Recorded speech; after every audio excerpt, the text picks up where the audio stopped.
All right, folks, good afternoon. It is 5:30. So let's go ahead and please take a seat. It is great to see everyone. We're going to go ahead and call our meeting to order. Happy May. There are a lot of different celebrations in May, so we'll be waiting for our inspirational reading soon enough. But we are going to go ahead on 1.2, Pledge of Allegiance. And we are going to have our student from Indian Springs, Taharka Islam. Where are you at? Come on up. Welcome.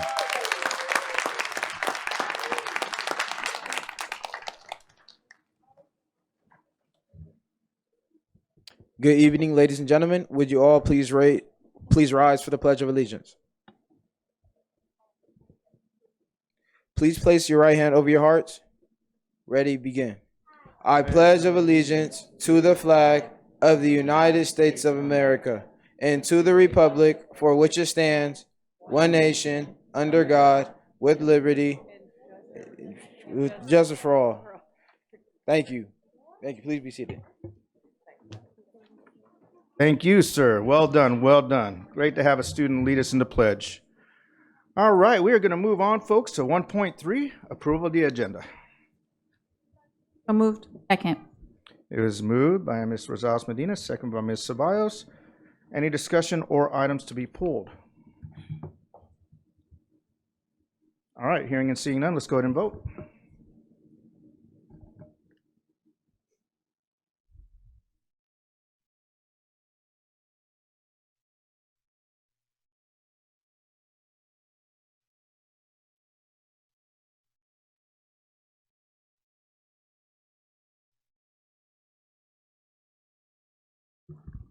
Mrs. Grande?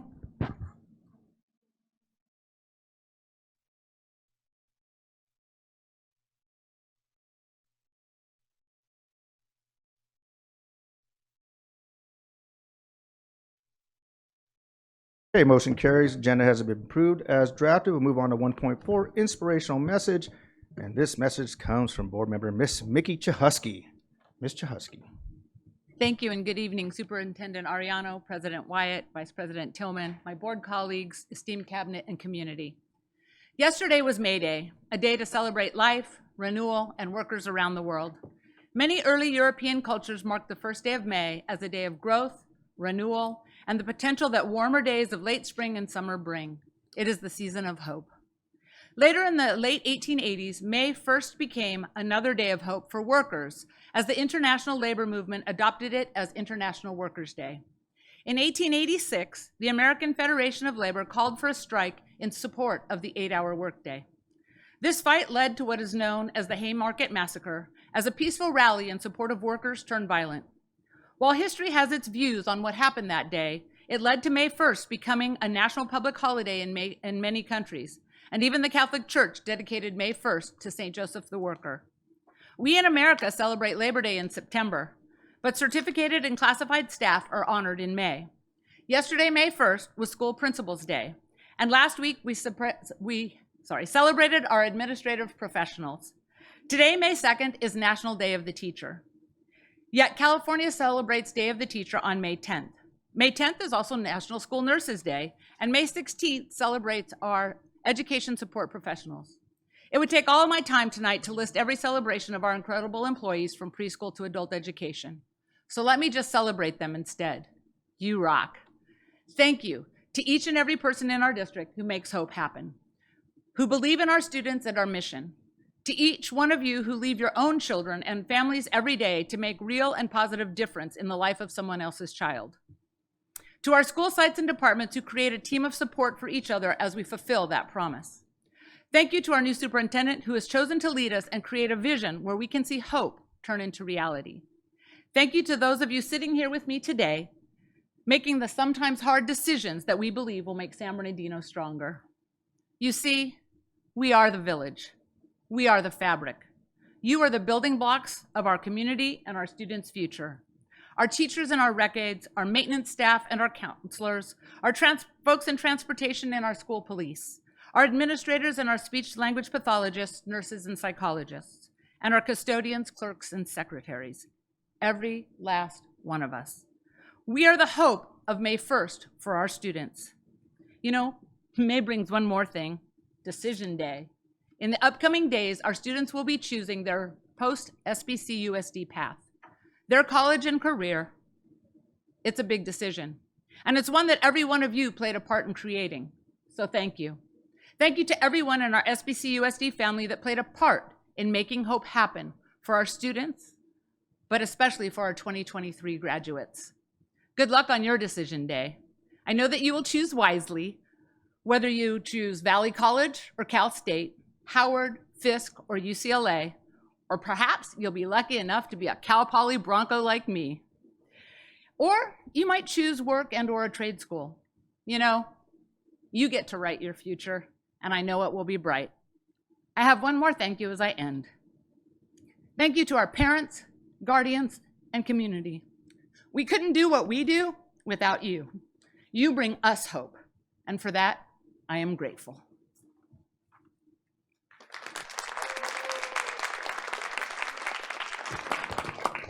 Very well done, Mr. Husky. I am inspired, most definitely. Thank you. Looking forward to our next section right now to be even more inspired. So we'll move on to 2.0, special presentation and recognitions. 2.1, school showcases. And we are going to be showing off today Belvedere Elementary School, Shannon Hills Middle School, and Indian Springs High School. So welcome to all of our students, staff, and family from all three schools. And I don't know if we'll have somebody introducing them. All right, Dr. Rodriguez. So we have wonderful schools showcasing wonderful programs. And so the very first school that we'd like to bring up is Belvedere Elementary School. Principal Erica Rios and her team are coming down. Wonderful things are happening at Belvedere. And today the team will be showcasing the trilingual program. It is the only trilingual program that we have in the district. And we're very proud to showcase the teachers, the students, and the community that really embrace this. So thank you very much for your attention today, and I'll pass it over to Mrs. Rios. Thank you. Okay, I think I'm a little nervous, but good evening, Board President Wyatt, board members, Superintendent Arellano, and Cabinet. Like Dr. Rodriguez has said, I am Erica Rios, Belvedere's extremely proud principal, and with me I have Trey Painter, Vice Principal. Monica Santana Razo, the program facilitator. Christine Nguyen, Vietnamese support teacher. Isela Morales, resource teacher. And I would like to thank you for the opportunity to showcase one of the great things we have been working on this school year. Do we have a clicker? So Belvedere mission states that we will educate children in a positive, safe, and inclusive environment that successfully prepares students for college, career, and global citizenship. One of the ways we do this is through our trilingual program. Our goal is to build a successful, sustainable, and strong trilingual program that will equip our Belvedere students with a multicultural perspective and the language skills that will prepare them for the global society. All right, so what our program does is it acknowledges a 80-10-10 model, but over time it turns into a model where they're able to speak English and Spanish as well as Vietnamese. Next slide, please. And if you take a look at our presentation here, so notice it starts with kindergarten, our 80-10-10, but then as you look through the grade levels, all the way up to 6th grade, we got that nice balance of our English to Spanish as well as Vietnamese. Next slide, please. And here is a short video clip of our amazing support teacher, Miss Nguyen, talking about our Vietnamese program. Hi, my name is Mrs. Nguyen. I'm the Vietnamese teacher at Belvedere Elementary. This is an example of how here at Belvedere, in Vietnamese class, we try to be cohesive with all of the standards and the classrooms in all. So we use an AVA strategy, 3-column notes, and we do it in Vietnamese, Spanish, and then of course our connection, and then we have our English down there. This is just one of the ways that we try to integrate all of the languages. Teacher clarity is the foundations for how I build lessons in this program. It really, because our program is 80-10-10 and Vietnamese is only 10%, I really have to think carefully about what our goals are for the program and then for each lesson, and then be able to let the students know so that they know what the expectations for them are. Me excited about this program is seeing our students really use different languages and not be afraid to use different languages, not be afraid to learn about other cultures and their classmates. For example, we have students here who aren't even in the program saying hello to me in Vietnamese. And so that just speaks a lot about our school culture in general and what we're building here.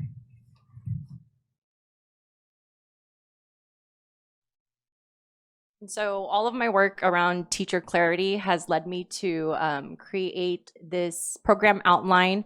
It showcases how we introduce phonological awareness in kindergarten along with intonation, which is a really big part of Vietnamese, and progresses to fluency of conversation in the 6th grade. And within all of that, we embed cultural pieces also.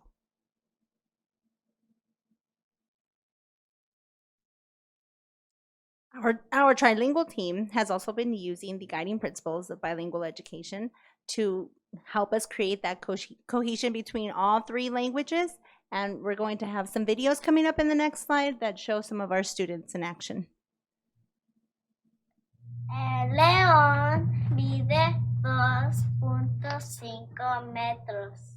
El león vive en África sabana. El león come jirafas. El león tiene garras. El león vive en África.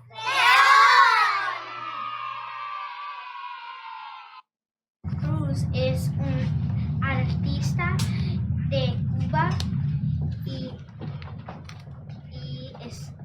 y está ganando muchos premios. Estoy aprendiendo sobre la vida de Celia.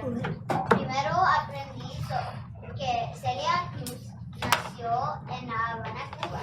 Ella es la reina de la salsa. Ella hizo una escuela de música para los niños pobres y se cantaba una canción la nombre estaba La vida es un carnaval. Yo pone para mi pregunta ¿por qué es Celia Cruz la reina de la salsa? Porque Celia Cruz es la reina de la salsa y vida.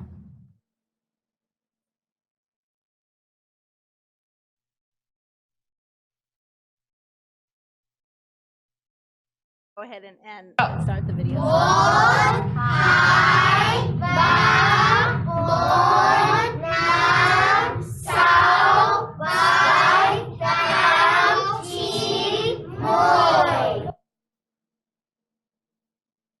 Kìa con bướm răng, kìa con bướm răng. Ooh, good job. Chú sao hao Just this part is fine. Yuối ăn trăng nằm một quả trăng. Good. Chú sao nhỏ chui ra chú ra đôi. And what at the top? Chú ngã. Good. And then up here. Tú hai. Chú ăn một quả táo. Good. Tớ ba. Chú ăn 2 quả lê. Tú tư. Chú ăn 3 quả mận. Good. Tớ năm. Chú ăn 4 quả dâu. Good. Tớ sáu. Chú ăn 5 quả cam. Chú ăn tem cho đến kino. Good. What? Tớ bảy. Good. Chú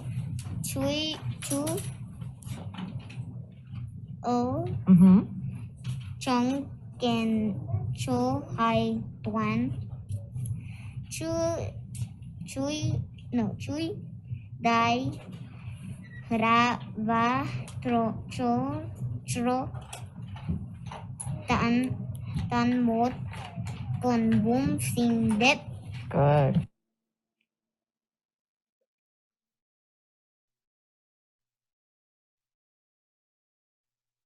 So along with our languages, we also use it as multicultural and cultural building. So here's a quick video clip of that.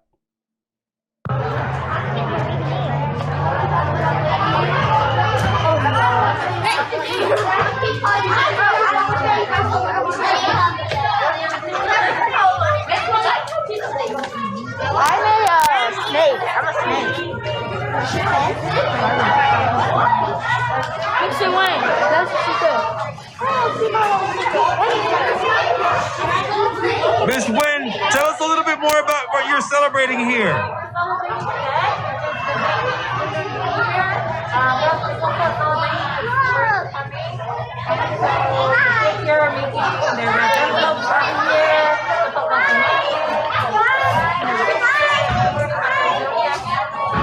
Really excited. Thank you. So what you guys just saw in that video is teaching social cultural competence, which we address in the various multicultural events as we host school-wide events. And then we also want to take into consideration that another key component of our program is all the parent resources that we have created as a team, because this work definitely cannot be done alone. We definitely need the strong partnership within our community, and that is why we usually will share these resources with our parents. We host workshops, and then they have the QR code that Ms. Wynn has created, which allows parents to support our children at home. And then I would like to leave you guys with our parent voices. Our parents are extremely supportive of our program, and we definitely could not do it without them and all of the support. They also do volunteer almost every day at our campus and within our trilingual classes. So we would like to voice their perspective on our trilingual program. Hi, I'm a parent at Belvedere Elementary School. My kids in the trilingual program, and I like and appreciate the program because our children learn English, Spanish, and Vietnamese. My children are in 2nd and 3rd grade, and I love all the resources that our school has, from being able to walk into the office to talk to our admin and the teachers that are, it feels very personal, one-on-one for each grade. Mis hijas están en el programa trilingüe. Tengo en primer grado y en 4º grado. Y en esta escuela siento muy contenta con el progreso que mis niñas hacen y lo que aprenden en el programa trilingüe en español, inglés y vietnamís. No solo han mejorado en su lenguaje, en su educación, pero también han aprendido las diferentes culturas, lo que involucra el idioma y el ser trilingüe. Mi hijo está en el programa trilingüe y estoy muy contenta porque él está en 5º grado y estoy muy contenta de mirar todo lo que él ha aprendido en los 3 idiomas. Y me siento muy contenta al estarle ayudando en las tareas, porque yo también puedo repasar con él y puedo recordar todo lo que yo aprendí cuando iba a la escuela. Juntos le puedo ayudar en español más y juntos podemos disfrutar del aprendizaje de él. Estoy contenta y me gustan mucho los 3 idiomas y soy una madre muy feliz. Hi, I have 2 students in the trilingual program, my 5th grader and my 2nd grader. My 5th grader has been in the trilingual program since he was in 1st grade. Prior to that, he was in just the dual program. And then my 3rd grader has been doing it since he was in kinder. And what I love about the program is we don't speak Spanish or Vietnamese at home, but they have picked up so much and learned so much, and they love all the time they get to spend learning these different languages and about the cultures. So that does conclude our presentation. Again, one of the things that we wanted to showcase is that our team has definitely worked very hard this year in making sure that we build a sustainable program, which we will continue working in the years to come, and especially with the support of our parents, because they do ask that we continue the Vietnamese. So that is one of the areas we will continue to explore, so that hopefully we could get an additional Vietnamese support teacher to help us in the upper grades.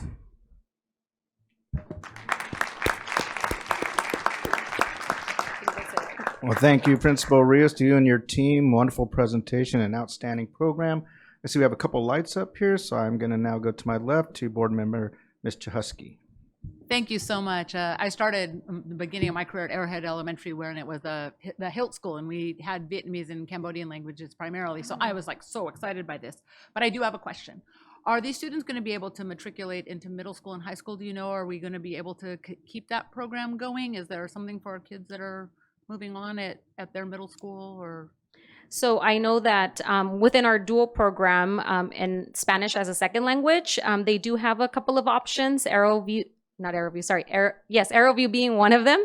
I know that there has been conversation. Mrs. Applegate was very involved in the development of our program prior to me getting to Belvedere, and there has been conversation in extending the program to the middle schools, maybe to our feeder school, which is Serrano, which a lot of our parents want to send their kids to.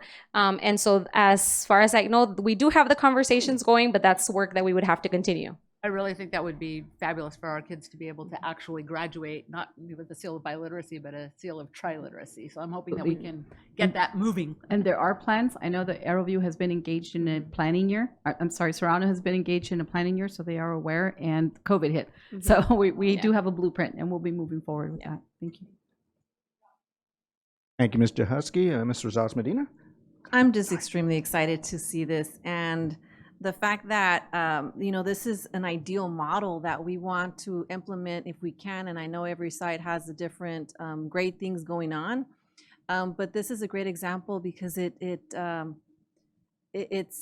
teaching, and I wrote this down, multicultural competence at the same time, and it's an understanding, and I know that sometimes we're put in circumstances that are not necessarily people friendly. And then how do we make sure that we build, and I think it was where you had the tree with the hearts, and it was build or you're growing the minds and hearts at the same time. And I know some individuals may feel, well, no, just work on the mind, but we need to do both. And I am so proud that we are moving in that direction through Belvedere, and of course the middle schools that are going to be pushing this hopefully soon, and how we can support other school sites that also want to move in this direction. And I know San Bernardino High School, or was it Pacific, that had Arabic in high school. What about other high schools that maybe want to do other languages, or elementary, middle school, or so forth as well, and how we can support them. But thank you, Ms. Applegate, for moving this as well, because I know COVID hit, but we definitely want to support you in this. And if I might add, Board, because of your progressive thought, you really pushed for the middle school foreign language. So as you know, we had one middle school that had foreign language probably 4 years ago. Now every single middle school in San Bernardino has foreign language. So thank you to you and your vision. Thank you so much for that. Yeah, thank you. All right. Excited. Thank you so much. Thank you, Board.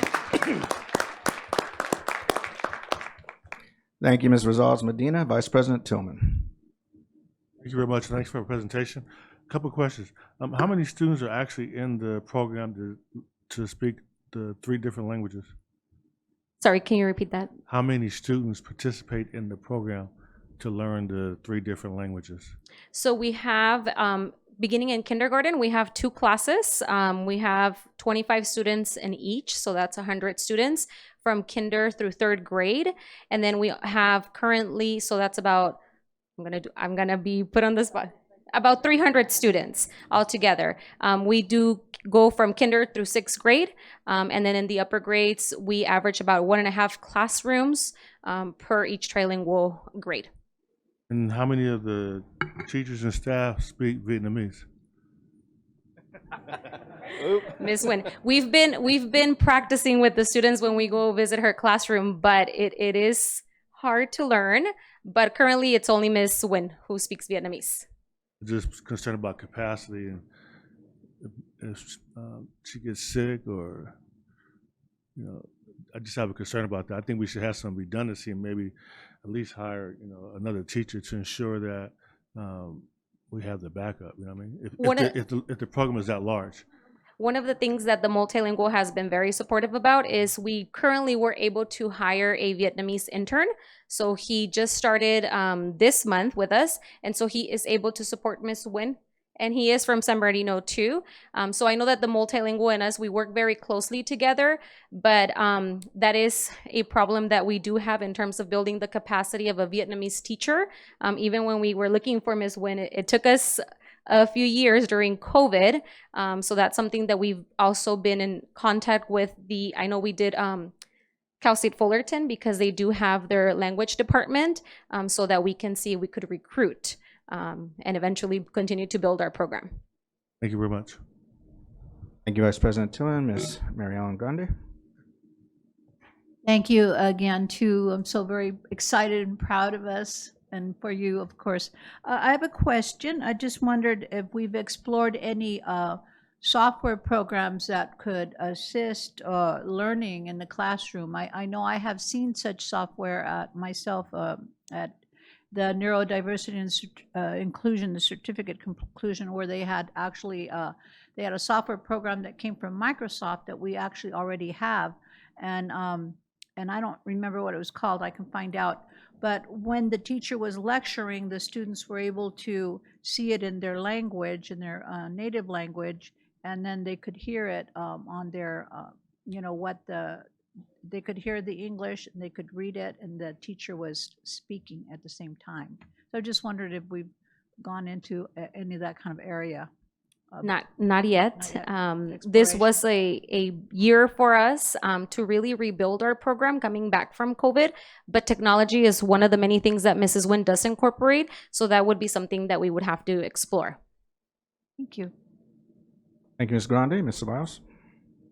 So first of all, congratulations. I'm super, super excited to see this because, and I have a couple questions, but I'm really excited because we have such a diverse student population. We have such a diverse community as well, and it's really nice to see, kind of going out and expanding in some of these areas. So I'm just really excited. The question that I have, I heard you say that this has been a year to rebuild for you. So initially I was going to ask you, how did this kind of come about? When did this start, this project, and how did you go about selecting like the language? Because I know I heard like Arabic in a different high school. I know Spanish, Vietnamese. Was it something that kind of came from like the parents? Was it something that, I just out of curiosity? Okay, so I will have Mrs. Applegate, who was involved with the process, help me answer that question. Thank you. So initially, probably about 4 to 5 years ago, Belvedere has always been a stellar dual immersion program, English-Spanish, high test scores. I mean, just knocking it out of the park. The community started to talk about having another language. When we discussed, we considered Arabic, we considered other languages, but the community there at Belvedere is very highly Vietnamese. And so we realized quickly that that was a great need that they had. We were hearing stories of kids going to the doctor and having to translate. And so we thought that would be, as a matter of fact, we started talking about Mandarin, I think, at first. But they were like, in this community, we want Vietnamese. So we listened to the community. And basically, the biggest challenge, I think it took us a little while because we had to find a Vietnamese teacher. So we went out to Fullerton. We went out to many different cities to try to find people who were fluent in Vietnamese. And we did find a fantastic teacher.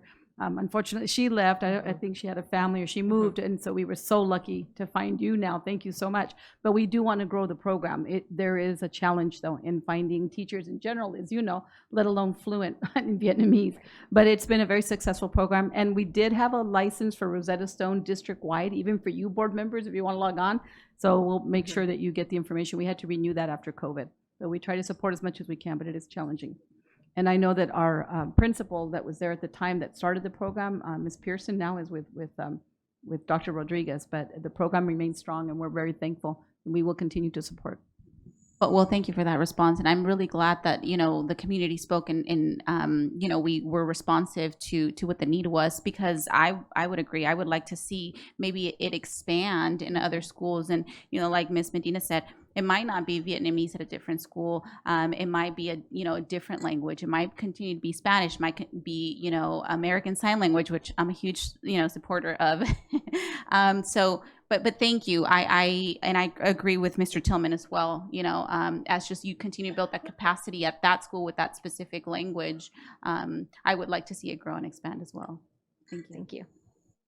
Thank you, Ms. Ceballos. Ms. Alexander? I'd like to applaud you all for your program.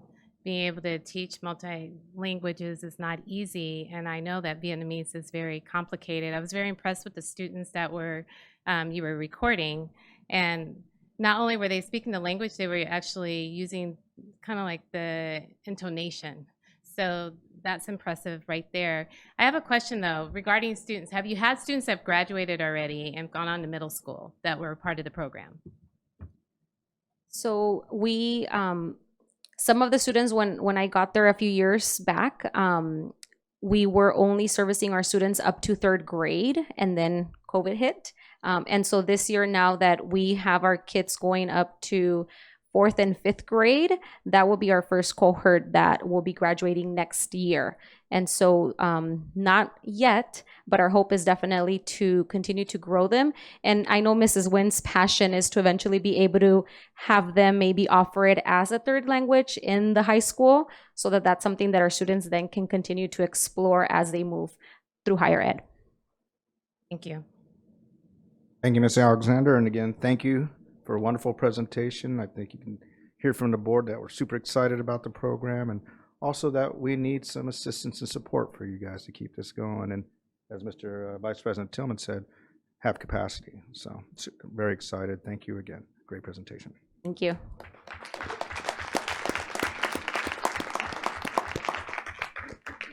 All right, Dr. Rodriguez, you want to introduce our next program? I'd love to. So we have so many wonderful things happening at all of our schools, but today we are going to also showcase Shandon Hills Middle School. So the principal, Victoria Flores, and her team are coming down. Again, we're very excited to be able to showcase many of our schools. And at this point in time, I will pass it over to Victoria, our principal, Victoria Flores. Good evening, Superintendent Arellano, nice to meet you. We will have breakfast on Friday and get to know each other a little better. Cabinet members and board members, thank you. Thank you for being here. First and foremost, my name is Victoria Flores. I'm the proud principal of Shandon Hills, and I'm going to take a moment to introduce my team behind me. So this is Miss Yasel Reyna, our vice principal. Austin Rodriguez, our other vice principal. Jenny Trent, our liaison for CAPS, and Cynthia Carrasco. She's a little bit of everything, but she's one of our teachers for CAPS. So first and foremost, I'm going to be the only one speaking most of the time, but I want you to know that we can't do it. We as an administrative team can't do it alone. This really is a team effort of what we're going to show you, and we are super, super excited. So before I get started, I really want to give kudos to Miss Jenny Trent. She is our liaison, AKA the principal for CAPS, and we can't do this without her. So I really just want to take a moment to give her a round of applause because she works really hard. I get emails all hours of the night and texts because she's very, very concerned about the program. So thank you. I want to give a big kudos to Belvedere. You guys did an amazing job. I don't know where they're at. I felt like, wow, we got to go after these little kids speaking in Vietnamese. Okay, we're going to do our very best. And I know that Ann Pearson was at Belvedere, but I'm so glad that she's with CAPS now, the Extended Learning Program, because I think she has a lot to say for the success that we're going to share this evening. So what we want to share with you guys is the extended learning program that we offer at Shandon Hills. Our motto at Shandon Hills is to empower the spirit of each child.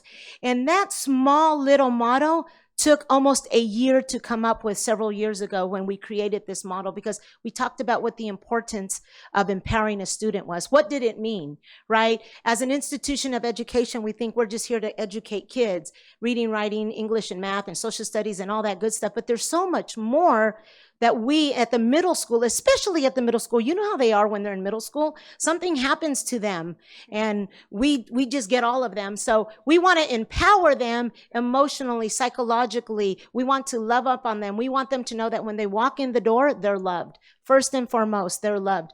So by empowering them, we're letting them know that they're capable of doing anything they set their mind out to.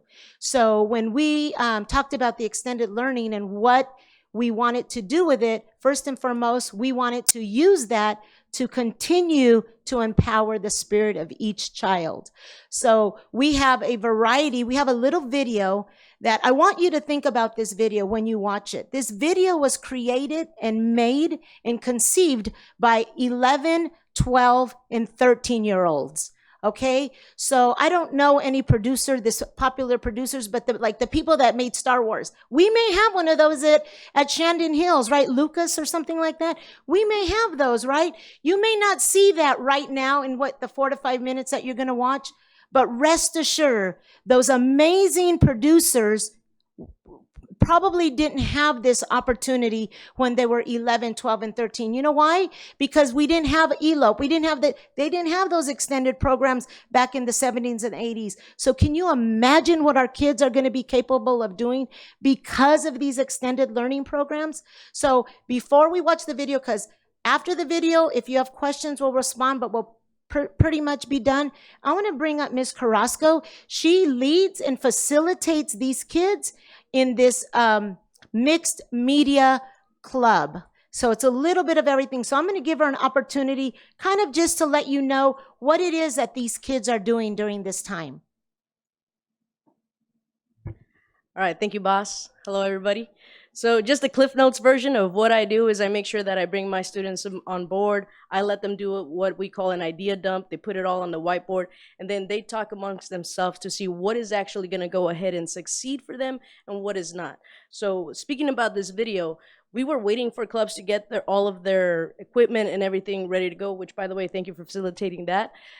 And in reality, they had to take some grown-up skills, if you ask me, because they had to arrange their calendar with the teachers' calendars because they're also doing other activities such as sports, Avid, and so forth. So without further ado, that was just the Cliff Notes version, and enjoy the video. So the video is going to show the different clubs that we offer.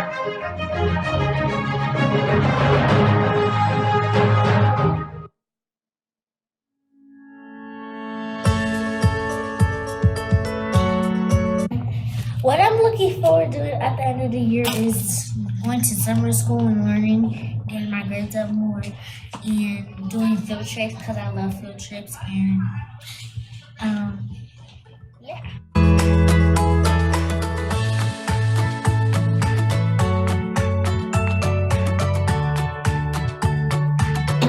It let me explore more into sewing than I used to know about. Like, I'm currently finishing my bag. It let me explore more into sewing instead of just hand sewing that I do at home. It let me explore more into cooking with the cooking club. And it lets me enjoy my hobbies. It's pretty enjoyable. With the cooking club, it's a chef, and with this, it's going to be a seamstress. Oh, I'm making a dress right now. A dress? Yeah. That's cool. Did you design everything from top to bottom? Yeah, but we always find a reference to use. Okay. From like the magazine she has. So college and career within CAPS empowers our students not only through their spirit but through our AVID mission by making sure all of us are prepared for college and career readiness. So these students right here are showing that they want to do something with their lives. They want to go places and they want to succeed.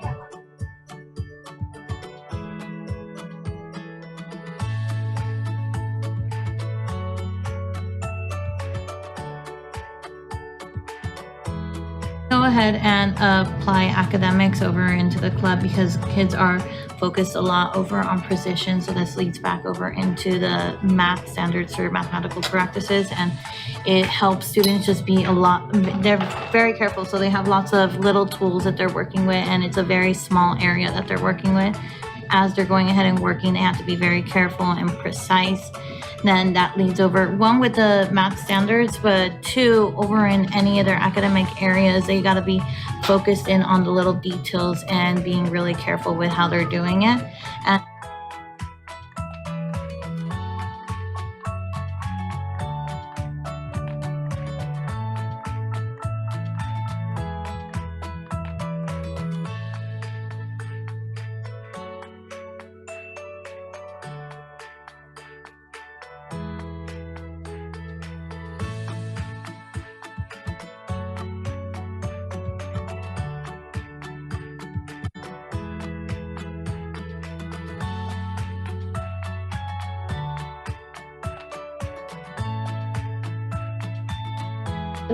What I'm looking forward to at the end of the year is getting my grades up, doing better in school, not getting in as much trouble. Just understanding math more and understanding the other subjects and probably getting into college. So working on getting my grades up and getting to admin and stuff. That's what I'm looking forward to at the end of the year. I could do braiding hair as a business. And then there's fashion. Fashion is fun. You can make clothes. And then there's building. I forgot what it's called. But there you just learn how to build blocks and stuff. And then I can't think of no other. Dancing. Just learn how to dance. And that's all I can think of. This club has helped me with math because you need to know how much product you're using on your client's hands and how much it costs. Oh, and how much you are gonna charge. The services that I have learned from the braiding club is slicking hair and braiding. To start this business, you're gonna need products, clientele, a place that's safe for your clients to go to, again. To build your clientele, you need to have your friends and family recommend people that they know, and you need a lot of support.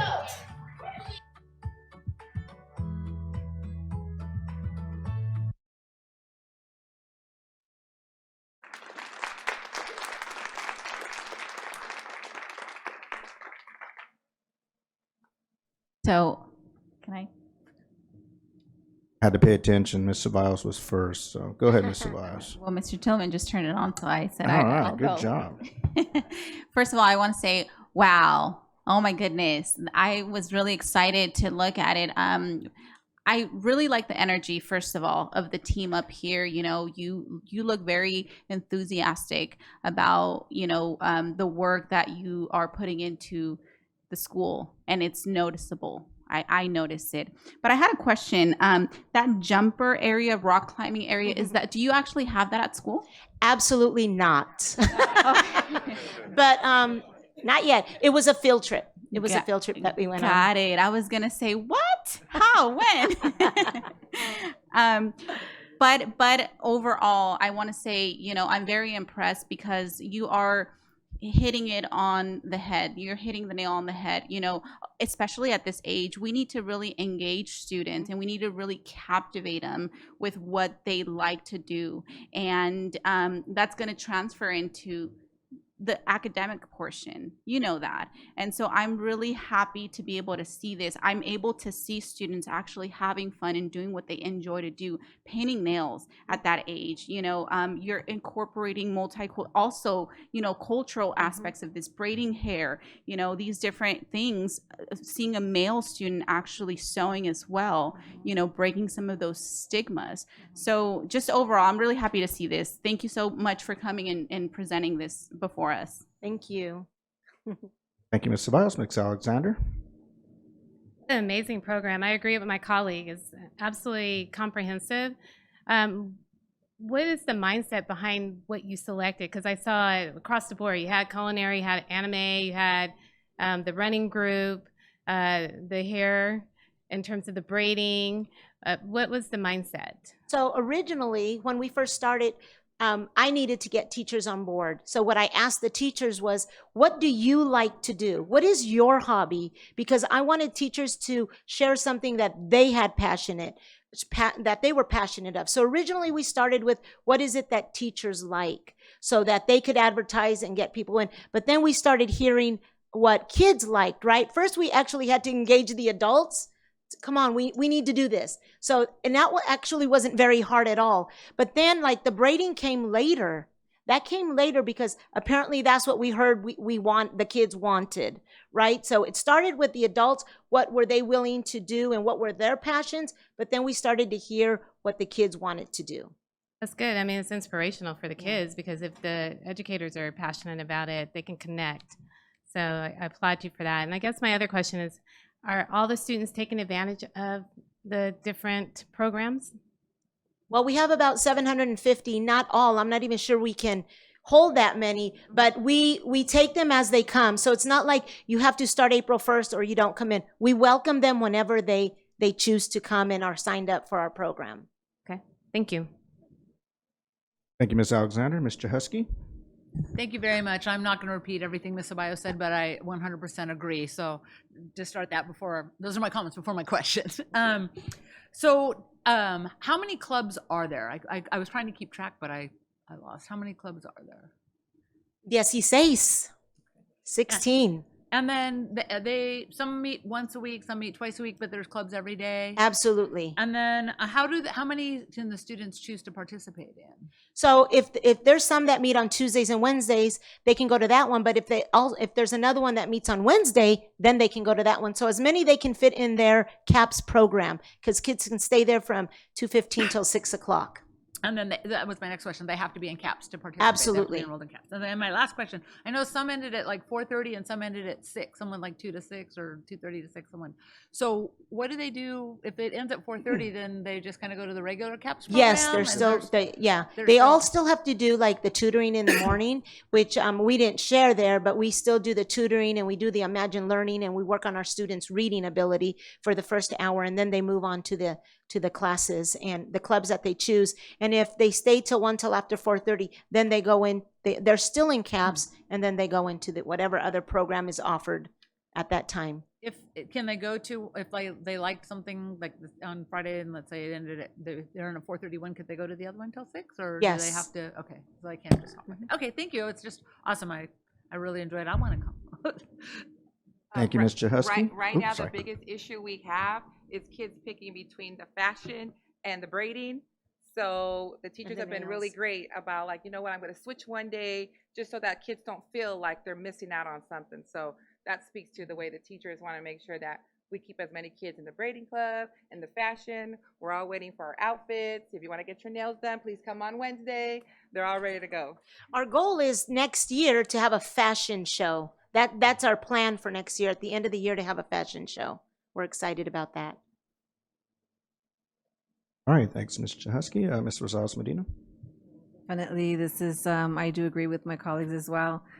This reminds me, University of Stanford University offered the Splash program, and I would take my children, and it was a free program, and they did exactly what you're providing. They had origami class, they had different types of interests, and what they realized that as long as you engage students, I think that's the whole point, and especially at a middle years, and then of course in the earlier high schools, because the Splash program was for middle school and high school students. But you know, for a high level university to think of a concept of how do you engage students at a younger age, and that's through activities that they love and they want to learn more about, and what you're doing is exactly the way to go. And so I do applaud you in providing these different clubs activities and making accommodations so that way more students are able to participate in 2 of the classes that they really are interested in. I do have a question. The sewing machine was a little slow, so I wasn't sure, maybe safety-wise, or, yeah, it is, okay. Yeah, I was just curious. Thank you. Thank you, Ms. Rosales Medina. I'm glad you asked that question. Vice President Tillman. Thank you very much for your presentation. A couple of questions. How many students participate in the CAPS program? We have up to 140 students. How many employees do we have working in the CAPS program? Great question. Depends on the day of the week. So we're really heavy on Wednesday and Friday, but we could pretty much have like 8. And then to my finance people, how much this program is paid for out of the ESSER money?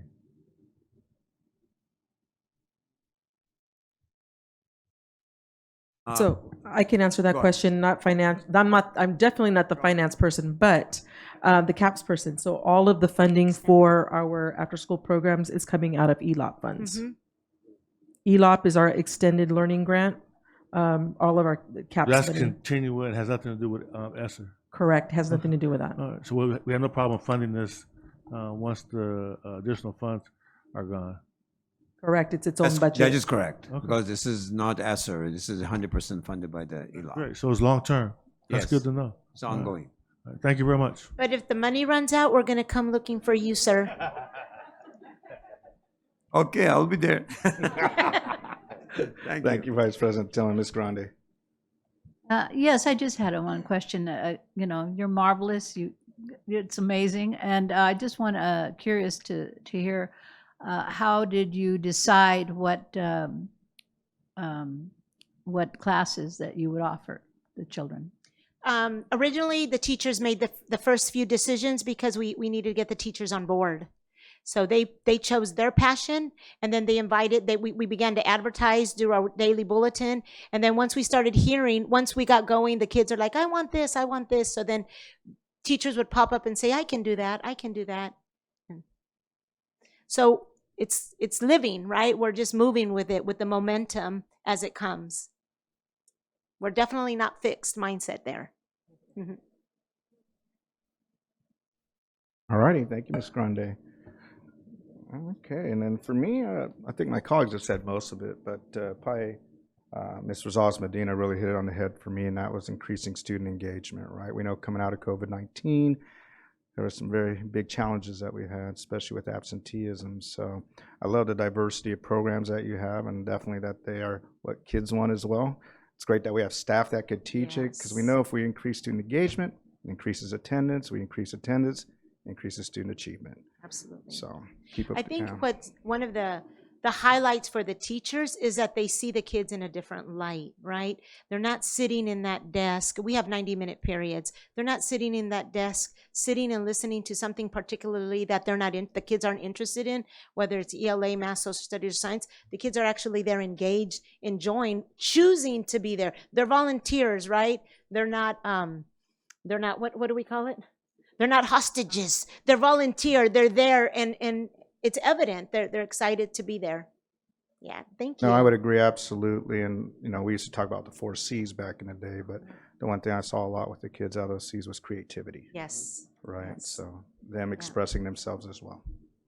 And students are really taking ownership of what they are creating. So, I mean, I know that they're engaged in my class for those 90 minutes, but they're also additionally engaged in CAPS as well. And then I know that it's a side note, but I just want to let you know that I'm a product of Belvedere when it comes to the bilingual program. So I can't imagine when they're having the quadringual. Great job again. Thank you. Thank you. All right, Dr. Rodriguez, let's bring it home, huh? I get it. it. Dr. Funches, excuse me. As the supervisor and evaluator of Indian Springs High School, I have the honor of introducing our scholars from Indian Springs High School, our administrators and educators who do such a wonderful job with their career pathways. And what you're going to hear tonight are the opportunities that our scholars have to not only be educated in our district, but have excellent opportunities post-graduation for employment, college, career activities. Take it away, Ms. Spikendova. Good evening, Board President Dr. Wyatt, Vice President Mr. Tillman, Mr. Ariano, Cabinet and board members. I'm Kristen Bakadova, the principal at Indian Springs High School, and it is truly with great pleasure and honor that we're allowed to showcase our great programs at Indian Springs. As a educator of our district for over 28 years, as a graduate of San G, I truly believe what Ms. Chahusky said is it takes a village, we brought a village. It takes a village to do the work that we do. And I believe in building leaders and those that we serve. And tonight you're going to hear from those leaders, our scholar leaders, our teacher leaders. And I want to thank those people that are here. I want to thank them for coming to talk about our CTE pathways that have been developed at Indian Springs. I want to thank my admin team, Mr. Salmon, Miss Palomino, and Mr. Rosario. I also want to thank Kim Laurie, our Link Learning Program Specialist, soon to be at the district office. We're sad to lose her, but she did get a promotion for her ongoing dedication to developing our pathways. I would also like to thank our fabulous CTE teachers, 3 of them who are here tonight. And so I would like to introduce Rebecca Bauman, Helen Gonzalez, and Michael Verrett, and also our machining technical assistant, Matthew Marshall. So please welcome them.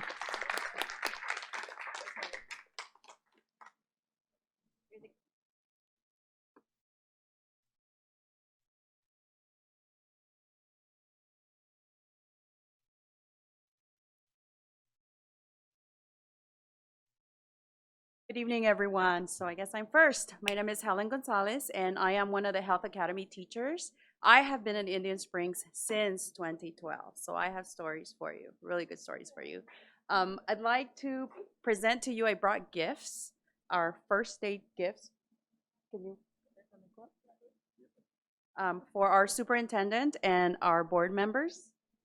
We did a little student assessment, and I just want you to see what we assessed as what the students ask for all of the time. And the brain represents knowledge, just FYI. Okay.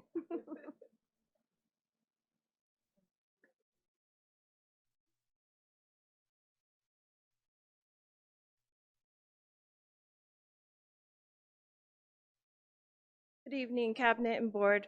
My name is Rebecca Bauman, and I also am a product of the SBCUSD from elementary school to middle school to high school, and also graduate from Cal State San Bernardino.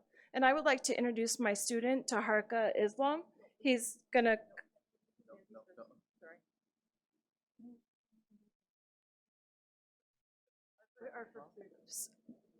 I'm sorry, I introduced the wrong student. He's going to come up right now and talk to you.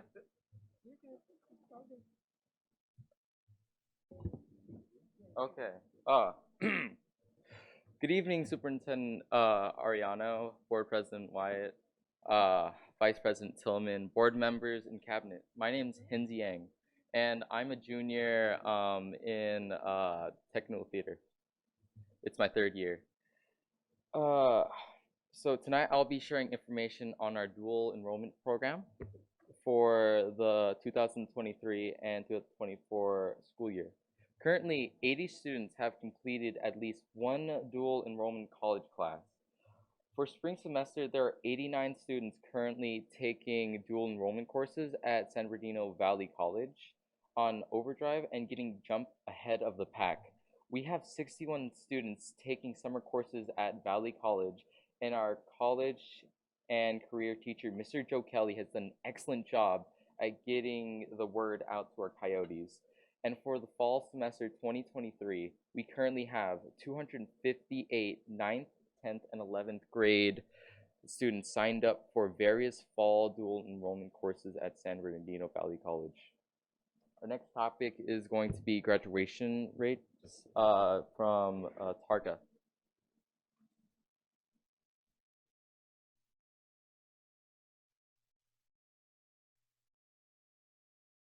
Hello, my name is Tariq Islam. I'm a sophomore and in my first year of digital design pathway here at Indian Springs. Tonight, I will be telling you information about our graduation rates here at Indian Springs.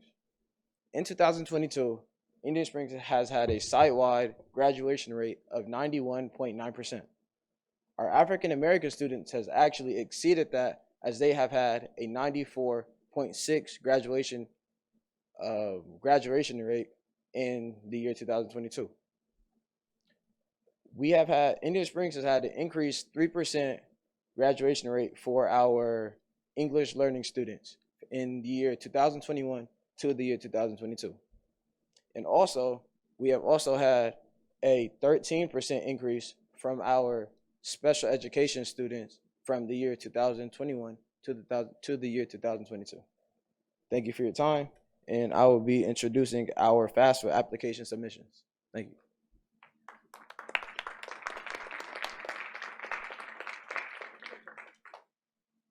Thank you, TK. Good evening. My name is Jonathan Moten, and I am a sophomore in my second year of the patient care pathway at Indian Springs High School.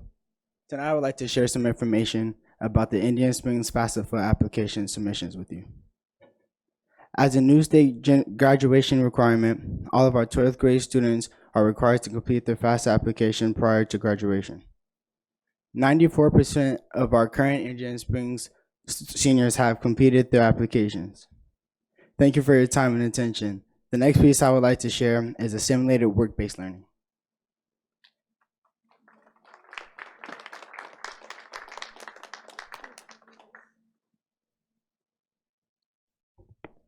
Thank you, Jonathan. Good evening, ladies and gentlemen. My name is Fernanda, and I'm a senior completing the third year in patient care pathway. Tonight, I would like to share some exciting information about the simulated work-based learning experience hours that our Pathway students have earned with you. All first through third year Pathway students participated in 18,565 combined hours of simulated work-based learning experiences between all 6 of the pathways offered at Indian Springs during the fall semester. We're currently entering and adding all of the spring's semester hours into Aries. The ability for our students to experience the real world, industry level experience is key to them to being ready to walk into a good paying career than when we graduate from high school. We're going to continue the amazing opportunities our students participate in with their internships. Thank you.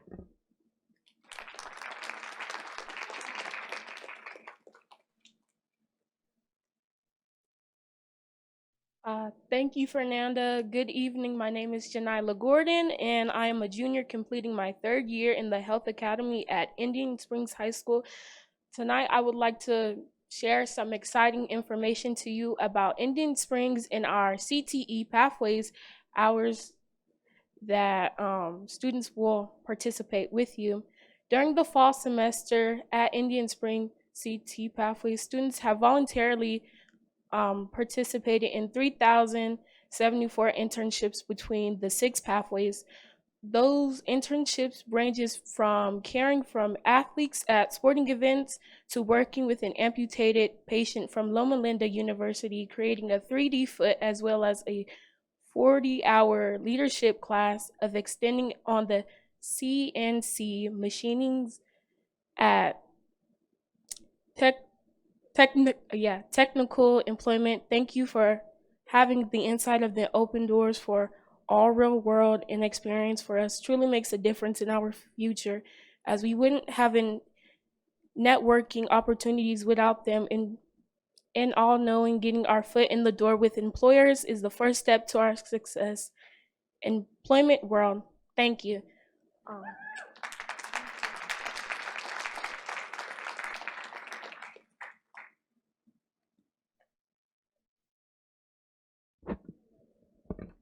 Thanks, Janila. Hello and good evening. My name is Litsi Marina Alvarado, and I am a junior in the 1st year of Machining Academy at Indian Springs. And I'm Giselle Gomez, and I am a junior finishing the 2nd year in the Machining Academy at Indian Springs. This evening, we would like to tell you about a few of the industry recognized certifications that are earned by the students at Indian Springs and give you a little insight to what is coming for the future of our pathway students. Currently, 2nd and 3rd year Machining Academy students have the opportunity to prepare for and take the NIMS, National Institute of Metalworking Skills Exam in Measurement and Safety. It is a nationally recognized lifetime certification. New to our academy and the technical theater pathway this year, our 2nd and 3rd year students all took the OSHA 10-hour certification course and exam for general industry, which is also a lifetime certification. Our counterparts in the Health Academy and Technical Theater pathways have some amazing opportunities as well. All 2nd and 3rd year students in the Health Academy are trained and certified in CPR, First Aid, and AED through the Red Cross. Our first responders and sports medicine students take the FEMA courses and exams and earn certifications for the Introduction to Incident Command Center as well as Active Shooter. The students in the sport medicine side of our health academy also take courses and exams through the National Federation of High School Sports, NFHS, that earn them certificates of completion in injury prevention, heat-related illness, Title IX, sudden cardiac arrest, concussion in sports, performance-enhancing drugs, and sports nutrition.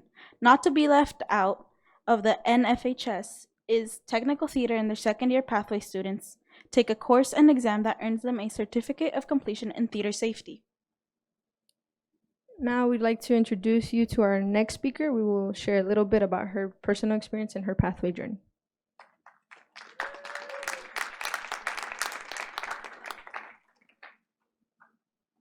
Thank you, Litzy and Giselle. Good evening, ladies and gentlemen. My name is Aileen Zarate Miranda, and I am a senior. I am a completer of the healthcare patient care pathway.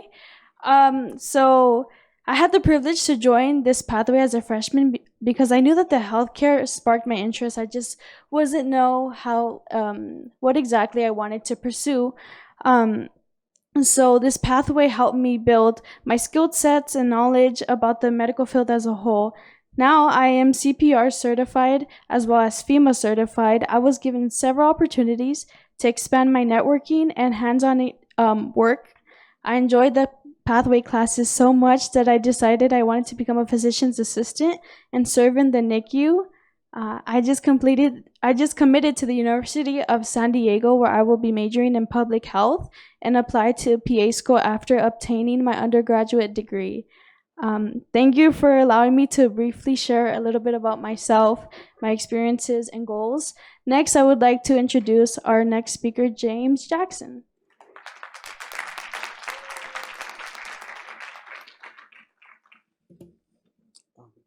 Thank you, Eileen. Good afternoon, everyone. My name is James Jackson. I'm a junior finishing my second year in the Machining Academy at Indian Springs. I joined this pathway to be able to walk into a career in my near future.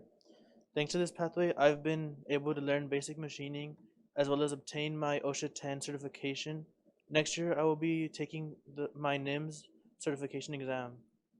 I'd also like to share some of the highlights of our pathways with the school board in cabinet. This evening, please sit back, relax, and enjoy the glimpse into our pathways at Indian Springs, where magic happens and careers begin.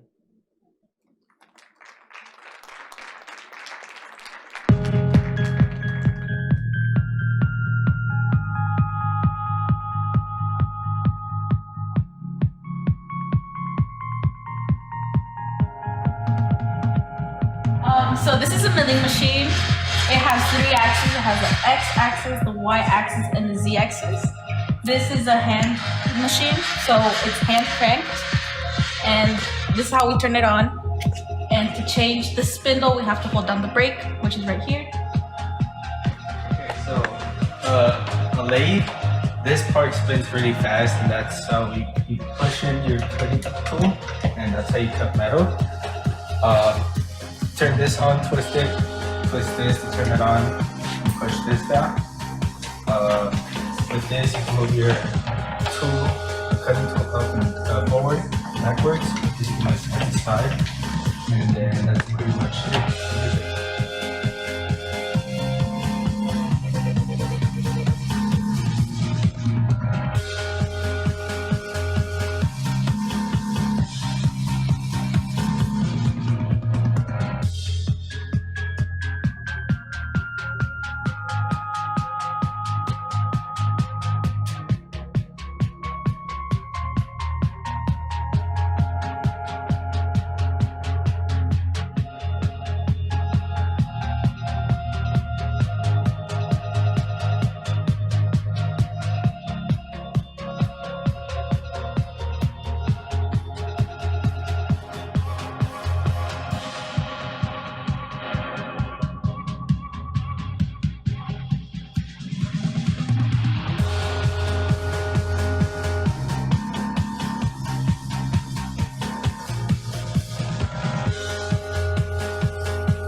Good evening, ladies and gentlemen. My name is Melody Zarate, and I am a senior completing my third year in the sports medicine pathway at Indian Springs High School.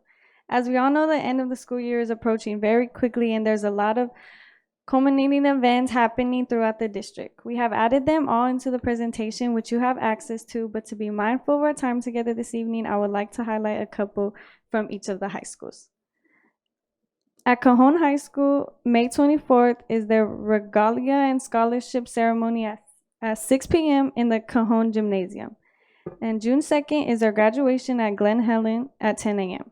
At Indian Springs High School, May 18th is our senior awards at the Coyote Theater.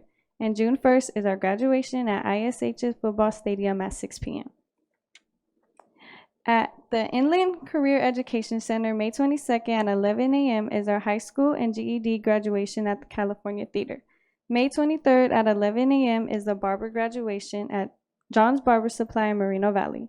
Middle College High School is their senior crossing scholarship and awards is May 18th, and their graduation is May 25th.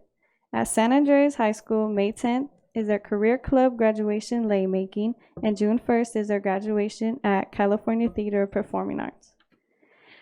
San Bernardino High School, May 11th is their annual Cardinal City Awards. May 25th is their scholarship ceremony, and June 1st is their graduation ceremony at San Bernardino Valley College football field at 2 p.m. San Gorgonio High School, May 17th is their 39th annual academic awards. May 30th is their senior celebration. June 1st is their senior breakfast, panorama picture, and graduation ceremony. Sierra High School, May 3rd is their Safe Routes to School event from 11 to 1, and May 22nd is their graduation.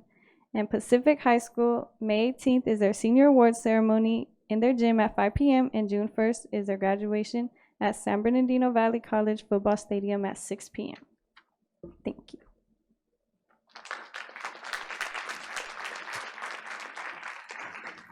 So I would like to very much thank all of the students and their families who came and got up here, and they were more brave than I think the adults were with. So I want to thank them very much. So thank you, students, for being here. And I would also like to thank Miss Lori. A wonderful presentation. It looks like Vice President Tillman here has a question for you.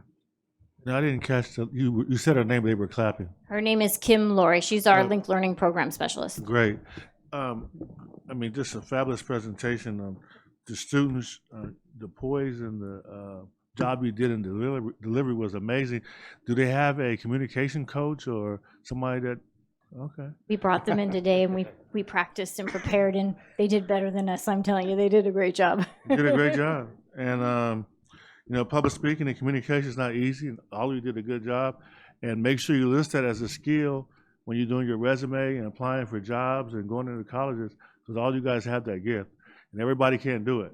And the way you guys presented today was just amazing. So let's give them a round of applause for that.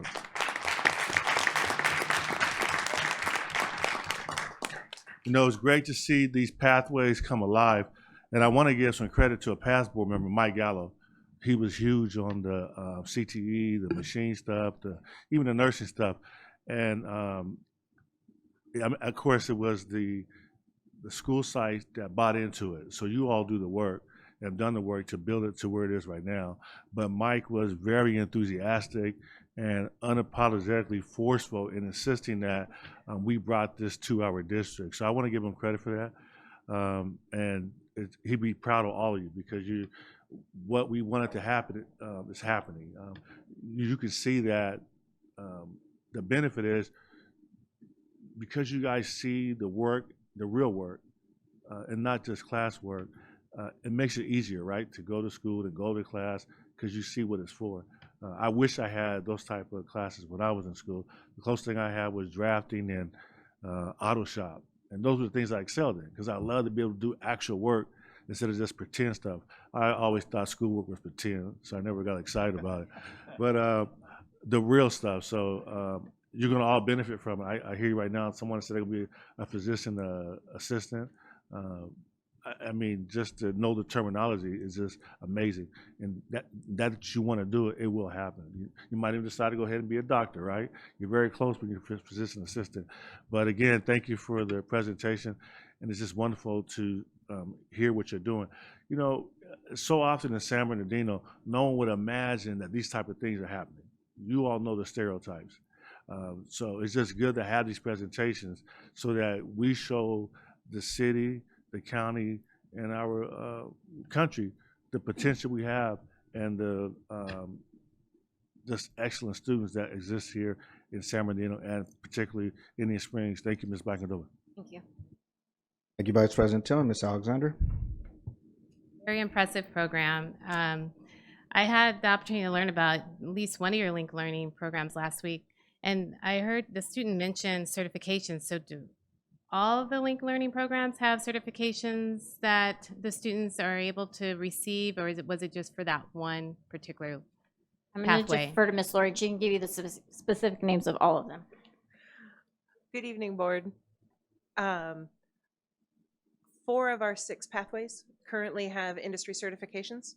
Our 5th pathway next year that we'll be adding Adobe InDesign and Photoshop is digital design.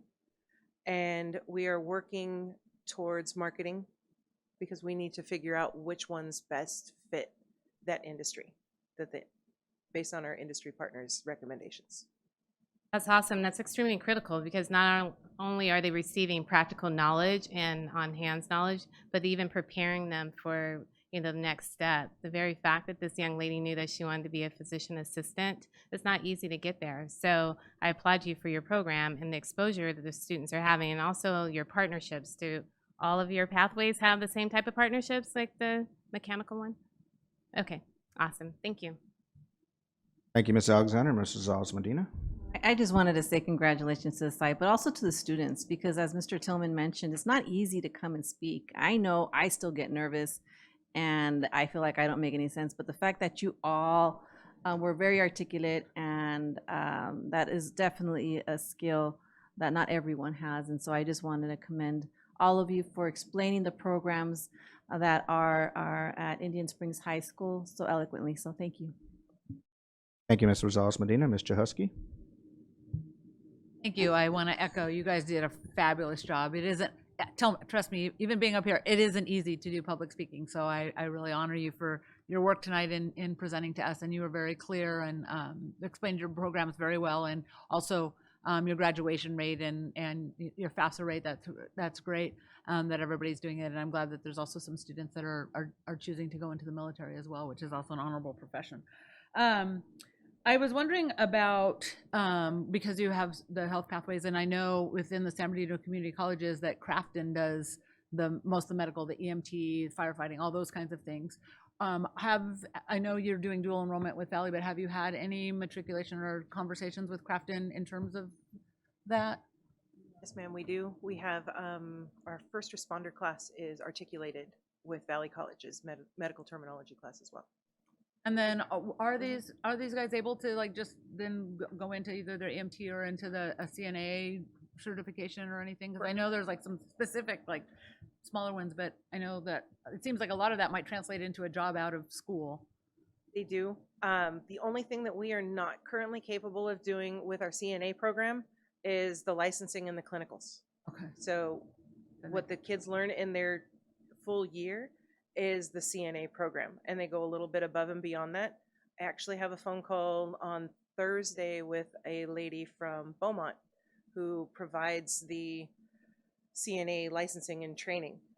But we're also going to talk about our budgets because it's about $1,200 a student for them to go through that program. So we're looking at our grant budgets and how we're going to allocate those funds next year for our seniors who can go through that. And then they can walk out the door with their diploma and a CNA license. That's very exciting.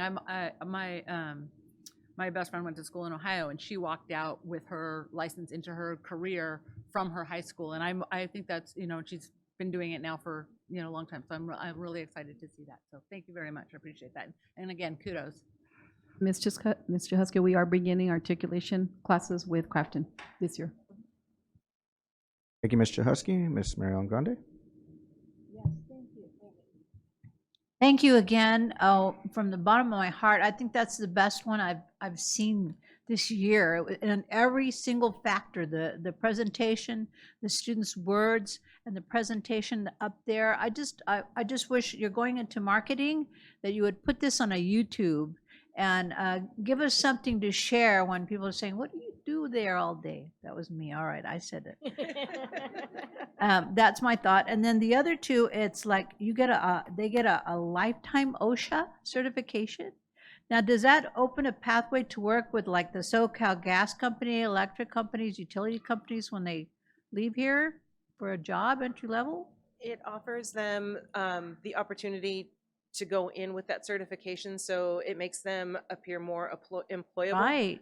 For right. someone That's going up huge. against someone coming off the street. That is huge. My husband just retiring after 50 years, so I know all about that kind of stuff. And the last one, as you mentioned, we mentioned the technical theater, and I just want to throw it out to you. Have you contacted or been in contact with Garner Holt or the California Theater, or Redlands, any of the local theaters, you know, backstage productions, that kind of thing? Is that in the air? We have worked with Garner Holt along the way. They're also one of our machining pathway industry partners. And there is a new production company going out in Banning that we're in close contact with as well, that will offer our students internships as well. Excellent. You're on point. So I'm telling you. Thank you. Thank you. Thank you, Ms. Grande. Ms. Ceballos? So again, I just want to congratulate the students. As you've heard, public speaking, it's not an easy thing to do. We still sometimes stumble upon our words, and you know, we get nervous, and it's okay, right? So kudos, congratulations. Thank you for coming up and sharing. We like to hear directly from you guys. I did have a couple questions. Again, congratulations to you guys as well. Thank you for also coming out here and kind of showcasing what's going on over at your campus. I did want to congratulate you on your 94% African American graduation rate. That's really impressive. I did also, yes, please.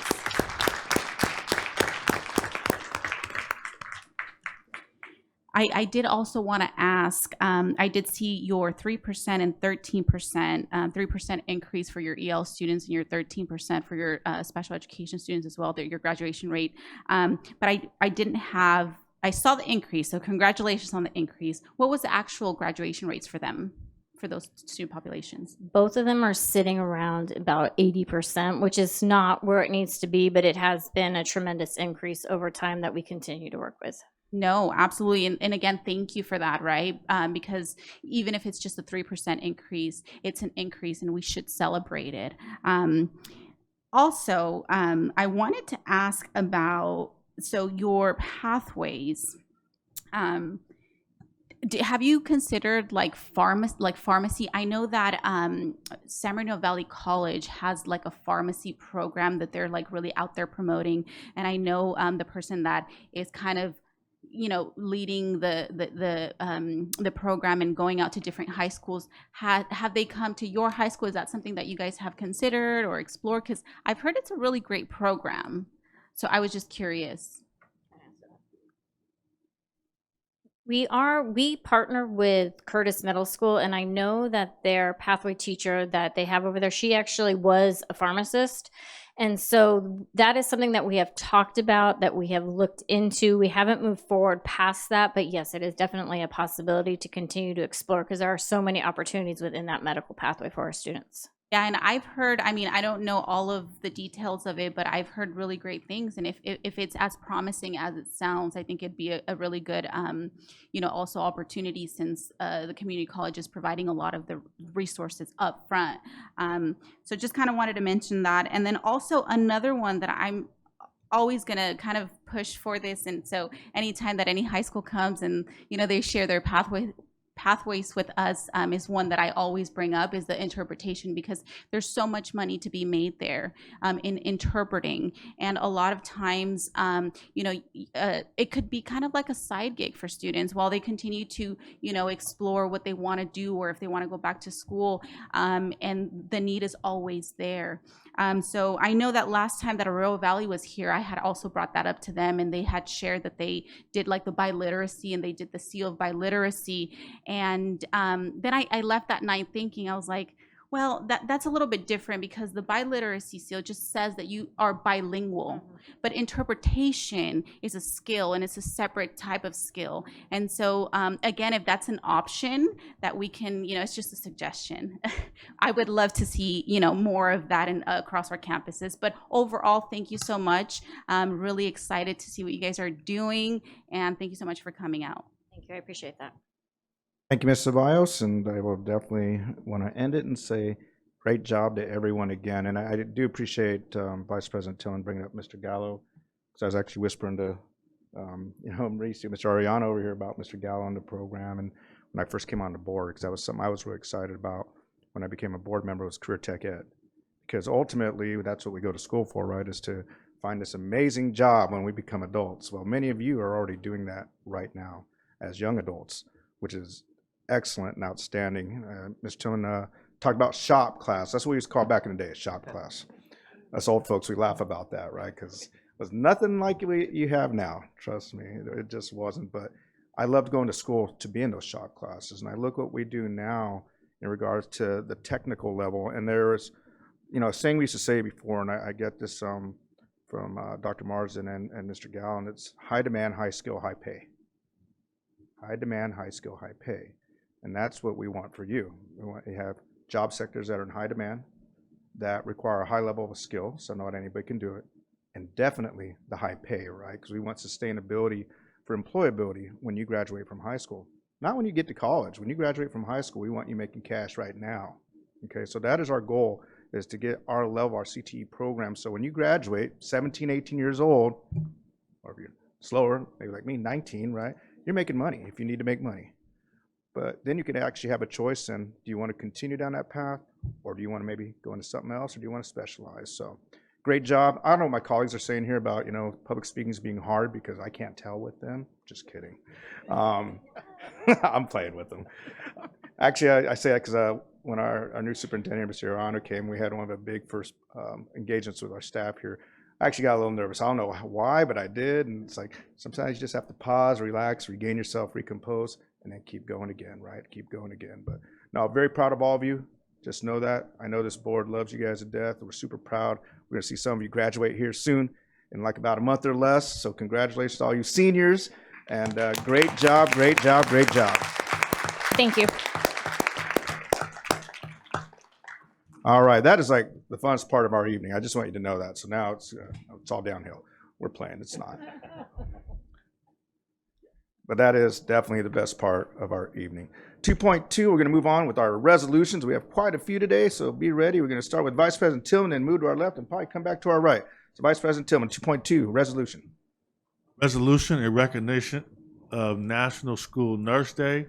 Whereas May 10th, 2023 is National School Nurse Day, and whereas school nurses have served a critical role in ensuring students' academic success for more than 100 years, and whereas students today face more complex and life-threatening health problems requiring care in school, and whereas school nurses support the health and educational success of children and youth by promoting wellness and improving health outcomes for the nation's children. And whereas school nurses act as a liaison between the school, community, and families.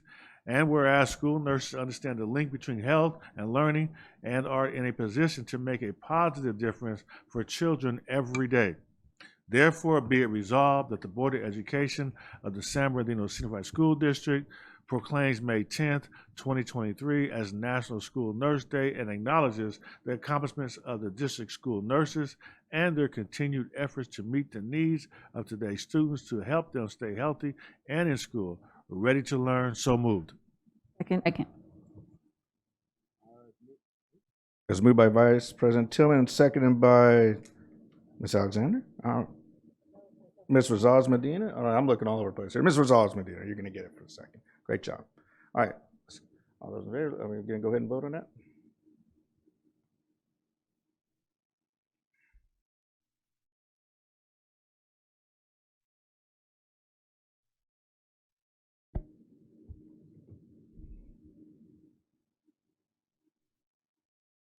All right, motion carries. Move on to 2.3, resolution in recognition of California Student Mental Health Week. Ms. Ceballos. Thank you.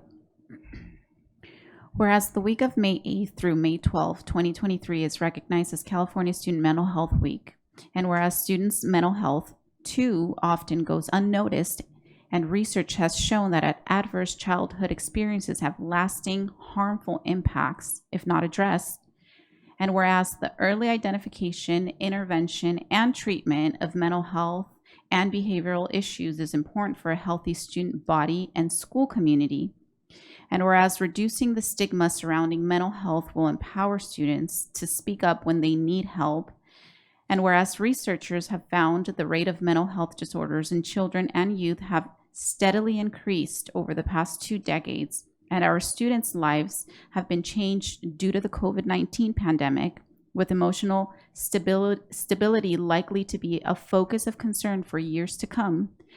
And whereas schools, through their unique role in serving children and youth, have an opportunity to address student health early and effectively, and the need for comprehensive, coordinated mental health services for students is a critical part of an overall education plan. Therefore, be it resolved that the Board of Education of San Bernardino City Unified School District hereby proclaims the week of May 8th through May 12th, 2023 as California Student Mental Health Week, and acknowledges the importance of student mental health and recognizes year-round attention is paramount to the health and success of students. So moved. Second. It's been moved and properly seconded by Ms. Jahusky. Any discussion? All right, here and see none. Let's go and vote.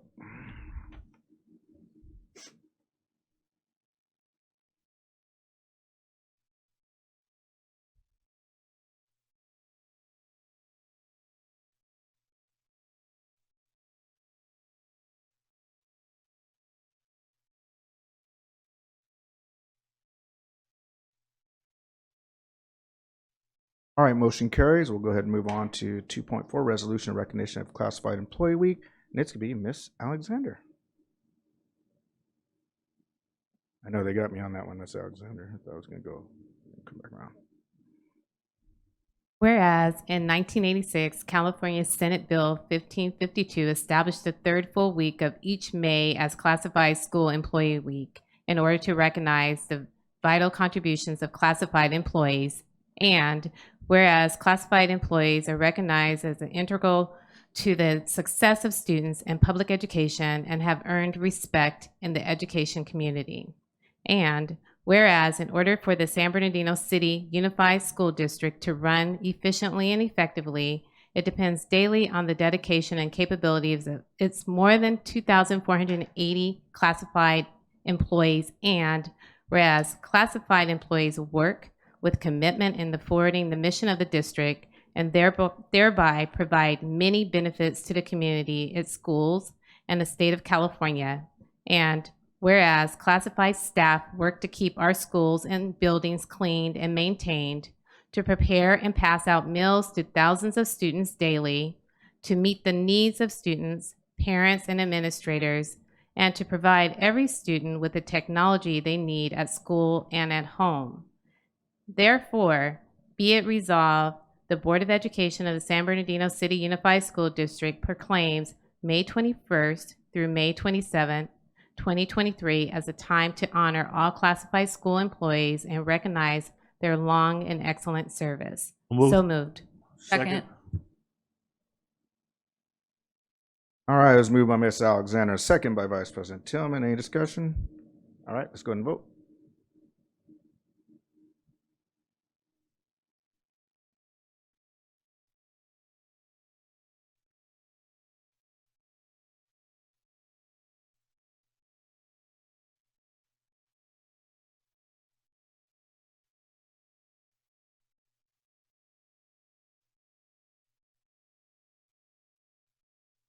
Mr. Bios? All right, thank you.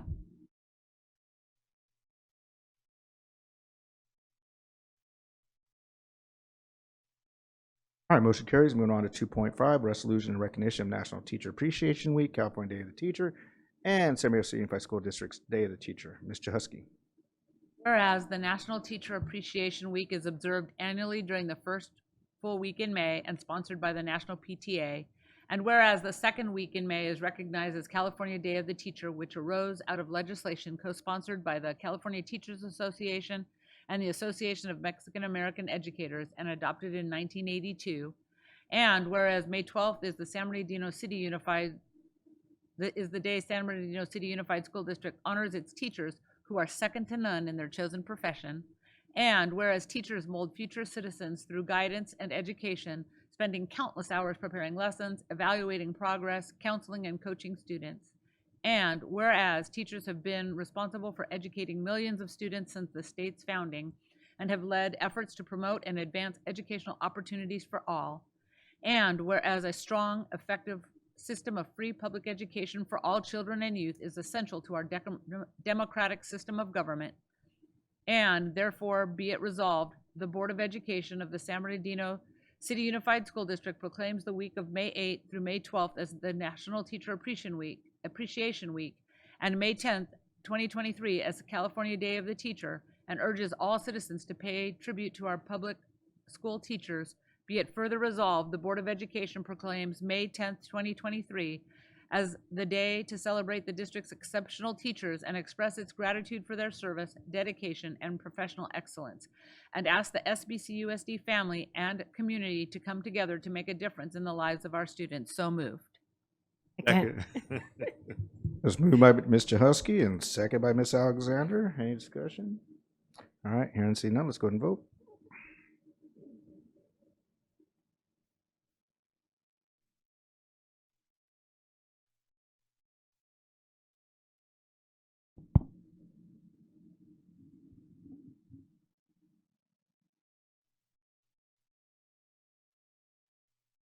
Okay, motion carries. We're moving over to 2.6, resolution recognition of Williams Syndrome Awareness Month, and it is Ms. Rosales Medina.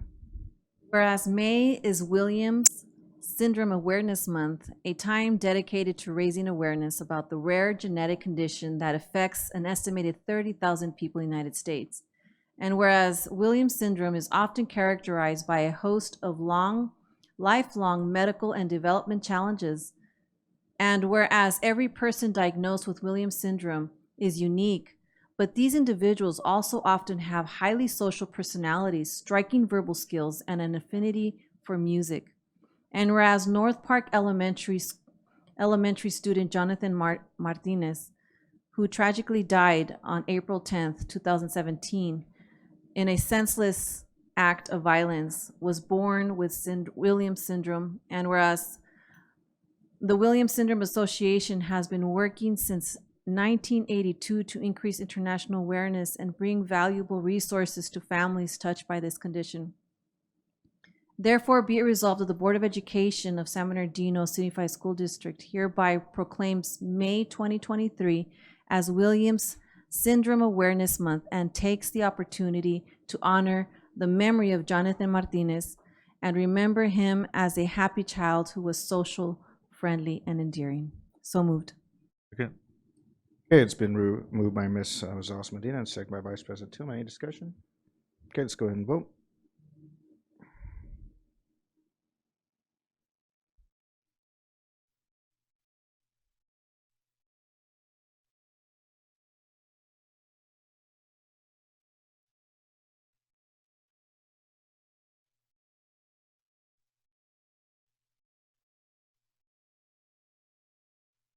Okay, motion carries. We'll move on to 3.0, public comments. 3.1, receive public comments.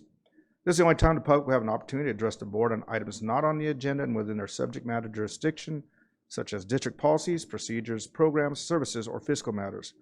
Public comments are limited to 5 minutes per person. 6 or more people who wish to speak on one topic will be provided no more than 30 minutes total. Speakers are cautioned that under California law, no person is immune from liability for making intentionally false or defamatory comments regarding any person simply because these comments are made at a public meeting.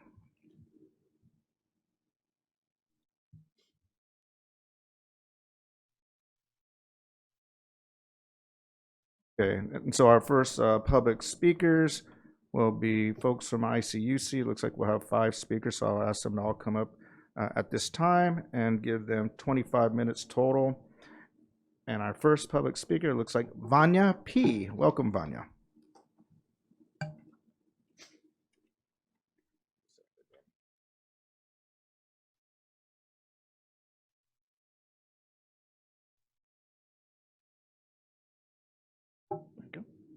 mic, sir. Good evening, school board members. First of all, I just want to let you guys know that over here, my advisor Angela will be giving you guys a timeline of what I will be saying here. So she'll pass them out. Can you raise the mic just a little bit there? Oh, she'll be passing this There you go. timeline that has all the events that I'll be talking about.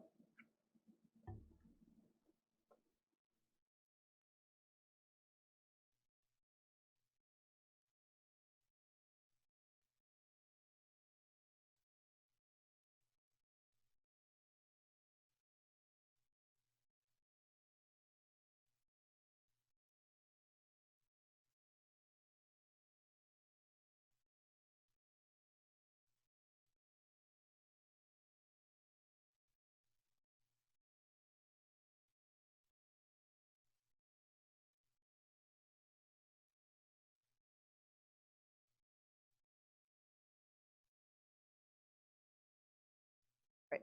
Good evening, board members. My name is Vania Pizarro, and I'm a senior at Arroyo Valley High School and a youth leader with ICUC. The reason we are here today is to talk about our campaign, Students for Wellness Centers. Students have been working on this campaign from 2015 to present day.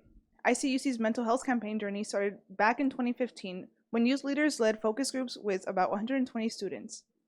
Through these conversations, the most prominent theme was the lack of access to healthcare, specifically mental health. Soon after, ICUC youth held their first mental health action, where they invited local school board members to make commitments to prioritize student mental health and to join youth in learning about possible solutions to close the gap in resources. This led to school board member Abigail Medina joining a team of leaders in 2016 on a trip to Sacramento, where they learned about school-based health centers and how these centers could introduce mental health services for students directly on their campuses. In 2017, the San Bernardino City Unified School District applied for and was granted funding to pilot a school-based health center in our district. We were extremely happy to see this happen and see how it could expand across the district.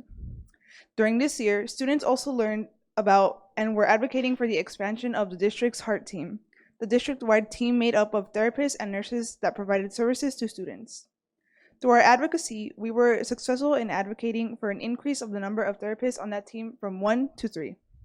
In 2018, we did a listening campaign with about 500 of our peers across 5 high schools in the district. Students said they wanted more than just therapists available at the district level. They craved for safe physical spaces on their own school campuses to which they could turn to whenever they were in need of resources or a space to collect themselves. Through this listening campaign, we learned that the top 3 things that make students feel safe on their campuses are 1, having a positive relationship with teacher or staff on campus, 2, knowing there are mental health resources available to them at their school, and 3, having safe physical spaces where they can go to if they are in need of somewhere they can safely ground themselves before heading to class. Thank you for your time, and now I will be passing it on to one of my fellow youth organizers, Ari. Thank you, Vanya, and welcome, Ari. Good evening, everyone. My name is Ari Ixcoy, and I'm a senior at Arroyo Valley High School and the youth organizer for Arroyo Valley High School, alongside ICUC. And as for our mission with mental health, like in 2019, ever since then, when it was coming to an end, Sierra High School opened up the first school-based mental health center in San Bernardino. But as we know, in the beginnings of 2020, for us, it was March 13, Friday the 13th, day that no one can forget.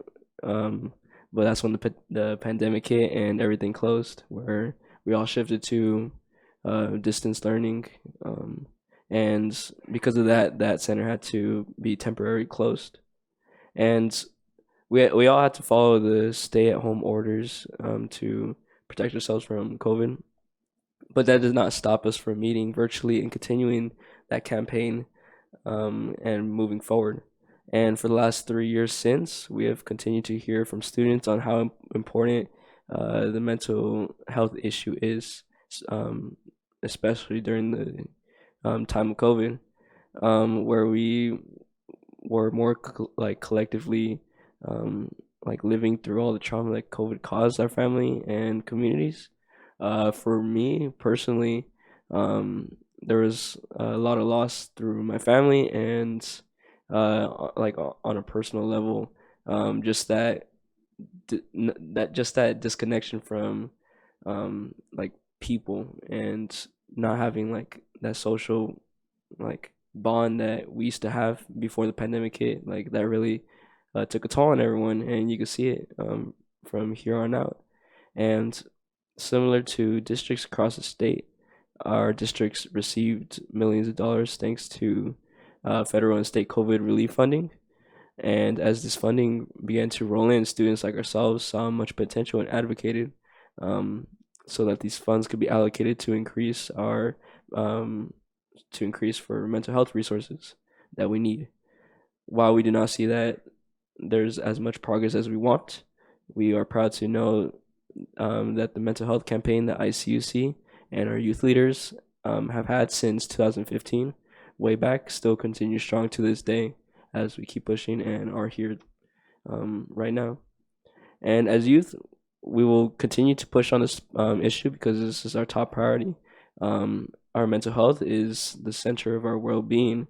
Everything about our mental health affects our daily life. Our if we're like dysregulated from this, it reflects on all our responsibilities in schools, our academic showings, our participation in extracurricular activities, and the responsibilities we have to families and friends.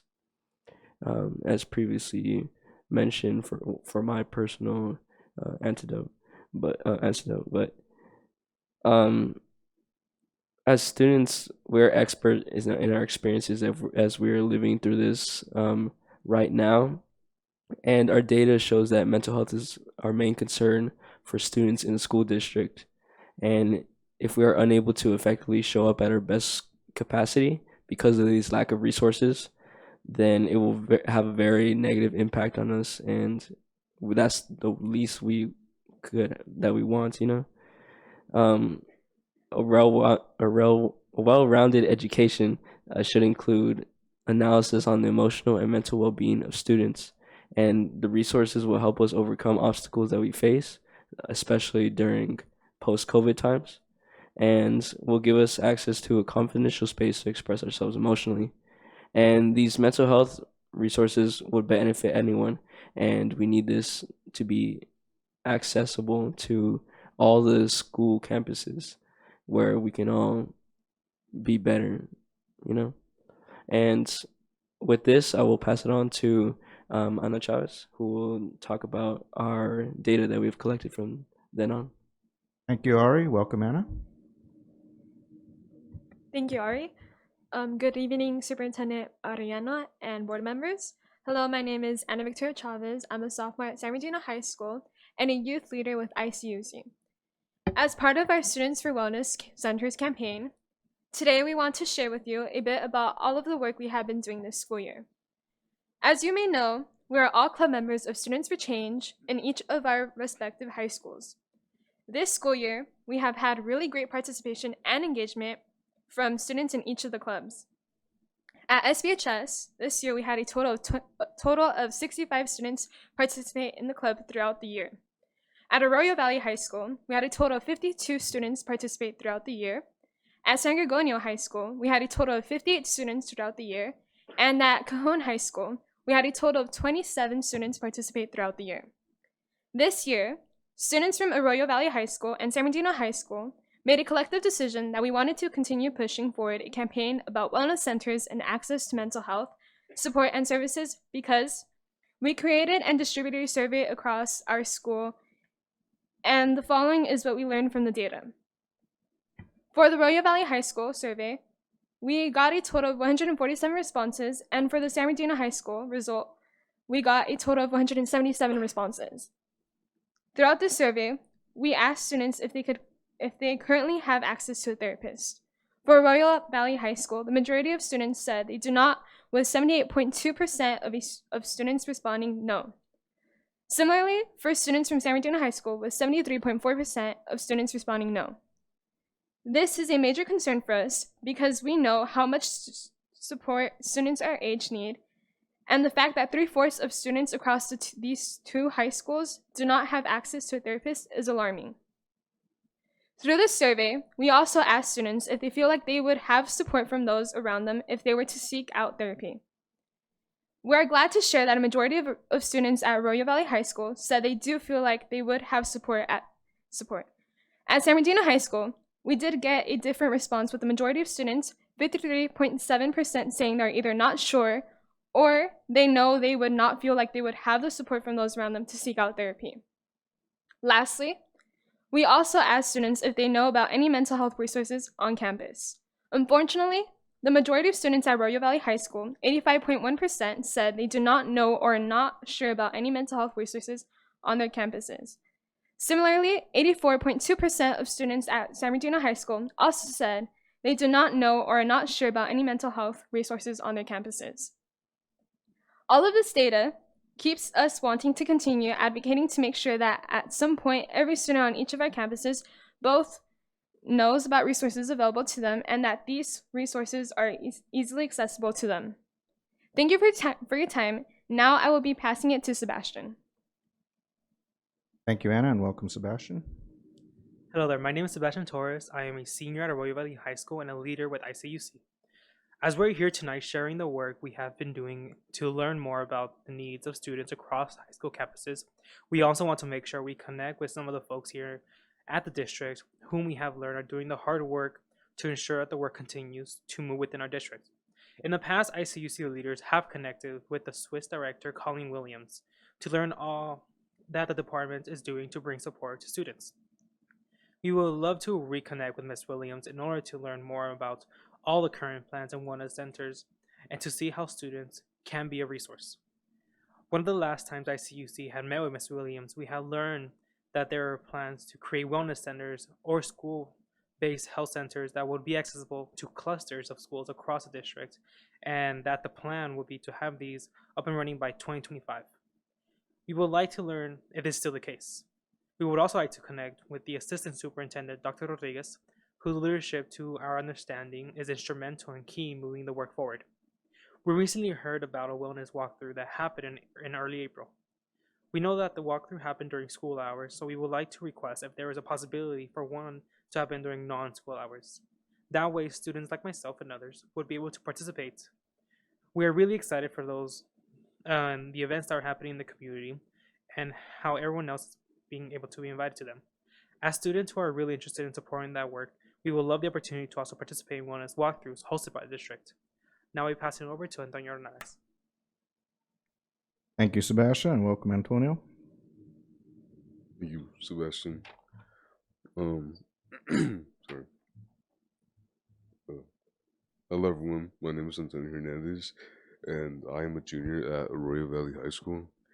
Tonight, we would like to conclude our testimonies by sharing a bit about why, to us students, it feels imperative that the school-based health centers or wellness centers be right on our campuses.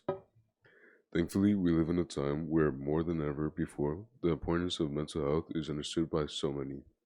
Unfortunately, there definitely are a lot of stigmas attached to mental health and receiving or reaching out for support, and to add to that, resources are not always easily accessible. Many students sadly experience not having access to safe spaces at home, or, as we shared from our survey earlier, not everyone believes that they would have support from those around them if they were to seek out therapy or support for their mental health.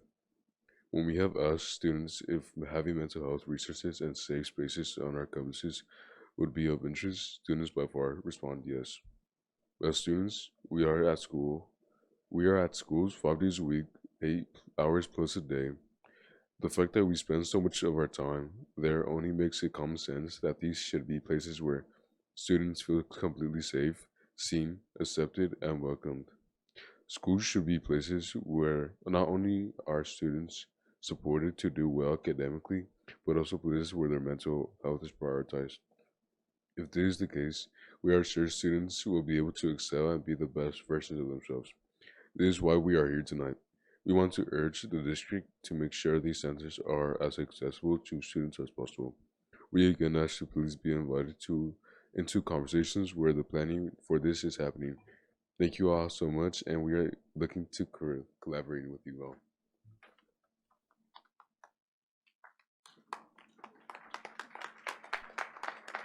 Alrighty, I want to say thank you all to you as well, and just remind my colleagues, during public comments, we ask for clarification, but not engage in discussion. Mr. Rosales Medina. Yeah, no, first of all, yeah, for the clarifying piece, but thank you so much for speaking. I'm just really proud the fact that we have, the way our students are speaking, articulate their leadership. So I want to say thank you, ICUC Youth, for advocating as of since 2015.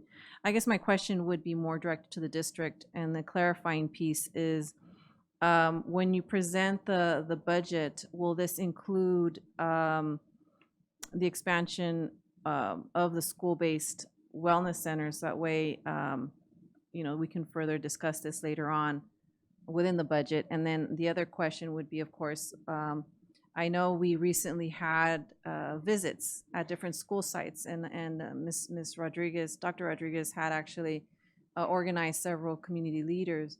I definitely would love our ICUC youth to participate in that, so that way they can also see, and maybe even from then make additional recommendations from their perspective.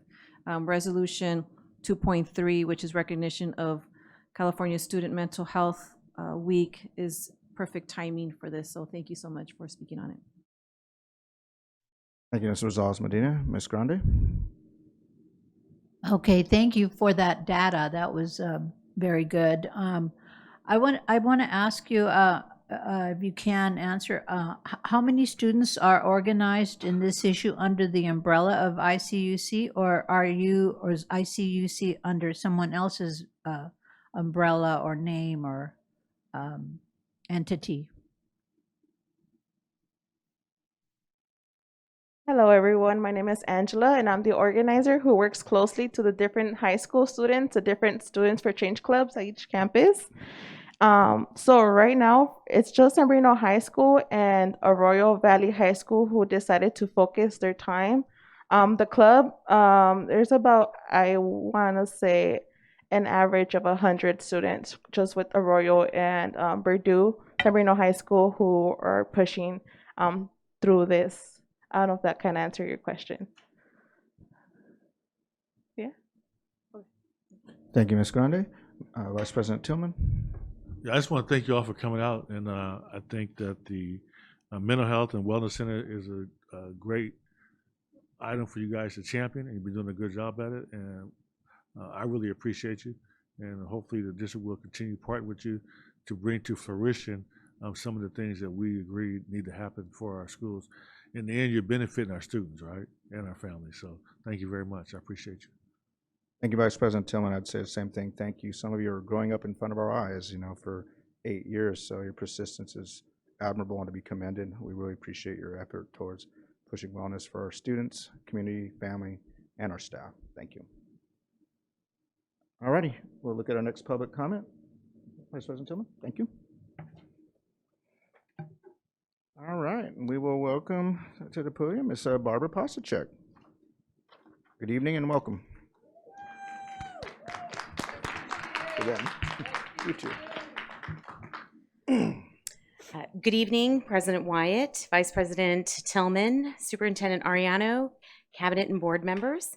I am Barbara Pasachek. I'm the SBTA Vice President, and I'm here speaking on behalf of our President and our 3,000 members. In honor of Teacher Appreciation Week, and today being National Teacher Day, SBTA would like to express our sincere thanks to all of our members. You are strong, resilient, and your talent and professionalism is unmatched. Most importantly, you are dedicated to your students and their families through your passion for teaching and compassion for meeting their needs. For all of these reasons and more, you are deserving of all of our appreciation during this year's Teacher Appreciation Week, and it is an honor to serve alongside all of you. I also wanted to take a moment to acknowledge our school nurses. Next week, Wednesday, May 10th, is National School Nurse Day. We would like to honor our school nurses who care for the children in our schools every day, and also to remind you that school nurses provide more than Band-Aids. Not only are they our first responders for our medical concerns, but they are also advocates for our students and play a vital role in guiding them to healthy lifestyles. Also this month, SBTA will be celebrating many of our nation's top educators and our retirees at our annual Monty Retiree Award celebration on May 18th. We hope that all of the board members and cabinet can join us for this wonderful opportunity to celebrate the amazing careers and accomplishments of our members, including board member Ms. Abeles Grande, who also retired this year. If you haven't already, please let Mrs. Cunningham know you are able to attend. I want to again sincerely thank you, our members, for all that you do each day and every day to support your students from pre-K to adult education.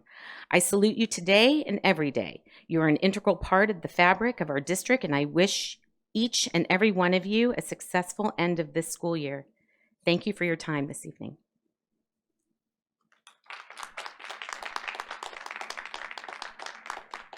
Thank you, Ms. Pashasek. And our next public speaker will be Yasmin Lazama. Welcome. Good evening. So which one is it? I want to know. Hello, my name is Jasmine Okay. Lazama. Yes. It's an honor to be in front of all these important people of our city.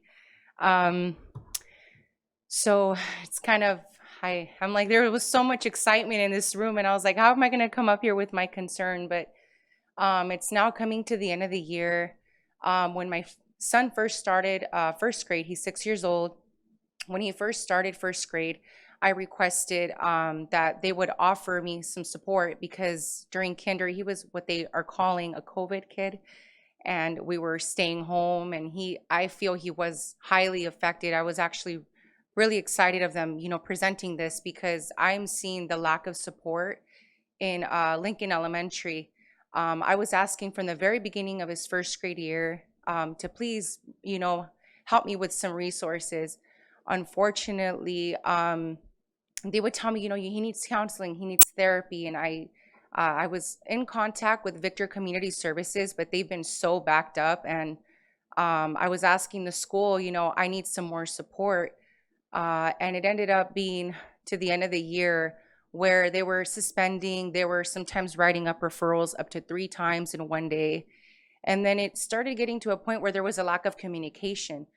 They wouldn't let me know that he was written up until the very end of the day. I think my son academically he's striving. I think he has a lot of potential. He's a genius, and he's just lacking that support. Well, we finally had an SST meeting 2 weeks ago for him to get some of these, resources on board. They told me, let's start small with him getting like these smiley face charts. And if he meets these, he was meeting about, I'd say 70% all around.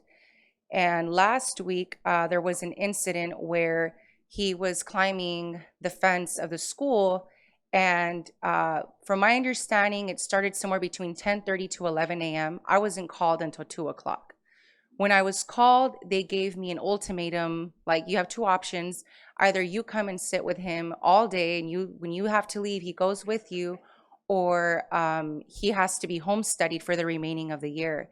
And I was so confused by that because I was like, we just got this meeting on board. I just signed documents with the school psychologist to get some testing going. And then they gave me this information. And I was like, this just doesn't make any sense to me. There was no suspension, no referral. I called district and I was like, I need to know my options, and they told me, well, technically, because there was no documentation, there's no, agreement of anything, you have the right to take him to school this morning. So they told me, take him to school and come see us.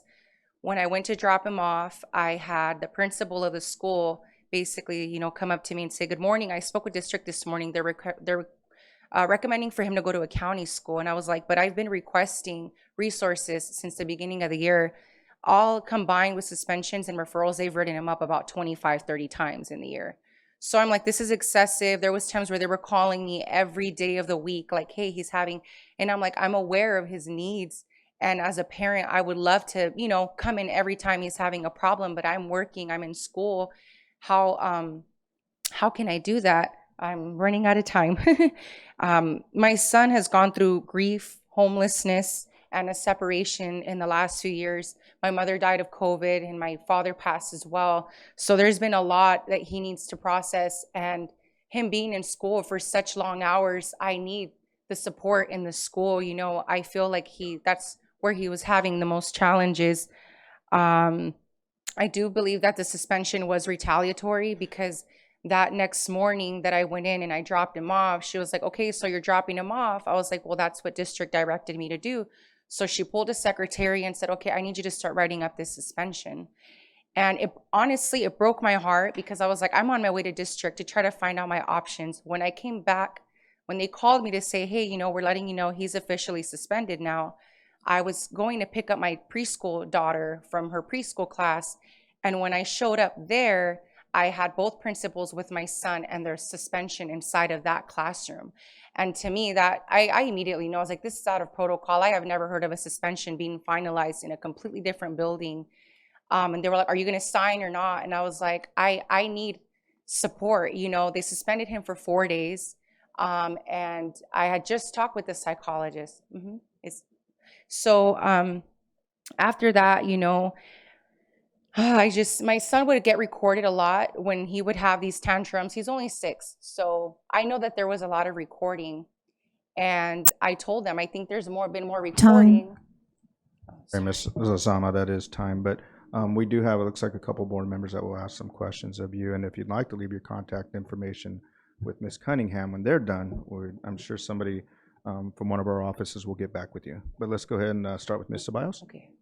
First of all, I want to say thank you for coming here. Your situation, you know, is not unique to yours. Actually, just sitting here listening to you takes me back to my situation with my son, which is the reason why I'm here today now. That situation led me to run years later, because it sounds very familiar. And so I just want to say thank you for coming. Here's my information. I'm sure that our assistant superintendents, I have faith that they will reach out to you. But if things continue to not work out or escalate, please, please, please reach out.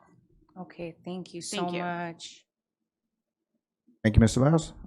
Ms. Rosales Medina.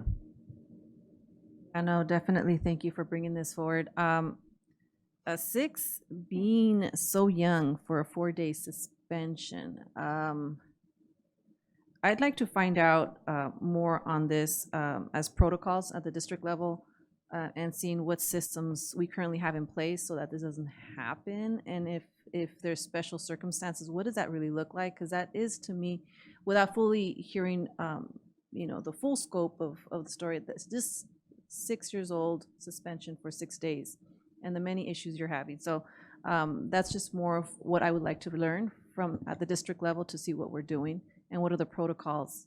So thank you so much for bringing this forward. Thank you. Thank you, Ms. Rosales Medina. Ms. Chahusky. Hi, thank you for coming and speaking tonight. I know that's not easy. Thank you. How many, you said he'd been suspended multiple times? Yes, so sometimes he would come back from a suspension and he would be suspended the same day he'd come back. And I'd be like, I understand that some of the behaviors that he was portraying were unsafe, but even the word expelling, I heard it about 12 different times when I would come in, and I would have a specific principal kind of smirk and say, I don't know, we're coming close to getting expelled. And then I really thought about it over the weekend, and I'm like, he's not starting fires. He's not bringing weapons. He's only 6. He was running around in a diaper 3 years ago. And yeah, there was a lot of suspending where, you know, we would just come back from the suspension. I'd try to work with him and they'd call me and be like, he's suspended again. How many days of suspension total? This was a time that they did 4 days. And again, I do feel it was retaliatory, because they knew that as a parent, I would always be like, hey, are you guys going to expel him this time? And, you know, they would be like, well, we're working with him. We're trying, but it's kind of looking like it. And I would say this was a time where there was the most days. They would do 2 days, 3 days, 1 day. I do feel it was a specific principal that was excessively suspending, and I expressed that concern to the other principal, and she said, I'm going to have you stop working with her. And the day that this happened, she happened to be in a meeting, and that suspension was finalized by this other principal. So And then you said that you started, they had identified them after the SST for testing for So special yeah, education? we had just done that. I would say about 2 weeks ago. I showed up for that meeting, and the day that they let me know that they gave me those two options was the day that I actually signed papers with the school psychologist to start the testing. And she told me, because we're so close to the end of the year, I'm going to do my best to squeeze all of this in 25 days. But now with this suspension, I would say it's cut like a whole week off of that time now. And that was basically what I was fighting for throughout the whole school year. I was like, I need resources, I need options, and there's resources that I'm barely finding out about now. But I'm like, we're a month away from the end of the year. And one of the Thank things that to you. add to Ms. Medina's request is just about, and I had written this down earlier on another issue, but when testing a parental request or the school identification is interrupted by discipline issues, like when discipline's what triggering this, the identification, and then we tell them they can't, what is the process? Like how do parents, how do we navigate getting kids tested and identified when it's The interrupted? testing does continue, and we go to the home or we do whatever we need to do in order to finish the process. The parent so that this can happen for this young man? Yes, and I believe Ms. Bicondova has reached out and given mom some options and let her know that we are continuing the testing. Yes, I got some information today because I did let the school know, hey, I'm going to be going to district with all my concerns, because at this point I'm finding out there has been resources, and they would be like, well, the Wilson Elementary has a 6-week program, and there was always constantly moving. But again, because of our homelessness, because of all the things that have happened, I do feel that there's a big problem in the way he's receiving and life, because he already feels out of place and feels like we're moving around a lot. So I was like, that's what we agreed to after the break. I told her, let's get some resources, and she told me I'm going to be having some people that district is sending in after the break. But I told her, if that doesn't work, I'm willing to move forward with finding a new placement for him.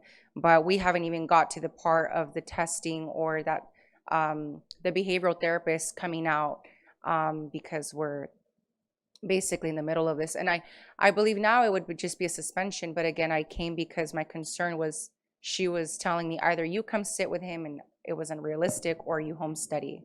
I apologize, one last question. Have you, has our Atlas department reached out to you for supports with your homelessness and stuff?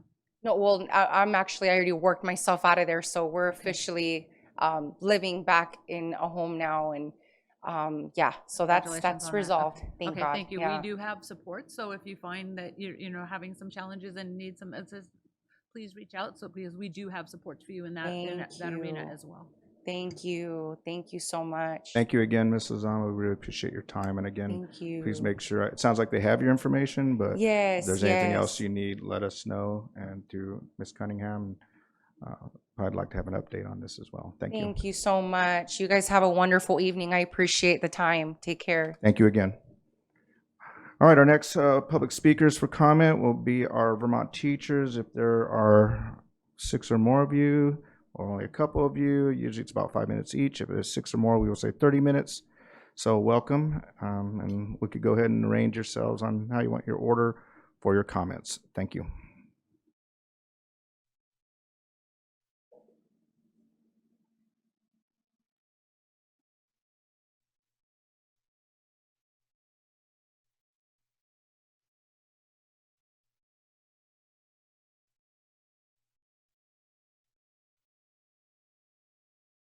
Good evening, board members. My name is Kara Clokey.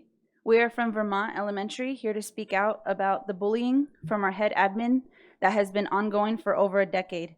We feel the environment is hostile, and we wanted to address our concerns. We're going to start out with Ms. Equals. Good evening. First, I want to apologize because we're not speaking out sooner because we've been afraid of the backlash that we're going to receive from our principal for speaking out publicly to you today. I'm speaking on behalf of multiple teachers today. So I would like to start by saying honestly asking you guys just one question, and that would be, how many teachers and staff members does one school need to lose in order to keep a single principal at that location? Because the amount is staggering. Our office staff has constantly been changing because no one will stay in that office long term. They are oftentimes required to do tasks well outside of their job descriptions to make up for the principal's lack of responsibility. This has resulted in certain budget funding requirements not being taken care of on time, such as morning tutoring paychecks for the teachers who are standing there and helping the students before school. Our vice principal, no longer there, had to wear 2 hats, vice principal and principal. She had little to no support, yet was taking all of the blame if something was wrong. Our vice principal was unable, or if our vice principal was unable, our principal would announce over the loudspeaker to not send any of our students up to the office for behavior issues for her to deal with. Rather, we were to wait until our vice principal returned so she could deal with them instead. Our school librarian isn't able to fulfill his duties or open up the library for weeks at a time due to the principal assigning him tasks for which are outside of his job description. For example, he is often seen around our campus doing heavy labor, such as moving boxes and furniture at the demands of our principal. He has been pulled to the office to perform every empty office position. He is also required to fill in for those who leave early and arrive late. As a result, our students cannot access public books in our school library because it is now never open. Our school psychologist has been unable to pull and test our students because she has nowhere to test them. She shares a room with the counselor and speech therapists, who are also both unable to perform their duties due to sharing this room. There is space that can be rearranged and made available if this was seen as a priority by our principal. However, this has led to many of our students being unable to get tested for life-changing IEPs in a timely manner because we do not prioritize this or give our staff the space needed to perform those duties. Our previous support teacher retired early, mid-school year, out of frustration caused by our principal. Our new support teacher has been burdened with all the responsibilities of a vice principal without receiving the salary of one. She is now also the one who is receiving the blame for all that goes wrong on our campus. She, not our admin, has been put in charge of running almost all the meetings held on our school site. We have lost and are losing,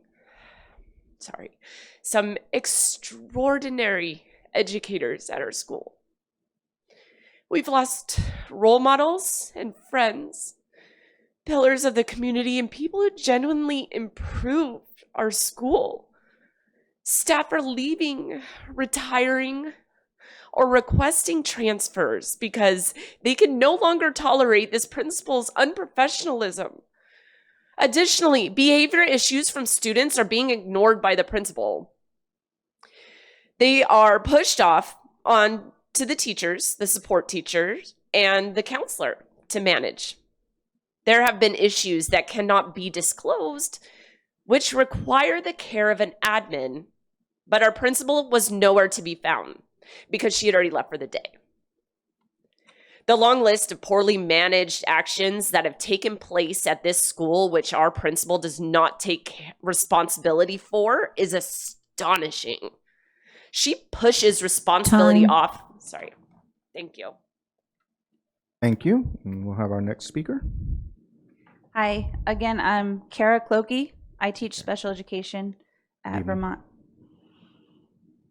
I'm writing this in hopes that I can make much needed changes to our school, Vermont Elementary. Admin, head admin in particular, has contributed or been the main cause for frequent staff turnover, fraudulent funding and spending, mismanaged budgets, special ed discrimination, teacher contract violation, and time theft. The morale of the campus has been brought down by this individual, making it difficult to keep up student attendance and to keep staff feeling appreciated for everything we do for the students. There has been a shortage of office staff and recreational aides, causing a chain reaction of consequences. Library has not been open most of the year because library assistant is forced to do other duties such as bilingual work, secretary work, storing and moving furniture and boxes and packages, organizing events, etc. Students are suffering without their weekly library time. There have been countless incidents on the playground due to lack of supervision. Money in the school budget is being spent in ways that are not being properly documented. I was a secretary for the school site council for the 2021 to 2022 school year. I was told that my position did not matter and that I would not have to have any required tasks other than to just attend the meetings. When a guest teacher was not provided to cover my class, I was required to attend virtually during instructional time and was forced to approve minutes for meetings that I was not in actual attendance and to agree with and approve points that were explained during my classroom instructional time where I was not 100% engaged in the meeting. The school budget is not openly discussed or made available to staff on exactly what is being spent and where. Pricey luncheons are provided to parents on a regular basis, yet the laminator is out of commission for the remainder of the year due to lack of supply. Due to lack of money and proper planning, we have no more money for basic supplies or busing for end-of-year activities. As a special education teacher, I advocate for my students and make sure their specific needs are being met each day. Each of my 14 students have an IEP, and there are at least 1 to 2 meetings per year for each student, and many of them involve service providers such as APE, OT, OI, SLP, school site, counselor, etc. Most elementary schools have principal support in scheduling, organizing, delegating, and participating in IEP meetings. I have not had that support. Duties for my class are typically handed off to admin designee. In addition, I have a student, 6th grader, who is wheelchair bound. I have been informed that there is no bus to meet his accommodations in order to attend the 6th grade Castle Park field trip. His parent will have to be asked to drop him off and pick him back up.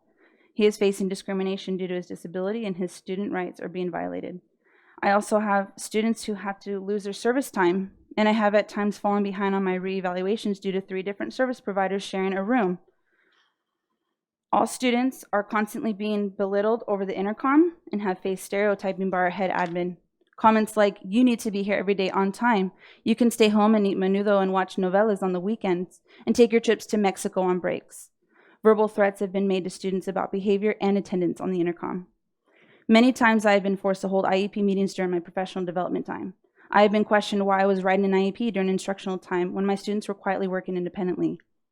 Instructional time, work hours apparently only count for subordinates. Head admin spent an entire school year pawning off her job tasks to others while she spent her work hours in her office dealing with an ongoing personal matter. Staff was informed by her that she was not able to go into classrooms all year due to this personal matter. She asked for us to have sympathy over her. Yet when I missed a few days over the course of 3 weeks to tend to my child who had a broken femur caused by a fatal accident she and I were involved in, I was reprimanded in my evaluation about my attendance being unsatisfactory. Head admin is incompetent and cannot and will not perform her assigned job tasks. She appears to have a close relationship with her evaluator, so I'm not sure when she was truly evaluated on her competency to perform the basic duties necessary to manage a school, staff, and students. She has been reprimanded, investigated, and put on temporary paid leaves due to her lack of competency and education and the result of her ignorance of her job duties, yet no changes have been made. She continues to be given the opportunity to run the school to the ground. Panoramic surveys results show that our students do not feel safe at our school. No child should be in fear when trying to learn. No child should be forced to attend a school that is being mismanaged just because they live in the demographic. As much as I would love to have my daughter attend school where I work and be taught by our amazing and dedicated teachers, I choose not to have her attend Vermont because I do not feel comfortable or safe with head admin's decisions and approaches. I would also request an audit of verification of records for attendance, herself, as well as students. The COVID results that were believed to be altered and true and actual spending of the school budgets. The issues our school site has faced are not limited to this list, but I hope this list paints a picture of our campus in its current state under our current head admin. Thank you. Thank you, Ms. Loki. Next speaker, please.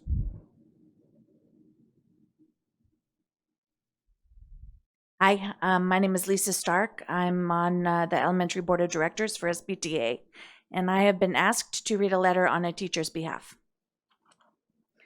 Concerns strictly related to administrative duties, there are several regarding the lack of professionalism towards staff.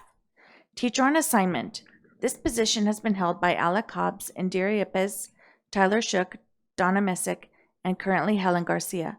While this position has time for working with students, it is often treated as a personal assistant to principal to do reports, presentations that she needs to submit to the district, etc. Resident subs from the Learning Center are often placed in the classroom of the English language facilitators' classrooms so that they could work on projects that she needs done when they should only be pulled out to actually conduct MTSS or EL assessments. Most recently, Mr. Penanuri was pulled out to conduct promote with consideration meetings. This is unfair to Learning Center students and the students in the ELF classrooms. Library assistant is often pulled out of the library to work out of classification to fill in for vacancies from secretary, clerk, etc. due to high office turnover. Again, students go without library. Additionally, because he's a good worker and he is taken advantage of to also help with custodial work, coaching for soccer, and solving fiscal issues that administration should be trying to resolve. He is often pressured to do work quickly because deadlines are met, but is not given any guidance from administration. He never complains, and he's often chastised too. PTO. Physical information is not shared with staff, such as records of expenses and profits from holiday stores, snacks sold, etc. When asked for information, she gets defensive. This should be public knowledge. Also, a master key is given to them should they have access to all classrooms. They also have been known to cook food, and the smell penetrates through the walls of the portable classrooms, which is a distraction for upper grade students. Recreation aids. Unequal treatment.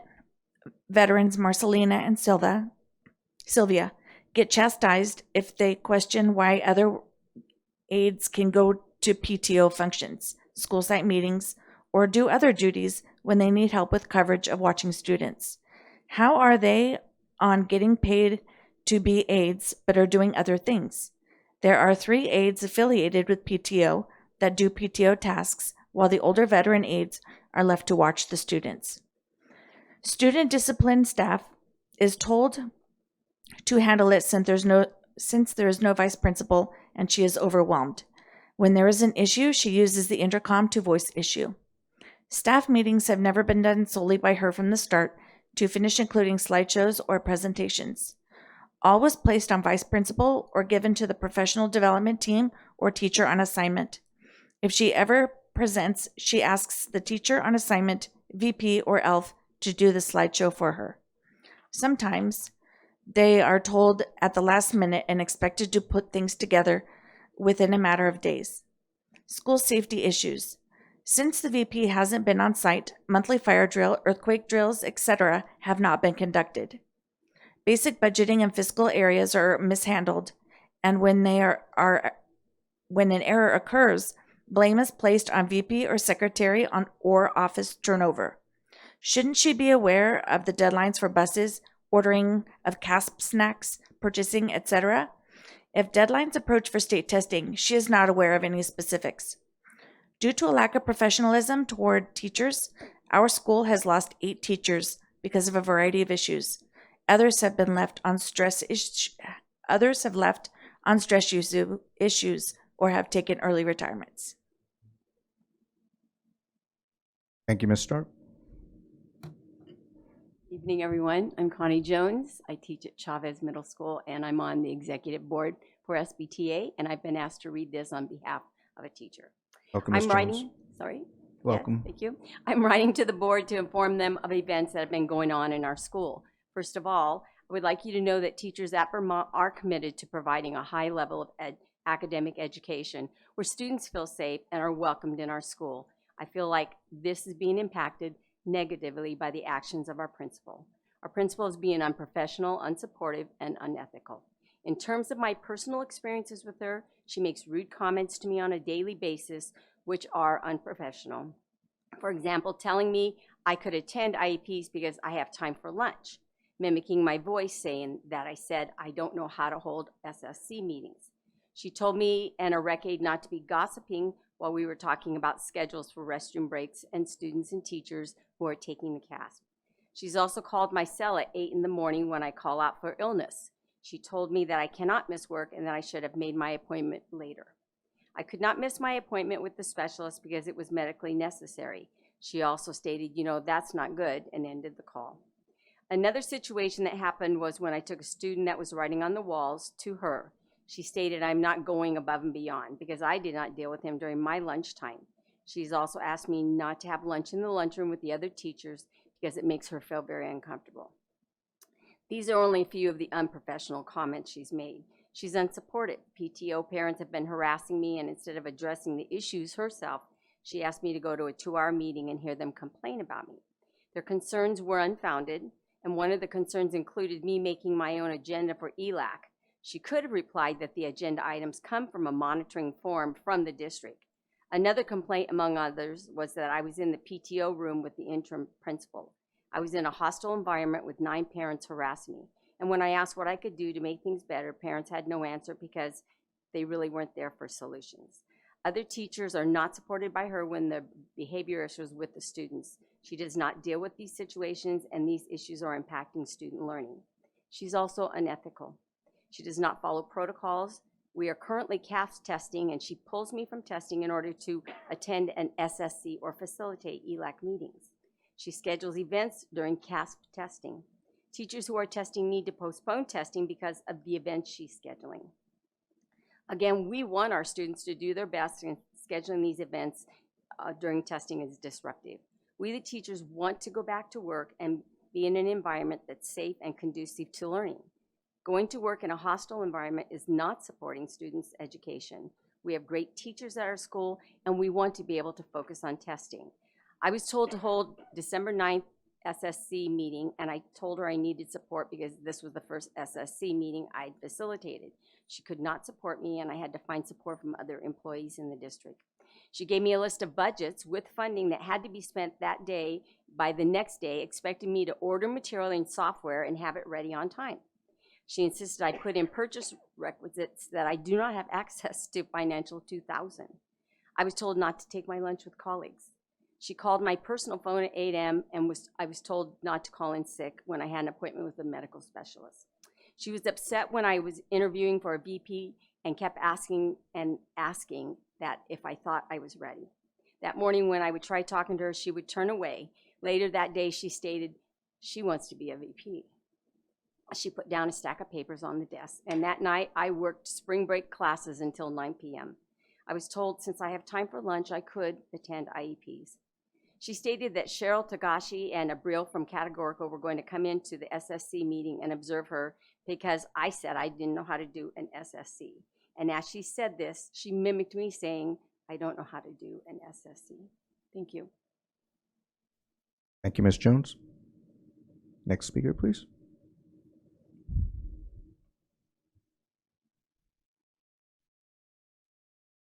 We are done. All right, thank you, everyone. We do appreciate your comments this evening. I will look left and look right. All righty, thank you again.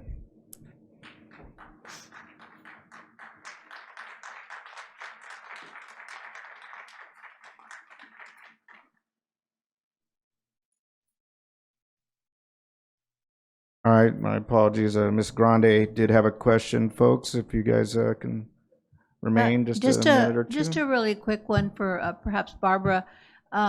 Did any of the teachers there take the grievance procedure to the union? Isn't there a grievance against principals exist? Yes, and some of the members have filed grievances. Okay, so where was that on the Richter scale? Well, it just, there were a few that have happened in the past, and we've addressed them and, taken them as far as they could go. But at this point and at this juncture, this has been the first time I think that the teachers have really come forward to speak out. It was hard for them to come up and speak out. It took a little while for them to collaborate together and form their letters together. So So they are were they at they were debating whether they were just going to let you read the letters or speak out loud today. So are they at step one, level grievance one, level Ms. grievance Grande, two? we're not to go Right, into thank depth you. in this, Thank you. only Never mind, clarification, never mind. not that an it? inquiry. Thank you. Okay, thank you. All righty, our next public speaker is Ms. Negretti. Welcome, Ms. Negretti.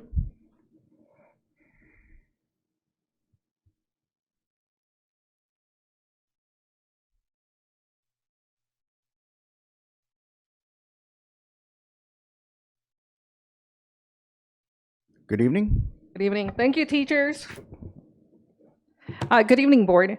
An update real quick. I came back a while back and I let you know that I had some concerns because BIP was also in Young Visionaries, which is who you contract with, was allowing the people who were just coming out of jail to come in contact with the youth. And of course, they said they were impressionable. I was told Miss Anna Applegate would follow up on this, and that to date has never taken place. So of course, that concern's still there, because if every single employee is supposed to go through their DOJ, background, what's going on there? I now see that YAP is having full access during the school hours to be on campus. So does that mean that those employees for YAP in any outside third-party organization, are they going through their background checks? That should be a big concern, because if you have, employees who get caught molesting children, nevertheless, when you have third-party employees, is that background happening? So with safety in mind, I see that on the agenda, 13.25 is a conference to Lake Arrowhead. You also have 1318, which is another trip to Carlsbad. So years ago, the school district decided to purchase the old San Bernardino Sun building. And of course, what the public was told or sold on was that it was going to save hundreds of thousands of dollars for training. So if that was the intent, to spend millions on that PDC building and get everything brand new, why is there a need to continue to go to Big Bear, to go to some spa, to go out of, just out of San Bernardino to go spend that money when they're nickel and diming with safety of staff and students? What's that about? Well, I've learned that the district is proposing to CSCA to have security have a working lunch. Now, all the past years, it has been where their lunch, they're considered to be on the clock. Why? Because if something happens like yesterday, right? Yesterday, my daughter gets home and she's like, Mom, it was crazy today at school. We had 7 fights. 7 fights, and mind you, that's not counting the one after school. So at the high schools, you're supposed to have 5 security guards on campus plus one school police officer, because of the number of students at the high schools. So should something happen, they're supposed to be able to go beyond, if they're eating, drop whatever you're eating and go and assist. Why? Because we don't want students injured, and you also don't want staff injured. At the middle schools is 2. So what happens if the district, who wants to nickel and dime on that, right? Because what they want to do is next school year, the changes of the starting and ending time is to say, well, let's just say if you get a half an hour duty-free lunch, so they can extend at the end of the day. There's no problem on wasting funds to go to, Carlsbad, to go to Lake Arrowhead, but there's a problem to add that half an hour so that everybody continues to be on hand while the kids are there, to prevent, again, injury to staff and students, right? Because if they're not available, if there's a duty-free lunch, that means they're not available. So if we're nickel and diming in that, can we save? Can we maybe abolish the deputy superintendent position? Can we abolish the assistant chief of school police? Because again, this is a small school police department. Most of those other departments in other schools don't have an assistant chief and a school police department. There's money to save, but don't do it at the account of the safety of the kids nor the staff. With that said, I want to leave you with the parable. A little bird was exuberant and happy. It should have been flying south, but it was so happy that it forgot to fly south, and it was too late. The winter came and the wings froze. It fell, and a cow that was passing by dropped dung on the bird. Well, the dung was warm, and it defrosted the little wings from the bird. The bird started to chirp happily. Here comes a cat, and it hears the bird and it digs, and it gets the bird out, and it eats it. The moral of the story is, not everybody who heaps dung on you is your enemy. Not everyone who gets you out of is your friend. Please remember that. Thank you, Ms. Negretti. Thank you. All right, our next public speaker and comment is Ms. Dezan, excuse me.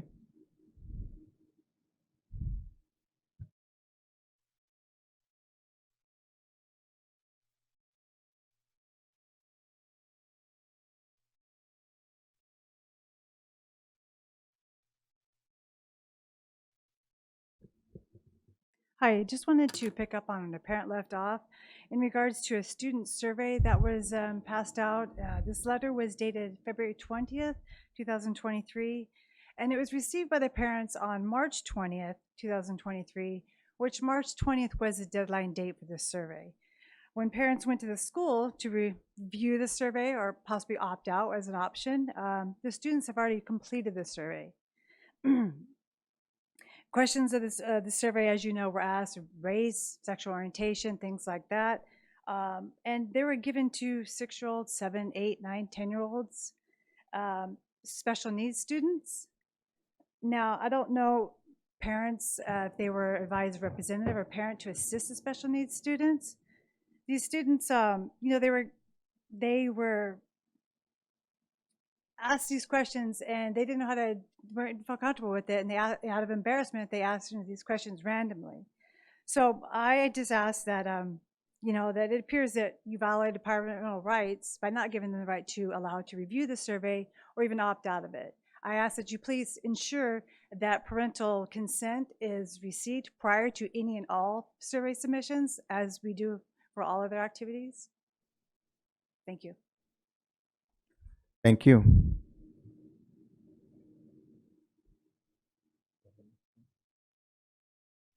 All right, that's it for in-person public comments. Did we have any virtual public comments, Ms. Cunningham? No, we had none. All right, thank you very much. Oh, Vice President Tillman? That's a question. So right now, when we do surveys, do we ask for permission from the parents to fill out the surveys? We do not. We have offered the opportunity for them to opt out. These surveys are coming from the state that we need. They can opt out? They can opt out. Okay. And so and just from a practical perspective, when a student gets a survey, the teacher announces, you don't have to do the survey, or how does that work? So the parents have the opportunity to opt the students out of taking the survey. So as this teacher distributes them, they don't make the announcement because that's something that the parents would do prior to them being administered the test. If we can just get a sense that is what's happening, to be sure, because I do want for the parents the ability to say they don't want their student to participate in the survey. Absolutely. Thank you.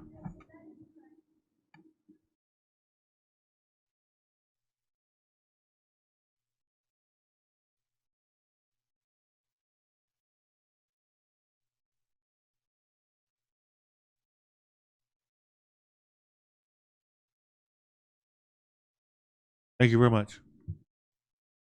Thank you, Vice President Tillman. We will move on now to 7.0 public hearing, which means I will close our open session and go into public hearing. All right. Ms. Cunningham, are there any public comments for this hearing? No, they're not. There are not. All right, then I will go ahead and read the resolution there. Be it resolved, the Board of Education received the district's initial sunshine contract proposal, successor to San Mateo Teacher Association, San Mateo City Unified School District, and the San Mateo Teacher Association have entered into negotiations for a successor agreement.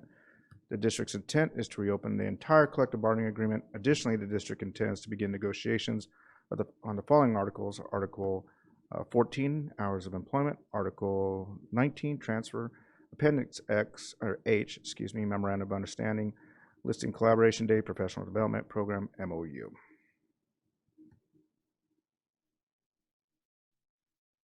Take action on that one, Ms. Cunningham. All righty. So I'll ask for a motion. So moved. Oh, I'm sorry. I did.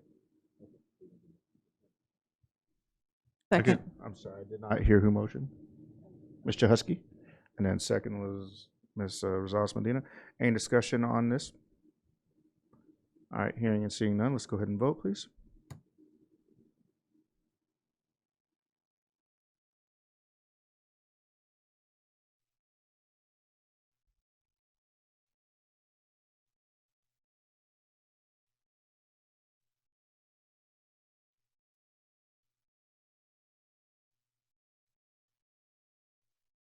All right, motion carries. We'll go ahead and close the public hearing then.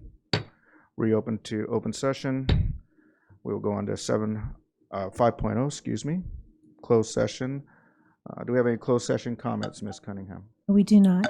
All right, then we will recess to 5.2, closed session. Thank you. All right, folks, we're going to go ahead and come back in from closed session. So welcome back, everybody that's been patient out there. Great to see y'all. We're going to move on to 6.1. And I'm going to put on my glasses here, buy a little more time. We have a quorum, so we're good. 6.1, let me see here. Be it resolved, the Board of Education approves settlement agreement number SS-22/23-03 in the amount of $10,637.50. The Board of Education authorizes the purchasing director to sign any related documents.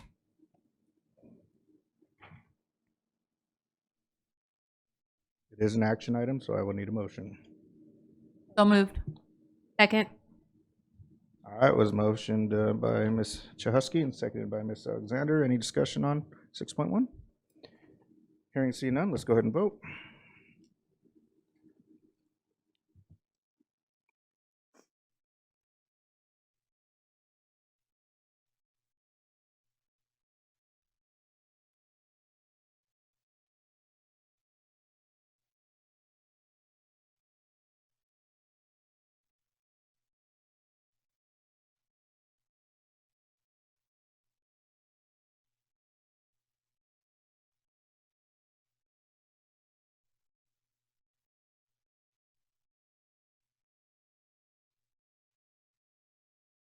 Okay, motion carries. Move on to 6.2, expulsion of students. The Board of Education accepts and adopts the recommendation and findings of the hearing panel based on a review of the panel's findings of facts and recommendations and orders the expulsion of following students with identification numbers as listed below in accordance with the board rules and regulations and in compliance with Education Code Section 48900. So moved. Second. It's been moved by Ms. Rosales Medina, second by Ms. Alexander. Any discussion? All right, hearing and seeing none, let's go ahead and vote.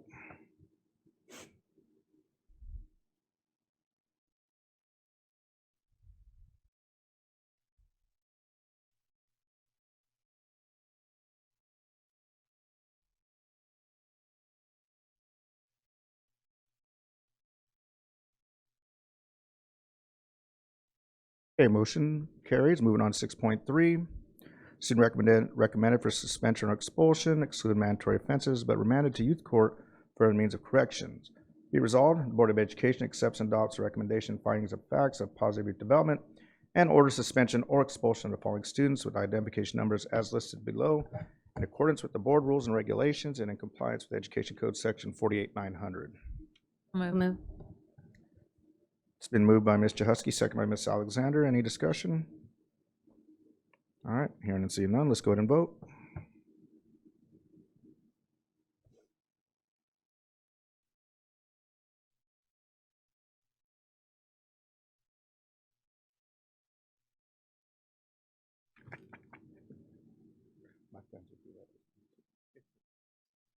All right, motion carries. Moving on to 6.4.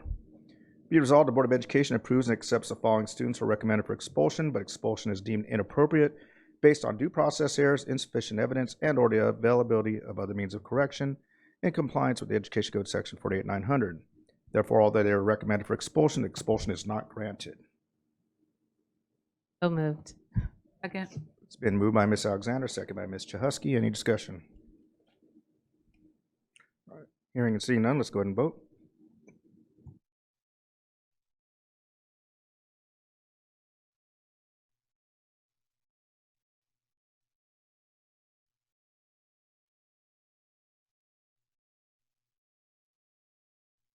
Okay, motion carries. Moving on to, I believe it's 6.5.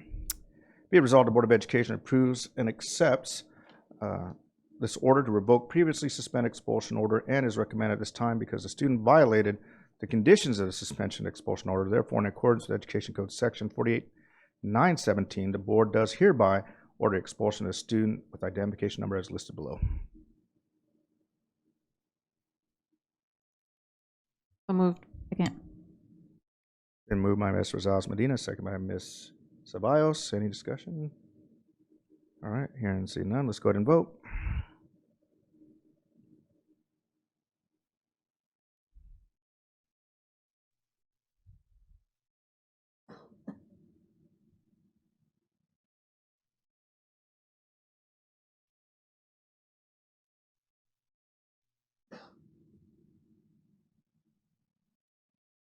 Motion carries. We'll move on to 6.6.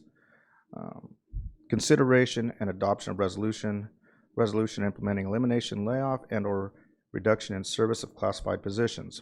Be resolved that the assignment of classified employees identified in Exhibit A attached hereto is hereby eliminated, effective at the conclusion of the 2022-2023 school year. Such employees shall be given appropriate notice by superintendent or designee of the elimination of their services, with such notice to be given on May 14, 2023, in a manner prescribed by law. Be resolved that the classified employees listed in Exhibit A attached hereto, who are identified as having their assignment reduced in hours, shall have their assignment reduced effective at the conclusion of 2022-2023 school year, or for effective bargaining unit members, the completion of negotiations between the district and the California School Employee Association and its San Bernardino Chapter 183. Whichever occurs later, with such notice to be given on or before May 14, 2023, in the manner prescribed by law. So moved. Second. It was moved by Vice President Tillman, second by Ms. Ceballos. Any discussion? All right, hearing and seeing none, let's go ahead and vote.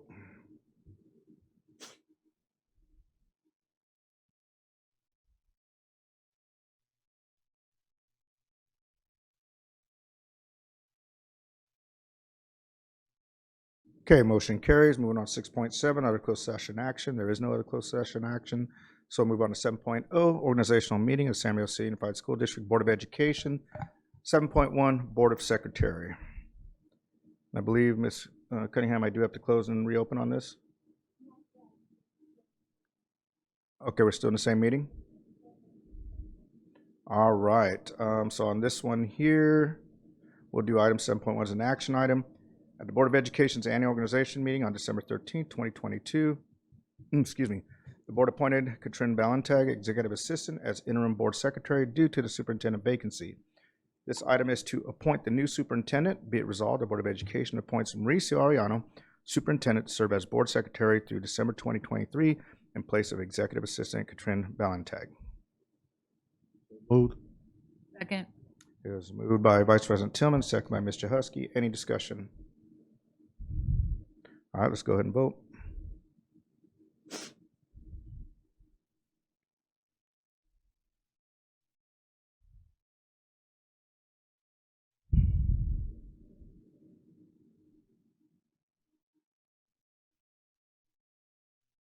Okay, motion carries. Moving on to 7.2, recess as the San Diego City Unified School District Board of Education. We will now recess as San Diego City Unified School District Board of Education. Item 8, meeting the Board of Directors of San Diego School Financial Corporation is now in session and all directors are present. We'll move on to 8.1, appointment of Corporation Secretary Treasurer. Let me get caught up here. All right, the December 13, 2022 meeting of the Board of Directors of the San Diego Schools Financial Corporation. The board appointed Katrin Ballantyne, Executive Assistant, as interim Secretary Treasurer due to superintendent vacancy. Be it resolved, Mauricio Arellano, Superintendent, be appointed as the Corporation Secretary Treasurer through December 2023 in place of Executive Assistant Katrin Ballantyne. So moved. Second. It was moved by Mr. Husky, second by Vice President Tillman. Any discussion? All right, hearing and seeing none, let's go ahead and vote.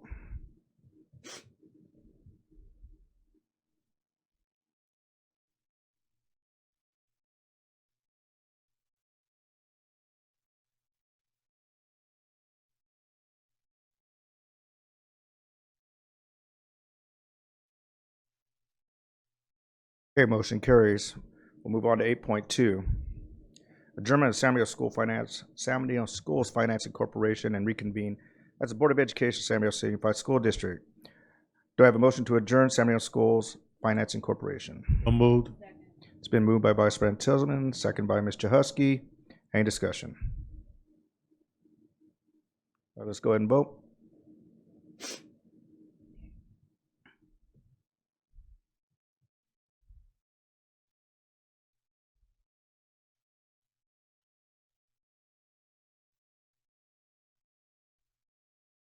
Okay, motion carries. San Diego School Finance Corporation meeting is now adjourned. We will now reconvene as the Board of Education, San Diego City Unified School District. Moving on to item 9, reports by union organizations. 9.1, San Diego Teachers Association. We have none? There's no report. 9.2, California School Employee Association. Yes, we do. All righty. Good evening and welcome. Good evening. Can you guys hear me okay? Yes, we can. Great to hear you. Okay. All right. Good evening, board members, Superintendent Ariano, and Cabinet. My name is Robin Rucker, and I'm here on behalf of CSEA. First, I'd like to give a shout out to Dr. Sandra Rodriguez for her Distinguished Service Award, and congratulations and well-deserved, Dr. Rodriguez. CSEA has been working on bringing our dedicated and hardworking rec aides into the CSEA family. We are working through that process and we'll keep you updated as we get more information. As you know, late start is approaching very quickly. CSEA and the district have been working very hard to implement the new start times. We understand that there may be a few bumps along the way, but the safety and security of our district students and staff are of the utmost concern. With that being said, we look forward to the district late start town hall meeting on May 15th. We are hoping that some of the questions, comments, and concerns that members have will be discussed and answered at that time. Finally, on behalf of CSEA, I'd like to give a big shout out and thank you to our hardworking and dedicated members. You keep everything moving along smoothly. Your work is appreciated. And also I want to thank the board for the resolution and recognition for Classified Employee Week. And thank you for your time and have a good evening. Thank you. You have a good evening as well. All right, 9.3, Communication Workers of America. No report. No report. Thank you very much. 9.4, San Diego School Police Officers Association. No report. 9.4, no report. Thank you very much. Move on to 10.0, reports and presentations. And we'll go to 10.1, CAPS presentation. Well, board, we are so excited to share the wonderful things that are happening in our expanded learning program. Today, we have Director Ann Pearson and her hardworking, dedicated team to present on all of the happenings that we've been able to accomplish this past year. With that being said, I'd like to pass it to the fabulous Ann Pearson. Thank you. That's a great introduction. So good evening, Board President, Dr. Wyatt, Vice President, Mr. Tillman, board members, Superintendent Ariano, Cabinet, and the audience members that are left. My name is Ann Pearson, and I'm the Director of Expanded Learning, our Sunrise and CAPS programs. I'm also joined by a few people from my team, which is my coordinator, Laura Vega, and one of my program specialists, Lisa Grizel. So tonight we're going to be presenting with you we're presenting you with an overview of the 2022-2023 school year in our Expanded Learning Sunrise CAPS department.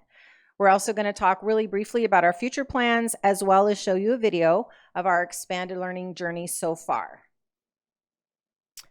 So with the addition of roughly $54 million a year from the ELOP Expanded Learning Opportunity Program funding, and under the direction and vision of Assistant Superintendent of Student Services, Dr. Sandra Rodriguez, the Expanded Learning Department has embarked on a mission to make sure our scholars have the same opportunities as scholars in more affluent districts and scholars of affluent parents.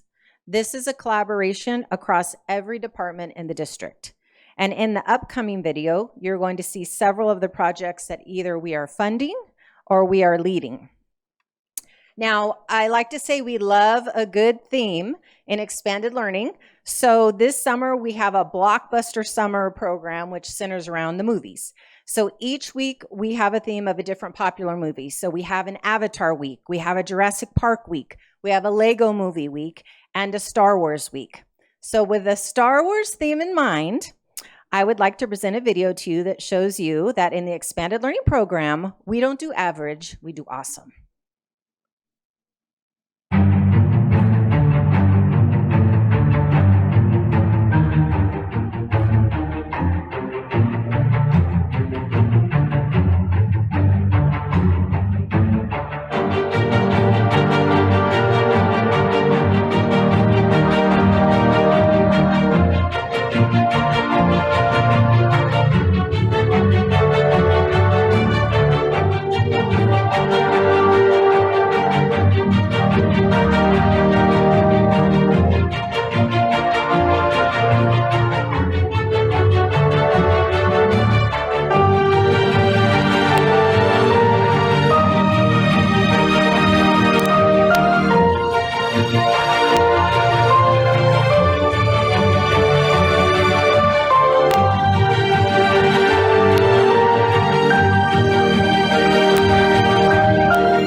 A shout out to Robert Ruff, who is one of our program specialists and completed that video for us. That is our presentation. Thank you. All right, thank you, and wonderful video. Board, I will look left and look right. Ms. Rosales Medina? I do want to ask, because at the end it did give the summer program. From what time to what time will that be? Do you know? So we're teaming up with ed services for several of the days, but the days we're required 7:30 to 5:30 as part of the ELOP funding, so we have to do 30 additional non-student days. So our program will run 7:30 to 5:30. 12 of those days will be in, 8 to 1 with academics, so we'll be there that whole time, and then we will collaborate with our ed services partners. And I think we're going to run 7 additional days after that, just because that's what's required by the And grant. is it open enrollment, or are you targeting specific maybe students that need extra support, or how are you reaching out? So for the CAPS portion of it, it's open to anyone that wants to enroll up until we reach our limit. For the academic portion, I'll let Mrs. Applegate address that. So our site leaders have prioritized, we have students that need the additional help, but it's open pretty much to everybody. Thank you. All right, thank you, Mrs. House Medina. Ms. Ceballos? I'm sorry, and please forgive me. I haven't been feeling super well today, but the purpose of this presentation was just to kind of highlight, give us an update. Just an update, yes, just a year in review of what we've done and then what's coming on, upcoming for the summer. Okay, I'm sorry. I just thought it was really short. I was expecting to see something in writing or something in addition to like a video. So I don't know if that's something that we can kind of like also have something more concrete that maybe we can. Yeah, I would appreciate that. Yeah, thank you. Thank you, Ms. Ceballos. Ms. Mary Ellen Grande? I'm just curious about how many children do you serve, and if parents get to see this great video that you just put on for us? So we have 15,000 enrolled currently that attend on a regular basis, probably closer, like every day, probably closer to 9 or 10,000.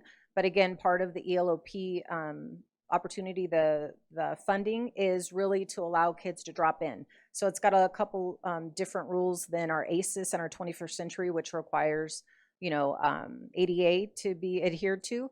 So we're encouraging the drop-in. So if you want to come in and do clown school, which is what they had for our greatest spring break on earth, they had clown school, and they just wanted to do that, they can. If you heard Shandon Hill's presentation earlier, they have different clubs, different days. So with this this funding opportunity, they're allowed to do that. They can just drop in on the days they want, or we can have them every day. So just to add to that, remember, we're trying to create opportunities that more affluent communities offer to their students. So if they want to come just for piano, they can come just for that. If they want to come just for swim, they can do that. Or if they need daycare, they can stay there till the very end of the day. So there's lots of flexibility to meet the needs, the diverse needs of our families.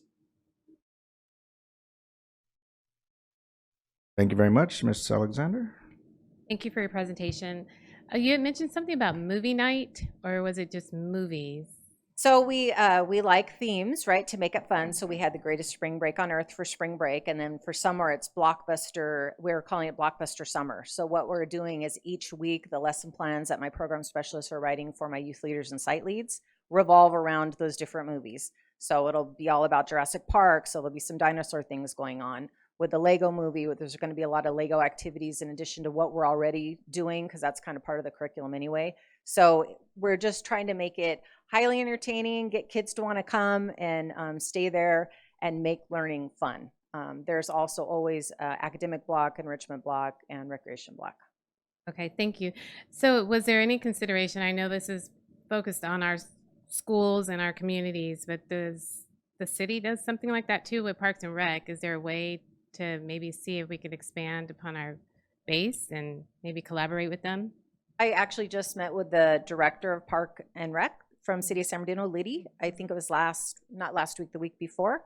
And her and I have talked about the different collaborations, a lot of it being the advertisement for the programs that the city is already doing. Mm-hmm. People don't know to take advantage. So we even talked about helping them out with flyers at the neighboring schools to the community centers. Right, okay, thank you.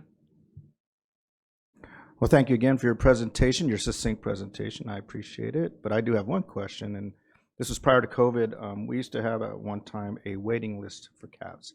Do we still have that waiting list? I think as of 4 weeks ago, and correct me if I'm wrong, that we've solved the waiting list issue. Also, what we did is we put an RFP out for a temp agency, for lack of a better word.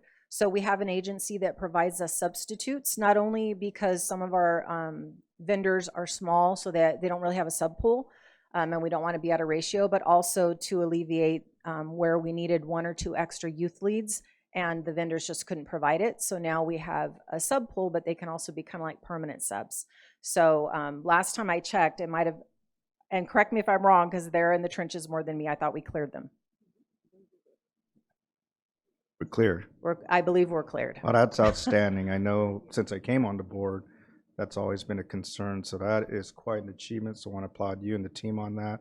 That is so great to hear, because one of our biggest concerns is we don't want our kids on the street.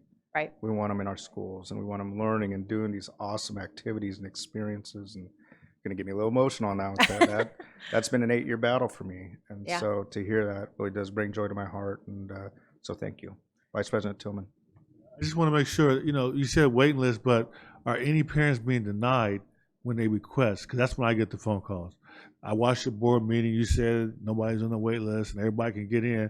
And I got told that my child can't go to the program. So do we have any sites where parents are being denied?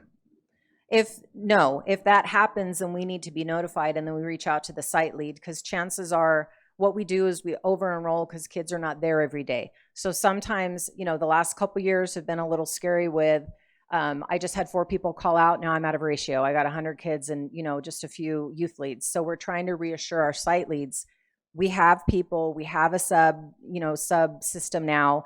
If you think you're going to be out of ratio, you just tell us, and don't tell people that, no, we don't have it. We have the resources now where you need another person because now you're 5 over, we'll get you another person. That's good So to know. if they are told that, we just need to know, and we immediately address it. Yeah, right now I contact Dr. Rodriguez. So Yes. And then we said, what did you say? No. We All will right. say, we'll take care of it right away. All right, thank you. Yes, thank you again, and wow, great job. Just keep looking forward to more innovation and more exciting experiences for our kids. I hope this week's Star Wars, you know that, right? It's the 4th. May the 4th be with you. So. Yeah, that's true. It's for the summer, so it's not yet, but I that was telling would Mr. be, Arniano, I looked down at my tie, I said, oh my God, I don't know if I have a Star Wars tie or not. that would be great to Thursday, put into so I our gotta get lesson one. plans for next year, for sure. All right, thank you very much. Thank you. Appreciate you. 10.2 ESSER plan update, and I'll hand that off to, is that you, Dr. Rodriguez, again? Or is it, can we start it? Oh, it's Mohammed. Mohammed, Mr. Aslam, all right. Thank you, Dr. White. Good evening, board. Tonight, we're going to present our district ESSER funding. I will give you an update on ESSER funding, as well as our student and staff devices. The presenter with me tonight is our Director of Fiscal Services, Trish Wee, and I will join with her. So I'm going to go walk down there and answer any issues and concerns you may have. So I'll go join with her.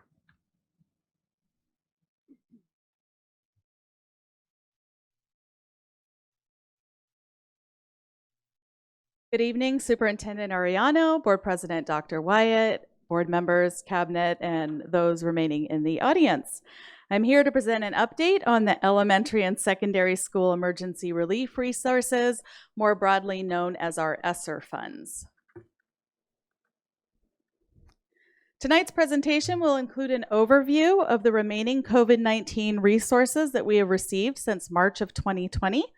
We will look at our expenditures by fiscal year, and we'll do a brief highlight of expenditures in each resource. We will also review our available resources for 23-24, and finally we'll talk about the devices that have been updated since 2020. I would like to start with a definition of the resources that we will be discussing this evening. They tend to be broadly categorized as ESSER funds, but there are actually multiple resources allocated from different legislation. So you'll notice on the slide that ESSER 1 is not here. ESSER 1 was a result of the CARES Act, and those funds have been fully expended and have expired. So we're only going to be discussing the resources that we currently have available for our district. ESSER 2 is a result of the Second Act of Federal Relief Response to COVID-19, CRRSA. This was passed in December of 2020, and the purpose of these funds are to address the impact COVID-19 has had and continues to have on elementary and secondary schools across the country. These funds must be obligated by September 30th of 2023.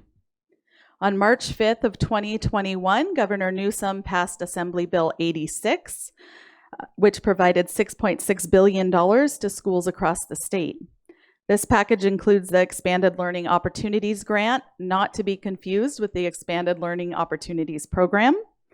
The purpose of AB 86 is to provide a learning recovery program that at a minimum provides supplemental instruction and support for social and emotional well-being. These funds must be obligated by September 30th of 2024. Finally, U.S. Congress passed the American Rescue Plan, which was signed into law on March 11th, 2021. This was the third act of the federal relief in response to COVID-19 and includes ESSER 3. This is the largest of the funds and also addresses the impacts of COVID-19, including learning loss mitigation, and these funds also must be obligated by September 30th of 2024. Here you will see how the funding was allocated to San Bernardino City Unified in each resource and how much was spent in each fiscal year. ESSER 2 has provided almost $110 million in COVID relief funds. These funds will be fully expended by September 30th of this year. We received $23.5 million from Assembly Bill 86, which will be fully expended by September of next year. Finally, SBCUSD was allocated almost $241 million with ESSER 3.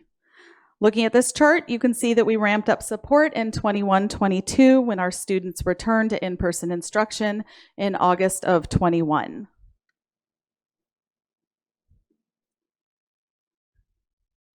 Sorry about that. That's I think okay. Vice President Tillman had a question on Sure. that particular slide. I need some clarification on the chart. Sure. So I'm assuming this number where it says allocation is the total amount allocated, correct? For those programs. I'm sorry, say that once again. Where it says allocation, Mm-hmm. like the 109 billion, that was the total amount allocated. Correct. For that For program. ESSER 2, correct. Right. And then across the board. The question, so when you say fiscal year 2021 actuals, that means that $2.8 million was spent that year. Correct.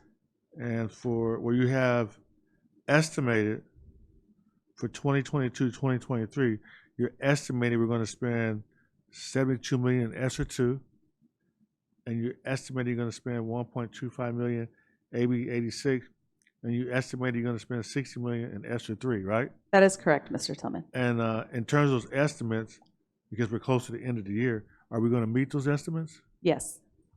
Okay. And then these remain, so the last one are going to be the amount remaining for 2023, 2024, which means we will have 145 million in ESSER 3 that hasn't been spent. That's correct. That's what we'll be spending in 23-24. And I'm assuming that, I guess my concern is, do you have these estimates? That means that somebody has a plan on what you're going to spend the money on. Correct. So the estimates for 22-23 are either already spent or encumbered. right, I guess I'm looking at the 2022, 2023, and 2023, 2024, because I hear from sites just asking for basic stuff and being told no. So is it because they're not getting the information to the sites? Should I not have, or maybe I'm wrong? Is this not a lot of money? Does this mean that It is a lot of money. Yeah. So why would people not be able to get copies and why do I have maybe? Tell me if I'm wrong though. Why do I have teachers writing letters to parents asking to donate tissue and stuff? So my office is not telling people no. However, if there are incidents where that's happening, if you could please let Mohammed know so that he can let us know and we can address it directly. As far as the teachers writing letters asking for tissue, that's. So my point to Mr. Ariano, there's a disconnect, right? I can't have a parent saying, I got a letter asking for tissue and pencils to donate to the school, and you're talking about having an extra $141 million, because those to me are the priority items that we should be spending money on. So I don't know how we get everything in sync where we make sure those things, at least until 2024, are covered. There should not be a letter going out from a teacher asking for supplies. And that does not mean that the principal tells the teacher, shut up and don't ask for it. It means that the principal gets the teacher the supplies that she's asking for, Agreed. as long as they're reasonable. So how do we do that? That's the question. May I? And my fear is, if you're not factoring that into this number that says the estimate that's going to be spent, then you're going to spend this money on a whole bunch of other stuff, and I still got parents getting letters asking for stuff, and that bothers me. May I just respond to Mr. Tillman's concern? Mr. Tillman, first of all, I want to be clear. It's not an ESSER funding issue. Let me be clear. It is an issue coming from the side. Either they're not communicating with us directly, saying there's a lack of funding, and we have an issue, health and safety issue. You're talking about tissues and others. It's a health and safety issue. We're not going to sit tight and say, no, you have no funding. But furthermore, I want to be clear to the board. We allocate funding to every site from general fund, allocations per students for need, such as tissues, anything else they need every year. So that is not, then funding should not be an issue, what you're hearing from people perhaps. And as Trish is saying, please refer to us, and we like to handle those issues, because the money is not a factor. I think it's how they're handling the concerns and the response they're giving us, and easy to blame the funding sources instead of saying, and you'll be surprised to see, we see money at the end of the year, school not spending. And I'm being honest with you, my 34 years in this business is not if. I see it every year. We're not holding the money, school saying you cannot spend this money. We gave that money to spend for the right reason, for right purposes. If the school not managing, and we do the oversight responsibility of the funding and assist them to make sure the process go through on time and smoothly, but we perform that. We're not holding fund and see at the end of the year money surprise savings for the district. We don't see that. And furthermore, I want to say this: we see, I call this a lack of planning. I must say this. And number two, I see when we give them a deadline, purchasing deadline, they start spending money. That's not the way it should be. I'll be honest with you. So maybe we can explore a process. I know I sent Mr. Ariano a list that some teachers got together and said they wanted these items, and they don't seem unreasonable to me. Most 90% are like, can be done. So maybe we can do something, Mr. Ariano, to ensure that the teachers at the sites are getting the basic things they're requesting supplied. There's going to be sites where you have administrators telling them, we don't have the money, even though that's not the case. So, and I'm saying we go the extra mile only because it's so important, right? And so maybe you guys can, work on something, bring it back to the board, because what I don't want to see happen is you spend the money on a whole bunch of other stuff, and then the basic needs aren't being met. I agree with you. And again, I call this health and safety issue for our students. So we cannot just compromise on the issue. All right, thank you, Vice President Tillman. Ms. Alexander. I have a few questions. So my first one is in reference to what have we spent the money on? I see highlights of expenditures, but what have we obligated our money to? Because I heard you say that we will use all the money. So I have it coming up in the next couple of slides. Mm-hmm. If you'd like to wait, I can go over that. If that's okay, or you... Sure. I think it's important. Yeah. Go ahead. I think we responded. Yeah, I'm okay with that. And I think we, because I had another question besides that one. Oh, that's smart part. If there's questions on the slides up until now, that's what we're asking for. What I would ask after this is that we're almost halfway through the presentation, that we finish, write your questions on each slide. So when we're done, we can ask all the questions then. Usually we try to find a breaking point in the middle, which we're at right now, which is a good slide. But I would recommend we do that. But if there are any questions right now, let's ask those right now on these. I think it's critically important to hear what we've already obligated the funds to, because I think the point was that we were going to utilize those funds. So curious to know that, and then the prioritization of how we go about doing it, because it says highlights. So highlights is a little different than what we've obligated. Correct. So the next slide goes over. And I'm sorry, did I'm Ms. sorry. Rosales Medina or Ms. Mariana Grande, on the slide so far. I'm okay with waiting, and the thing is that, I mean, a lot of it, I'll just wait until, but I do have a lot of questions with this. Each slide, try to make your notes, please. Ms. Grande, same thing? Okay, all right, let's go ahead and then we'll knock it out and have lots of questions. Thank you. Okay. So this is going over the ESSER 2 resource. This pie chart here shows the years that we did expend ESSER 2 funds. They have been primarily spent in this year in 22-23.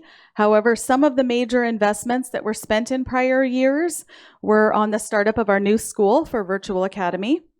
We also used ESSER 2 to increase the sub-teacher rate, additional student supervision, custodial overtime, and connectivity stipends. We have also provided support for both athletics and school field trips for the increased transportation costs that we are experiencing right now. Furniture purchased with ESSER 2 has been used for specialized learning spaces to support small group instruction, as well as STEAM and makerspace furniture for student engagement. AB 86 was used to expand summer school to all sites in summer of 21 and summer of 22, including the cost of paraprofessionals. Other expenditures include investments in supplemental instruction, such as hand-to-mind books, additional learning subscriptions, such as Renaissance and Imagine Learning, and professional development for teachers across the district. And then finally, ESSER 3 has been used to support our district safety response to COVID-19 with implementation of COVID liaisons, as well as providing tests, supplies, and personal protective equipment. We are expanding access to resources throughout the district with the addition of the Welcoming Resource Center, updating the Cardinal Child Care Center, and adding the Sierra School-Based Health Clinic with funds received from ESSER 3.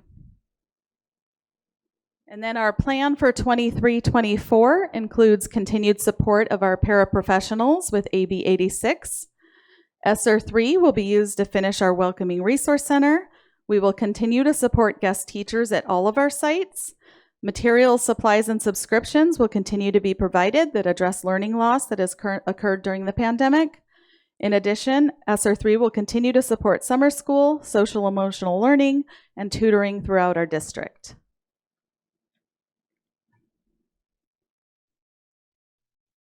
And this would probably be a good time for questions, Dr. Wyatt, if you're okay with that. And then Mr. Islam is going to go through the next slide.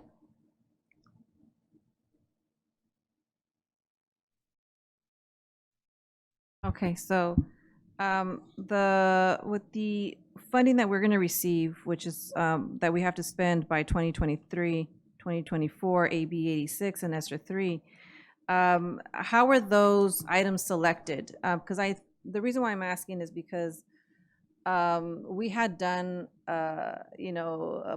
board members of what we want to, how we want the funding to be spent. I really don't see any of it in here. So, because I know we came up with some great, and we never had a follow through. So then how, you gave some highlights. How did you come up with those highlights? Whose ideas were those? So the highlights chosen from each of the resources were the larger expenditures from each of the resources. So from ESSER 2, ESSER 3, AB 86, we took the larger dollar amounts, and those were some of the highlights. As far as your request with the board feedback and how we decided, this was part of the ESSER 3 plan, but we did take feedback from the board priorities, and we looked at what had been funded with other resources and what we could put in for ESSER dollars. So then how were these selected then? Who selected these? The highlights on this page. So was this I selected those just from the largest of the expenditures that we had. But even within the largest expenditures, who selected those to say, this is where we're gonna allocate the funding? Was it a cabinet meeting? What was it? How did you ended up selecting those? So many of those were selected at the beginning of the pandemic with our. Go ahead, Ms. Applegate. Thank you. And Cabinet, if you remember, I brought the AB 86 plan that was created with teachers, staff, with community. And we also have to remember that ESSER, especially ESSER 3, has 3 criteria. There are 3 components where you absolutely have to spend the money within that criteria. So we looked at all of that as we, allocated expenditures. But I did bring AB 86, and I got board approval from that from you. And then ESSER 3 was also an effort to address learning loss, looking at the data. And in those three categories, we had some money left over, which I think then went to facilities. And we did go to the state and get that approved as well. So the thing, but you got that approved through us? Is that what you're saying? AB 86, yes. Not, no, the ESSER 3. Oh, ESSER 3, the criteria the state sets forth. And then many of your board priorities, those are actually an LCAP because those are ongoing funds. These are one-time funds. So some of the things that you asked for, like the wellness center, that would have to be paid for out of ongoing funds. And so the majority of that is an LCAP, the 10 priorities that you have. The foreign language that you asked for, there were several different ones. Those have to be out of ongoing funds. And I think these will because, expire. Yeah, but since I think we had that budget, I don't think we've received of where those items went and to what funding models that we suggested to have those. So it would, I mean, that would be good of an update. So then a lot of the stuff are not allocated in here because they're used in another funding. Yes, and these are through another one-time funding funds, source. so they're going to go away. But absolutely, we would bring that back to you on We what can was provide that allocated. update, yes. Okay. We have that. And then I know with the ESSER 3, there's the Welcoming Resource Center. You know, were there any other funding models that we could have pulled from to, you know, fund that area? Because, you know, there might be the wellness centers that we could have looked at funding or something else that we could have looked at funding versus this one. And I believe, I know Mr. Precy isn't here, but the Welcoming Resource Center, it's the building that Right. we allocated the one-time funds for, because we can't allocate that out of LCAP. LCAP serves our three No, populations. I know, I'm referring to because there's other funding that are through facilities. So it's not necessarily through ESSER. There's facilities fundings, or maybe I'm mistaken that the facilities have their own Islam funding. can speak to that, but I Um, believe we wanted to expend these funds since Yeah, it- the it's board, expiring. the current facilities funding we have, they're all earmarked for existing project or projects forthcoming. So it's nothing available to allocate for a Welcome Resource Center. So we felt this is a one-time funding resource that we have, and we can use this for building this our welcome, and it's meant for students. So this is the right use of the ESSER money. So that's how we try to use that funding. Yeah, to answer you, what you're asking for, is there any other funding available from the facility? Answer is no. So there isn't any other funding for this, Not for the Welcoming Center. like no, how much we need to build the facility, we don't. Okay, so then that's why you pulled from here. Yes, you're correct. Okay, and then, so then, when you look at transportation, you look at, let me see, the classroom furniture replacements, are all those something that you see that is necessary? Like, for instance, the transportation, what does that consist of? The transportations we're talking about, we have to, and you see a resolution tonight on the agenda, you're going to see it on the agenda for approval. We felt this is the best use of one-time money. These are one-time expenditures, buying. What does that cover, though? Is that for additional buses? We don't have, you know, of course, we contract out, so then what would that be used No, for? those, the transportation, we're referring to the need for the operation. You recall that we need 26 replacement vehicle for M&O. I believe it's 6 for family engagement. So again, we're trying to use, again, keeping in mind, this is a one-time. I must say this over again, one time. So we're looking for what's the best use of one time of expenditures, not ongoing. There's an item 12.2. Yes. Ms. Medina. And furthermore, I must remind myself and to all of you, this is a restricted program. It has a certain rules and guidelines we have to follow to ensure when the federal government will come audit us, then we don't have to return the money back because this did not comply with the guidelines. So some of the things we are required to get state approval, and you see on the resolutions, I did stated that pending state approval, because we cannot just spend the money where we see there's a need, use this one-time money for that purposes. We have to follow the rules. All right, I just would have been it's just a lot of this information wasn't given to us as an option before. Now that we see it already been allocated and spent, and we weren't part of that. At least I didn't feel like I was part of that decision making of which items we should or should not set as priorities. But okay, thank you. Thank you, Ms. Rosales-Medina. Ms. Alexander? Just had a few questions. So I believe I heard Dr. Applegate, you said that we did check in with the parents. I know you received board approval, but it was still engagement with the parents as well. Okay. Then my other question is just level of prioritization. So for the ESSER 3, are there series? Are you going to do, I mean, what is the plan in terms of just investing in all the items you have listed? So for the items we have listed, we already have allocated funds, and then we have done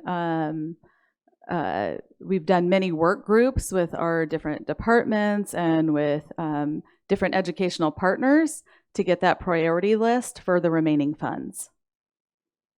And the employee costs, is that for a recruitment effort? That's various. So it could be stipends, overtime. It could be for our one-time compensation, increased substitute teacher rate, for employee retention, recruitment. So yes, there's various sources for employee costs. Thank you. All righty, Ms. Marion Grande. Yes, I just have the one thing. The other is not that big a deal. I can say it some other time. But on this, what says AB 86 will be used to continue additional paraprofessional support throughout. And I want to say, is that paraprofessional support meaning additional personnel or paid professional development for current support personnel? Because I frankly believe that classified staff needs to have paid professional development. So often over the years, we teachers were asked to do professional development, and a lot of times it was just, instead of teaching, we got to go into a classroom. But then later, of course, we started getting paid for it.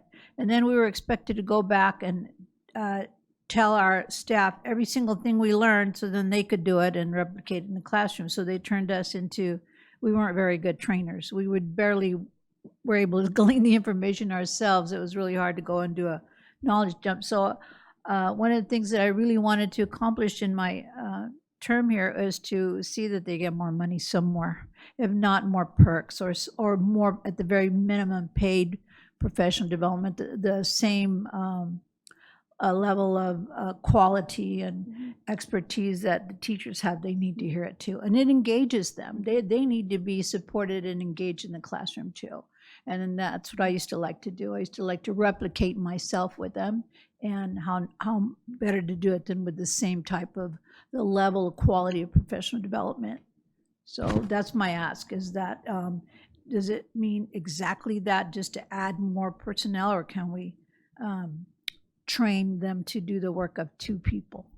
This has primarily been used to add additional paraprofessionals, particularly during expanded learning times. However, we have provided additional professional development, and I can get you the information. I can provide that for you so you can see the additional professional development we've provided, not just for certificated, but also for classified staff. Thank you, Ms. Grande. Ms. Chahusky.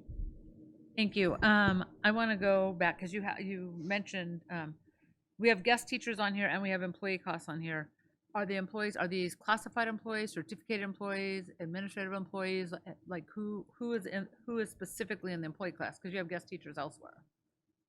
Correct. So I did separate out guest teachers just so that we could highlight that. However, the employee costs do include that, like I mentioned earlier, the increased sub-teacher rate, the increased custodial overtime.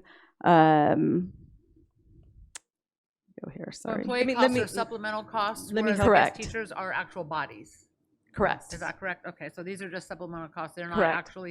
they're not actually bodies that will, okay. So then that goes to my next question, which is on the guest teachers and on the additional paraprofessionals, which will go, both of those will go through 23, 24. And I know a lot of the sites have really appreciated those additional guest teachers to either provide, well, lots of support, but sometimes also coverage, right?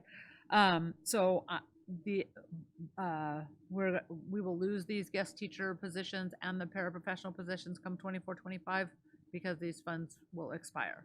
We're exploring other ways to support them long term. So for 23-24, we'll use the ESSER funds to support. However, I know that Ms. Sargent has been working with various groups to find, her and I have discussed how we can support them long term and the effectiveness. Are there any other bodies, people who will be affected by ESSER 2 leaving this year and then AB 86 and ESSER 3 leaving in after the? No, so we've not funded ongoing positions with one-time funds. Except for the guest teachers and the Correct. Okay. Correct. The paraprofessionals were not new positions. It was our paraprofessionals getting additional hours to support the classroom. So we didn't create new ones in ESSER for them. So we would see it as a reduction, Yes, not it could as be a an reduction if we elimination. didn't find another source. That's correct. That's it. Thank you. Thank you, Ms. Chahusky. Ms. Wiles? Thank you. So for me, there's a lot of questions and there's still a lot of gaps, maybe if you will, in maybe in my knowledge of understanding. A lot of things moved very rapidly, very quickly, and we received a lot of money. And then a lot of things happened with personnel. Our CBO left, our previous superintendent left. And so there was a lot of gaps for me when it comes to coming in and learning what the board had set as priorities before. And I know we kind of like re-engaged in that process. I'm gonna be very honest with you, and I would like, I'm gonna be very honest because I'm gonna share the concerns that I had then and the concerns that continue to remain for me now. And that is just very specifically for me, it's always been, how are our expenditures tied to our district goals and how are we measuring progress? And so I know that this is additional funding, but for me, it comes down to those very simple terms, right? What are our district goals? And how is the money that we are utilizing and spending, how are those supporting our goals, one?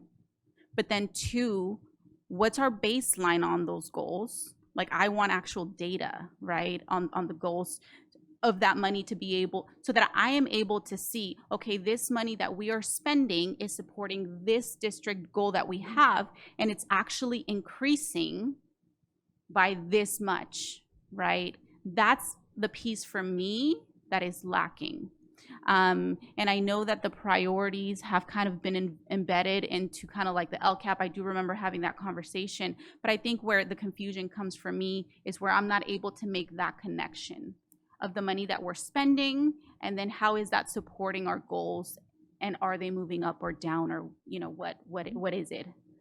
So I just kind of wanted to say that because that's what I've been saying from the beginning. It's just not aligning for me. It's not matching. Maybe it has to be presented for me in a different fashion, or maybe I have to have a personal one-on-one, or maybe a board workshop. I don't know what it is, but I'm not making that connection. Thank you.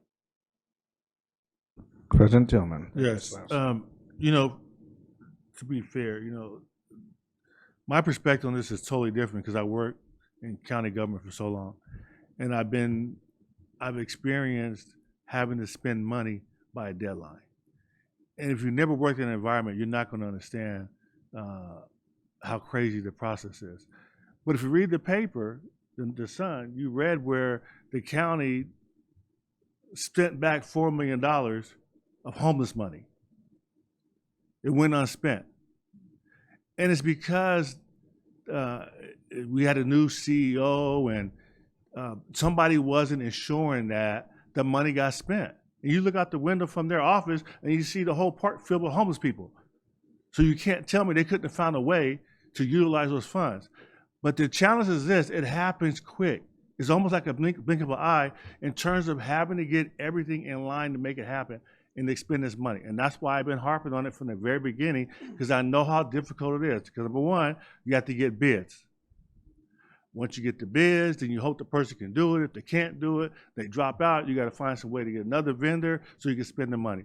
So that's a huge thing. And with this next money we have, Muhammad has to make sure it qualifies, like you said. You say you have to get state approval. How long is the turnaround for the state approval? Chris, you can help me on that. It takes a month. It's about a month right now, Mr. Tillman. For the majority of these items, we've already received state approval. Right. So, but if you were to change and the board had, Correct. You don't have time to have the amount of meetings we would have to have for you to have the back and forth conversation to get exactly what you wanted to align with, like you said, outcomes. That's not the type of money it is. We literally got money that was associated with COVID-19. You're correct. And the benefit is we have a lot of needs. Yes. And what we're trying to do is say we're not going to send back this money. You're correct. Because we have too many needs in the district. You're correct. And we're going to do what it takes to spend the money. I'll give you a perfect example because I want to prime the pump for an item coming up, and that is the one for the vehicles you're asking for. You're correct. And I said it before, because of supply chain issues, you're not going to get the specific vehicles that you want. But I've said this from the beginning. Correct. You're better off with a new car. And I just saw an old 1977 raggedy truck with our logo on the side of it going past my house. So you can't tell me that we're not better off with a new truck than we are with those old trucks. And to use what Miss Alexander said, it helps the kids. The kids are a whole lot better off with a 2023 truck than they are having a 1977 dually going to pass their house. But I say this. So the choice becomes this. Are we going to buy $1 million worth of combustible engine cars because those type of cars aren't available in electric and we have to spend the money by 2024? Or are we going to say because we can't get solar cars that we're not going to buy new cars? And I say to the board, we're better off buying new vehicles now with this windfall of money than not. And I'm off, and I know I'm talking about the pollution thing because it came up and climate change. But for me, it's just, who wants to ride around in an old truck that's barely getting by? You're better off spending the money that we're getting. It's an advantage to us. This district has, when Muhammad was here last time, we built 15 schools. Yes. And we built them, most of them we got for free from the state. 100% funded by the state. And the reason why we did it is because they had a program called Hardship. Yes.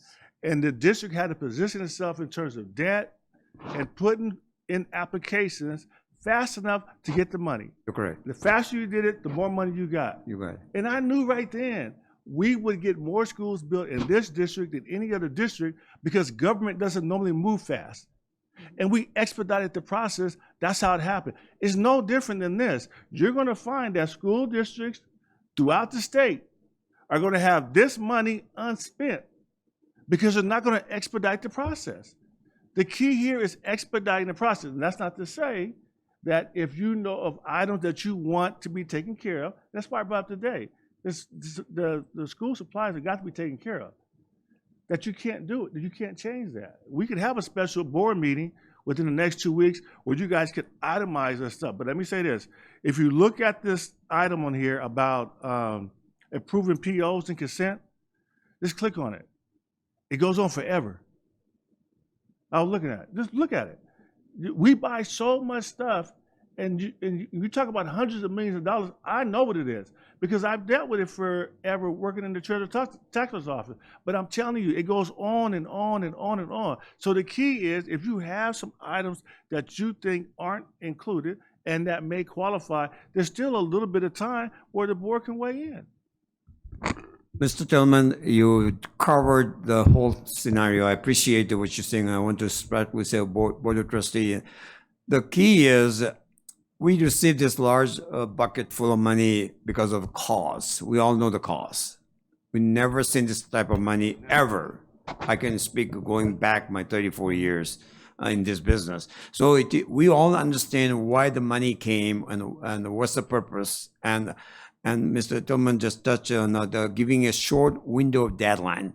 That was a challenge for us. And as you speaking of the process, government and a school district, we don't not like a private industry. I can buy things tomorrow, go shopping for this. We have to follow the state, federal, local rules and guidelines. We're governed by all the rules and guidelines we must follow. This is on our shoulder. We must comply. So saying all this, we are careful. I'm going to speak to you very clear and loud and no, without any, we're very careful where we are saying how this money can be used and what type of expenditures. And as Mr. Tillman kept on saying, we don't want to see money as return. We as a need every dollar, every penny we can use for our district. So we understand the rules and guidelines. We understand the deadline. We are monitoring daily and weekly. Every week I'm asking for update. You know, we have a full-time managers are overseeing this program to ensure what you were just referring to. There's nothing surprise to us. You don't want to hear surprise at the end of the day. That's what I stand for. And I'm giving you a full commitment to you that the San Francisco School District will not be returning a dime back on ESSER money. We're going to spend, and we know how to spend it. At the end of the day, understanding the rules and guidelines, we will be able to spend the money money will not be left out, that unspent and returned, as you're giving an example, to the county government. That's not going to happen. I'm telling you, I'm giving my full commitment. You can hold me 100% fully accountable because the system we have, our team, closely seeing through every day. It's not going to happen overnight. We understand the process. We understand the deadline approaching us. Every day matters to us. We're closely monitoring. So that's the reason we are careful what category, or if a facility project required 18 months, do we have an 18 month to use this money? Answer is no. I'm not going to use this funding to put in a category, put a high risk. Then we're in trouble. I don't want to bring a project half done because the funding is disappear or funding we can't use anymore. That's a problematic. We're not going to do that. So we as a team, we're careful. My team and our staff, we're carefully and working to our services, student service, our cabinet. We're very careful where the money can be connected to what type of expenditure to avoid this last minute spending without a lack of planning. So we are, I'm going to say once again, we're monitoring as we speak, and if you need, we can give you a frequent update going forward. And if that makes the board feel comfortable, we like to give you like a monthly update, or going forward. As you all understand, we have a 2 deadline approaching, as September 23rd, which is in the corner, and September 24th. And Mr. Tillman, you asked me, is those deadline could be considering for any extension? My answer is no. As of right now, we know the answer is no. And make no mistake, this is a federal money coming to the state. And at the end of the day, we got a response from the state, even the state approving the category we want to spend. So make no mistake, if federal government sending the audit, to audit it, they may disqualify you. But that is, I cannot wait for that. We say we're going by state approval because the state using the federal guidelines, giving us approval. So anything not clear to us, we're asking for approval to make sure we're not using money in the wrong category. So again, this is we are very careful. We understand our obligations, and we are monitoring as we speak. Thank you, Mr. Islam. Ms. Rosales Medina. Yeah, it just seems that at this point, I mean, I get what Mr. Tillman is saying. We want to make sure we're spending the money, and I do understand what you're saying, that we want to spend the money, that we don't want to return anything. But I think we've had conversations of what can we allocate fundings towards, and setting priorities with that, that it feels like now we're at a point where, you know, we made a lot of suggestions and it never came to fruition. And so now that even if we try to talk about it, it's going to take too long to get the approval of facilities or whatever it is. And that's where my frustration is coming in, because that could have been a conversation we have had, but there was no follow-up or no follow-through for us. And then whoever made the decision behind, you know, maybe the scenes, did it without, you know, us really being involved in it. We made suggestions, but we never really got the chance to really delve in, you know, what Ms. Ceballos mentioned, you know, setting the how, you know, aligns with our priorities and so forth. I mean, that would have been something we could have just, you know, had a conversation. When I seen the Welcoming Resource Center, I thought, you know what, we already had areas of where that money was going to come from. And that is also, it's a one-time funding for the building, but it's, you know, it's no different than what we were looking at with ICUC Youth that were suggesting, you know, mental health wellness centers. You know, the pushback was, well, it's ongoing cost. No, well, apparently Welcoming Resource Center is also an ongoing cost, but yet whoever decided wasn't part, Welcoming Resource Center was not part of, I can't recall ESSER 3, and yet now it's in there, when the pushback for us to push for health, you know, wellness centers was because, you know, you can't do this, and yet I'm seeing that up there. So that's where my concern is, like, we could have had this plan. Now we're at a stage where, you know, even if we try to, well, maybe we can switch it up. Welcoming Center, we've been planning this for years before even ESSER arrived. So how were they planning to fund it back then? I don't know. And now all of a sudden it appears here. So anyways, those are, in the future, when we do receive any additional funds, I really would like a follow through with board interaction and seeing this is how we're gonna ensure we're allocating the funds. It doesn't change afterwards, and then now we're kind of surprised. So just keep us, you know, informed, and that goes with you since you're in the department as well. Thank you. Absolutely, thank you. Thank you, Mr. Rosales Medina. Mr. Laos? So again, when I speak, I speak for myself, and I spoke for myself. Maybe I'm not making the connection. So I just want to make sure that I address that. I'm not saying that we should have delayed the process, because that's what it's sounding in Mr. Tillman's interpretation of your comments. It sounded like you were summarizing mine, and that's not what I'm saying. I'm not saying we should have delayed the process. I understand that it's a big amount of money to have been spent. What I'm saying, and I'm going to repeat myself, I just want to make sure that there's alignment in where we're spending the money and how we're spending the money. We have district goals for a reason. Otherwise, why we have them? Let's just get rid of the goals, and let's just spend the money however we best fit, you know, see fit on a daily basis or on a monthly basis or on a site-by-site basis. But we have district goals for a reason. And I just want to see better alignment of where our money is going in terms of what those goals are. And I want to be able to see progress. Because if we're not seeing progress, then we can have the conversation of, okay, maybe we spent those resources in an area that maybe we shouldn't have. So let's reevaluate that program, or let's if it's an ongoing program, and let's maybe shift of how we're spending our money. I think that that's a part of our job, right? To be able to see that. So that's what I'm saying. Now, AB 86, the 3.12 million, is specifically stated to say that it's to close the academic gap that the COVID-19 did. So I want to see data. Once we've spent that money, where were we when we came back from COVID? And have we moved the lever towards closing that gap? And that's all I'm asking for, right? That data. I'm not saying let's not spend the money. I'm not saying, I just want to see where we're at. Thank you. Thank you, Ms. Ceballos. Ms. Alexander? All right. I concur with what my colleagues are saying. I think it's important for us to get regular updates and see what's budgeted for those items, going back to your line of prioritization, so we can see how we're progressing. And then perhaps if there is extra, then we have an input as to where we should allocate those funds. That would be my recommendation.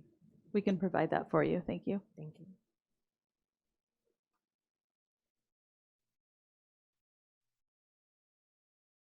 Thank you, Ms. Alexander. Mr. Husky?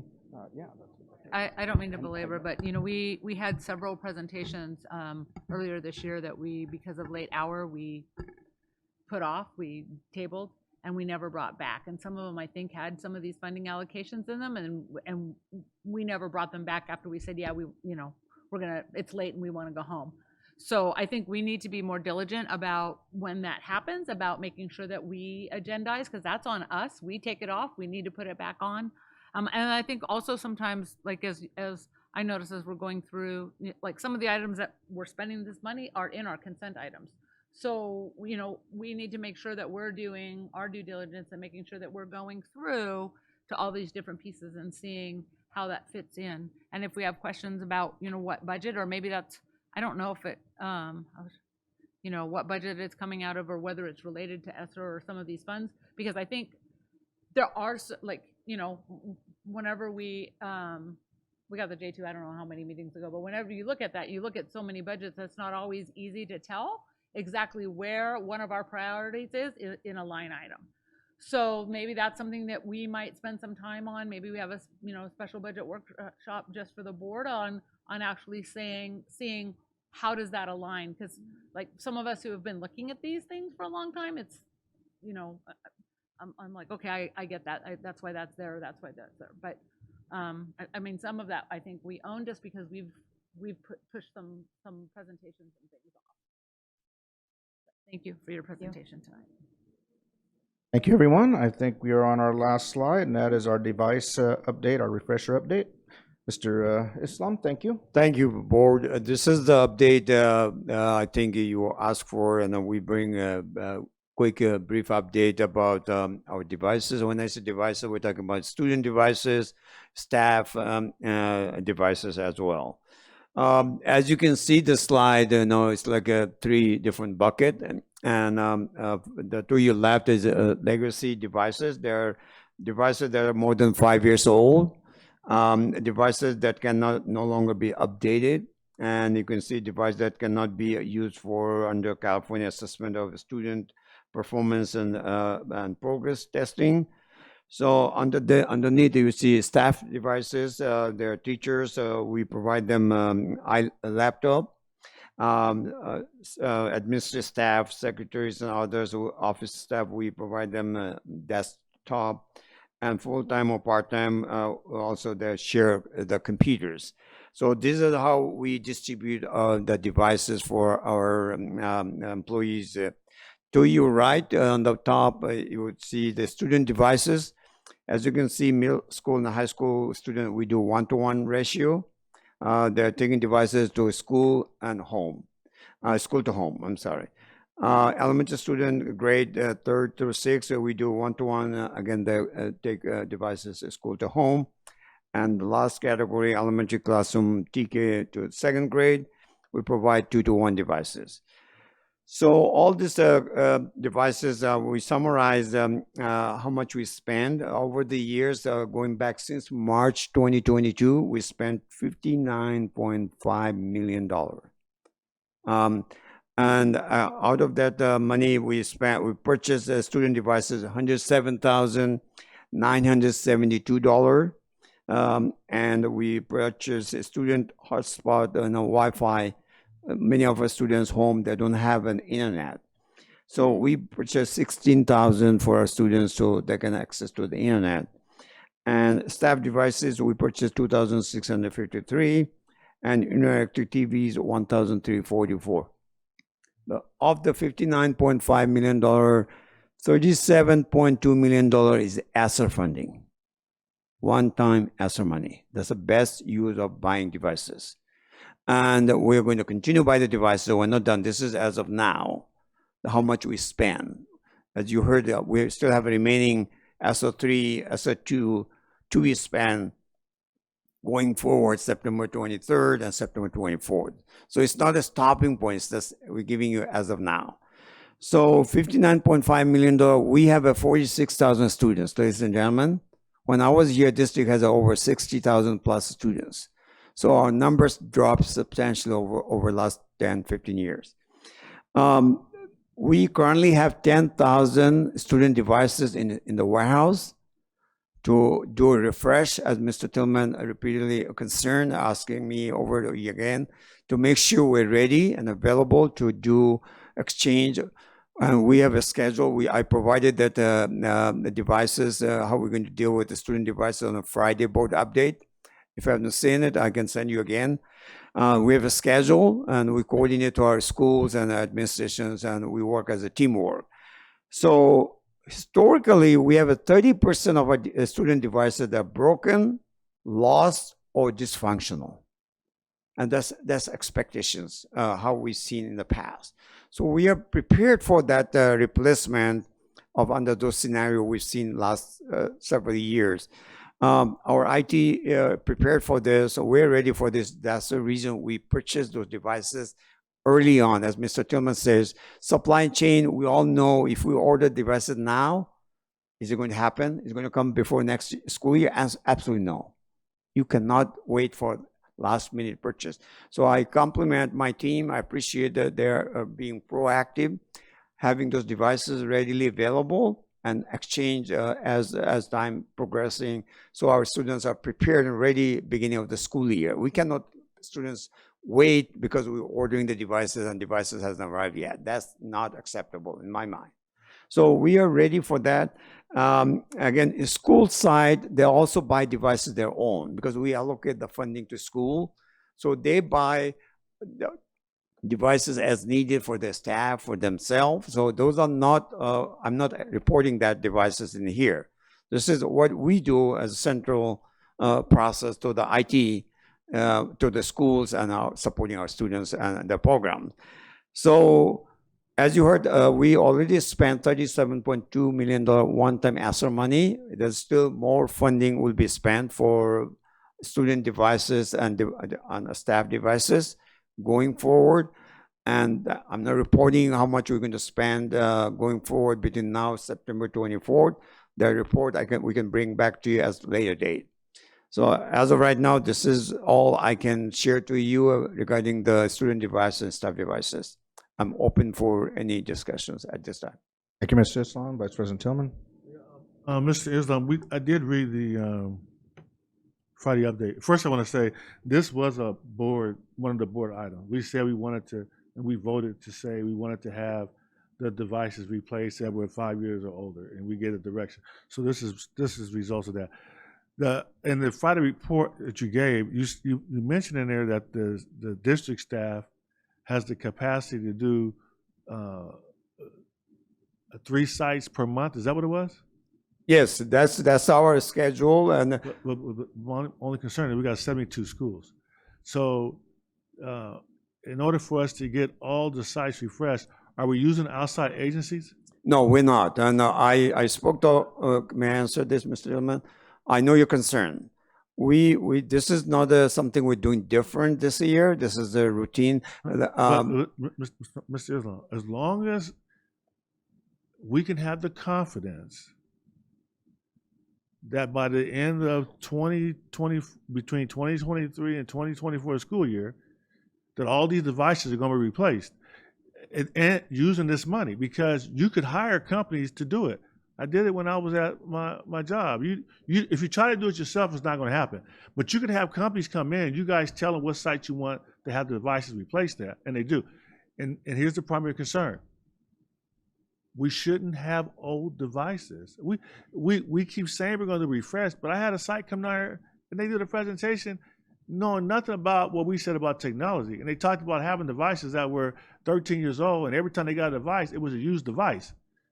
Okay, may I answer every one of the concern you expressed? Yes. We're doing two-fold process. Our existing, I'm going to answer your second part. First, no, we have an obligations to exchange our student devices. We do every year at the end of the school year. So students have devices beginning of the school year. Every student's going to have a new device at the beginning? No, I didn't say new devices. Every student will have devices that are functional. So some students may care for the device that is good for them to give it back to them.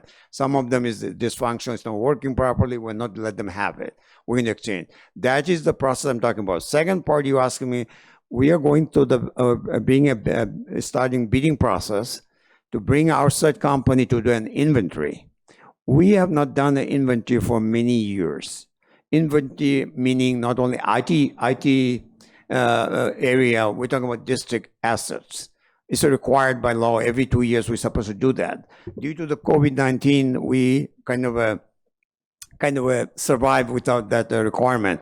But talking to my team, we already started the process. You'll see an item coming to the board for awarding the bid to do an outside agency, professional firm, to do an inventory to reconcile what do we have, what do we need, and how we get there. So that process will start in October. I'm going to tell you, we started already, the bid already out by now, I believe. Laura, is the bid out now? I can hear you. Okay, so my purchasing director and IT, we've been sit down together. We said, let's move fast. As you understand, we're running out of time. So we are moving fast to get the bid process out so we can get award the bid, bring an outside agency, professional company to do an inventory to the districts. We don't have that resource and expertise. We may have expertise, we don't have resource, as you were saying, and we have money to do that. Why not? So I agree with you. We're doing that. We're going to bring, by the time we get to the process, the bidding process, that we believe we'll have item for your approval in October or earlier. We're not delaying that process. We want to make sure we follow the due process. So that is the second steps of the to understand and reconcile what do we have, what do we don't have, what, and going back to your Mr. Islam, I just want to be clear. I would like to have a commitment for a refresh of staff devices that are older than 5 years that has absolutely nothing to do with an inventory. You're correct. Mr. Chu has to have some idea of what devices at the sites are older than 5 years old. The teachers definitely know if they got a device older than 5 years old. And my concern is I had teachers that came down to a meeting a couple months ago. What was the school, Harmon? And they said they had devices that were 13 and 14 years old, and they always get used devices. So if it's the practice that we give certain sites used devices, that should stop with this money. So my point is this, just like you hired the company to come in and do an inventory, you can hire companies to augment what Mr. Tu is doing to do your refresh on all the sites. And we should be able to say, well, you guys tell me what the time frame is, but you got to give me a time frame on when all our sites are going to refresh and not have a device older than 5 years old. What is the timeline? Our plan is by December.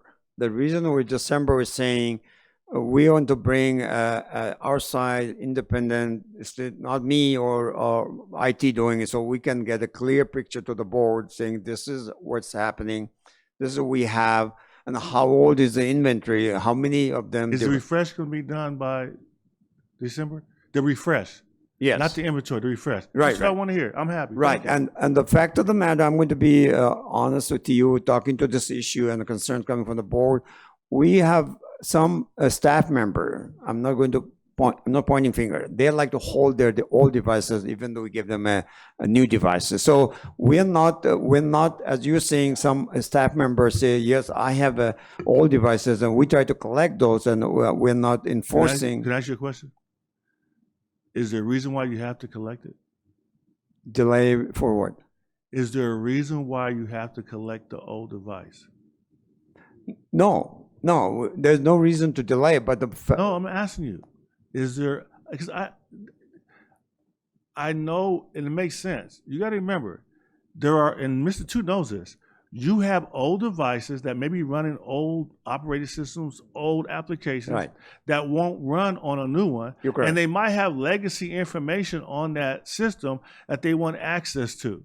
Right. So I can see them saying, I want to keep this system. Right. You can give me a new system, but I want this other system. You can even make the requirement that it's not going to be connected to the network because it's out of compliance and no longer getting updates. But you can let them keep their device. Yes, we are doing that. No, but you said it was a concern that they didn't want to turn them in. No, My only point is, if a person doesn't want to turn in a 13-year-old machine, they shouldn't say because they don't want to turn it in, they won't get a new machine. No, they are getting it. And I had a conversation even today with my our IT director, and the mic is here behind me, and you can correct me if I'm saying wrong. I said, Mike, are we penalizing people because I'm holding my old devices and I give the update to our superintendent? I said, no. But ideally, we like to collect this. It's like keeping an old car you cannot maintain anymore. And as you're saying, it's not connecting to today's technology. So we like to collect those, and so they don't have sitting anybody's office. All you're going to do is sell it for junk. Yeah, I know. So we are not penalizing people not getting devices because of their holding the old devices. So that is not what we're doing. We're not doing Thank you very much. Ms. Ceballos? Thank you. I have a question regarding resident sub devices. Who provides devices for them? I will refer to Mike. Mike, could you please? Okay, IT does that. Okay, so it's not the school site. You're correct. Okay, so It's central. Okay, so we need to also get that out because that's not the information that's being provided to me. School. Right. So resident subs, and again, I just want to make it clear, resident subs could get a device or a new device if they have an old one from directly IT. And what's your name? Mike too. Mike is our IT director. Mike 2 is who they need to contact. Yes. Okay. And then in addition to student devices, does every student in the district have a take-home device? Yes. I want to make sure I'm not speaking out of my mouth. Including elementary students? Yes. So there's no site that I should be getting information from that their students don't have a take-home device. You're correct. Either. You're correct. And you will probably know, you probably hear some students have more than one devices. And that's why we want to reconcile what we have, how many devices are misplaced or not. That's why I call reconciliations of the district inventory. Okay, because that's not the information that I'm getting. So I just want to make sure that that is also clear so that I can redirect, you know, and I'm glad that we're clarifying it here, but that the students K through 12, everybody should have a one-to-one device at school, but also a one-to-one device that they are able to take home, or that's not the case. Okay, I'm seeing shake of heads of no. So they don't have one at school and then one to take home? It's just one period? It's one device. Correct. But actually, it's in the update in the yes. You guys send it to the board. Yeah. There are certain grade levels that have 2-to-1. There's some that are 1-to-1. That's on my slide. Right. It's I'm trying to get to that, Mr. Well, it's up there in your slide that says elementary classrooms TK through 2 is 2-to-1. So what does that mean? So they're taking one at home and one at school. So that's what I'm asking, and you're No, telling me. but not all students. You're asking all students. It's not. You can see Okay, that. so it's just TK through 2. They have 2 devices to 1. Right. And then 3 to 6, they have only one that they transport back and forth. It's travel with them, yes. As well as middle school and high school, they only get one. You're correct. Got it. Okay. Thank you. Thank you. Thank you, Mr. Vios. And actually, through that discussion, you answered my question because I was looking at that 2-to-1 for TK2, and I just wanted to make sure was that 2 devices to 1 student, or 2 students to 1 device. So. It's a small kid. They know he's small children. You No, don't want them I'm carrying their actually devices. Yeah. very pleased with that. Thank you. Because that would be my biggest concern is early grade intervention and yes, making sure they have ultimate access. Actually, so I mean, is there a lot of districts that could say they have a 2-to-1 device, 2 devices to 1 student? I mean, to me that's unbelievable. So great job. Thank you. All right, let's move on. Thank you for that great presentation. Thank you, lots both. of deep conversation and discourse. We'll move on to 10.3, review and approval of the 2023-2024 Board of Education meeting calendar. Hopefully you all had a chance to look at it, and if there's any questions in there. Let me clear. I think it was Mr. Tillman.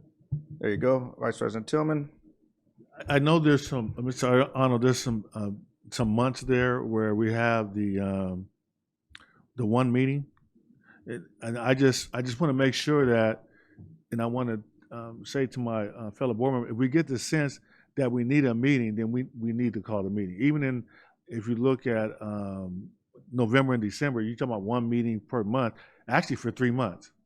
Now, historically, when that happens, then things start to stack up, and you're almost forced to have a meeting because something happens in legislature or you need to take some action. So just be willing to make sure we add a meeting in one of these months if it's necessary. Thank you.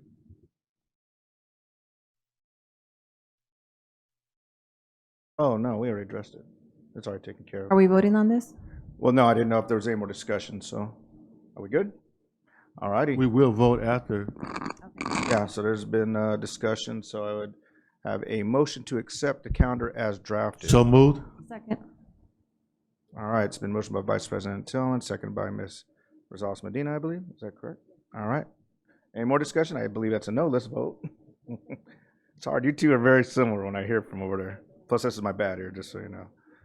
So if I go, huh, that's why. If you want to believe me.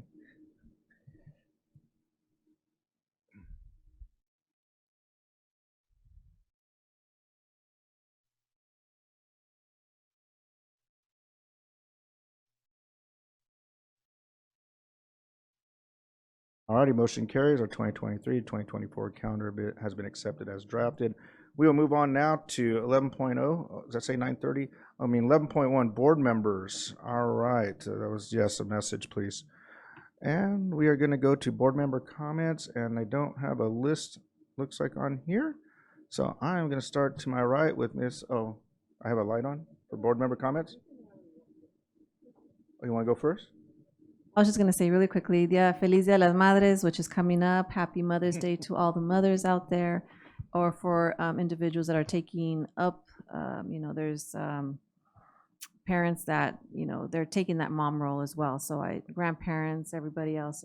So I want to say Feliz Dia de las Madres, which is a different day. It's on a Sunday versus here. Yeah. And so for the Latino culture, and then of course here in the United States, it's on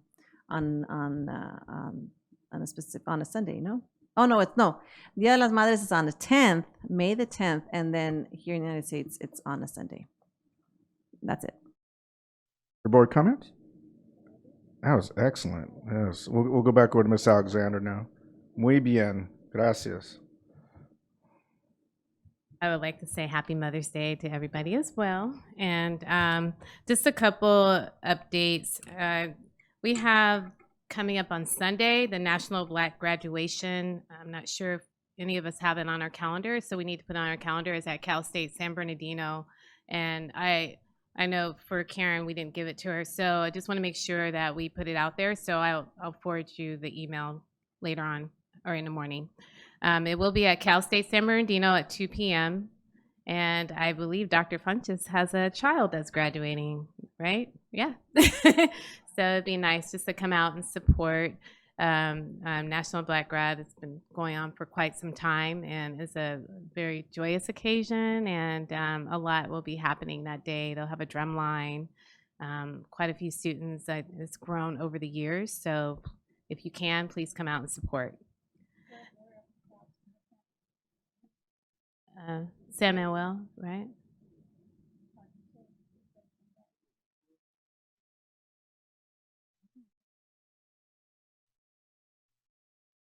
Okay. I'll just make sure that Karen gets the details, and then we'll just make sure everybody comes out. But it'd be great if we could, if you can, be able to support. So I was able to go and see the manufacturing linked learning or pathway last week at Indian Springs, and I was very impressed with it. What wasn't shared today is that they have a collaboration with Bing Wang, as well as with Curtis Middle School. So at that pathway, it was pretty informative in terms of how they work together. In addition to that, their partnership with a lot of the corporations and the contributions that they have received from the different corporations was impressive, but the most important part of it was the advisory committee where we all were kind of exchanging ideas of how to help them with their overall pathway. I think the commitment is there for just to make sure that the students receive the resources. We did get that presentation today in terms of their certifications, but It is new. If you all can get out there to see it, I would say take some time, go look at their new center, because they have new equipment. As a matter of fact, I don't think they hadn't unboxed a lot of it, but most importantly, for me, it was a good experience and definitely part of my background. So I enjoyed it, but I like that partnership that they have with the elementary school as well as middle school, because I think we asked that question, you know, how do they link those together? So great job to all the educators there. And then on Friday, we did the Mom Mob, and it was really cool. We were at Curtis Elementary, or Cole Elementary, and quite a few people came out, and it continues to grow. We saw Dr. Fontes, and I know Mickey was there. So it's pretty good. So if you guys can come next time, I know that the day will be May 19th. And then later on that day, did the Olympics at Pacific High School for special ed students, and that was really great. I felt like the energy was good, and thank you to our assistant superintendents for making that happen. And Dr. Lundy and her staff did an amazing job. They were out there. It was hot. You know, our weather has changed quite drastically from Friday. So, but those students were juiced and excited to go, and definitely were prepared. It had all the, our superintendent was there too. I'm sorry, in a suit, yeah. And then that evening attended the 38th Annual Multilingual Recognition Program. I thought that was very impressive for me.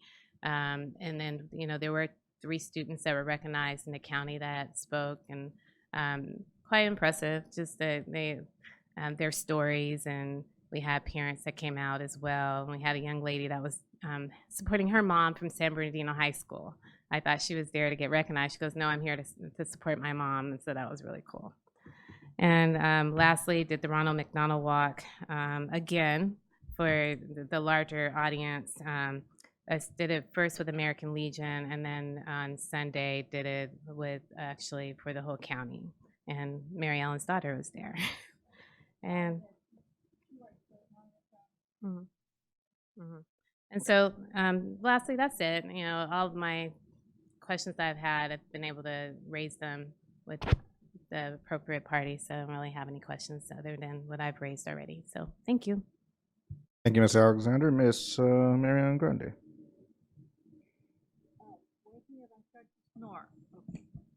I really apologize for not showing up a lot of events out that I wanted to attend after all, because they've really amped up the rehearsal for the Mary Poppins. Just show of hands. Are any of you planning to come?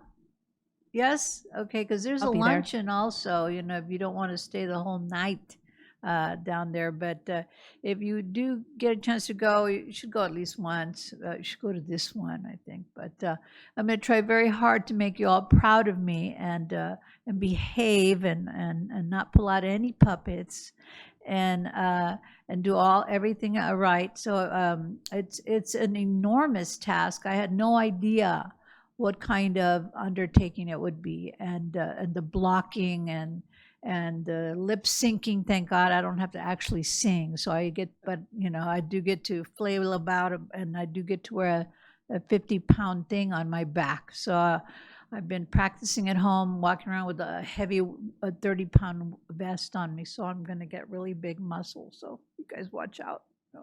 But I'm excited about it, as you can tell. I think I'm going to do this just once, and then you know, I could just put that on my done disc. But I have been trying to stay active. I did put an appearance at the Spelling Bee, at the Latino Spelling Bee, which I think is amazing. I mean, I was just reading about that last year, thinking we should have one of those. And here I come on board and find out we not only have already had one, we're having a second one.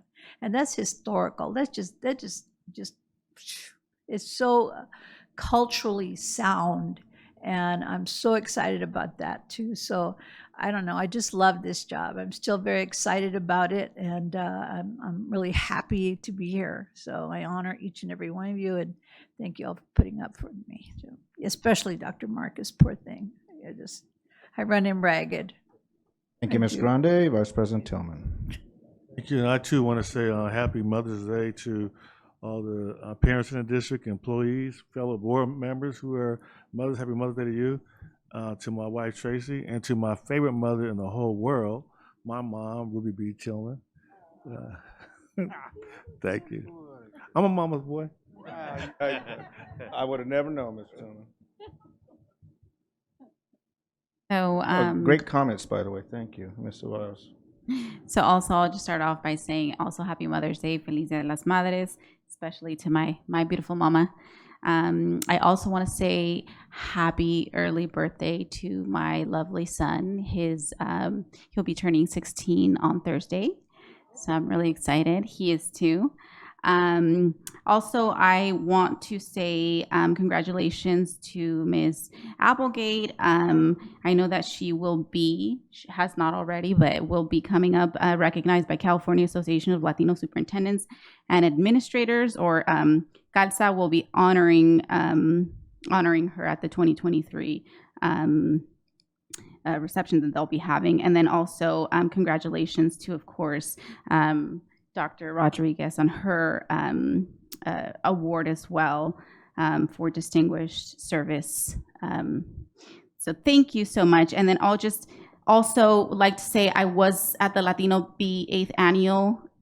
It was my first year. I was super excited to be there. It was really, really nice. So thank you to the multilingual department, Mr. Tex Acosta, for inviting me.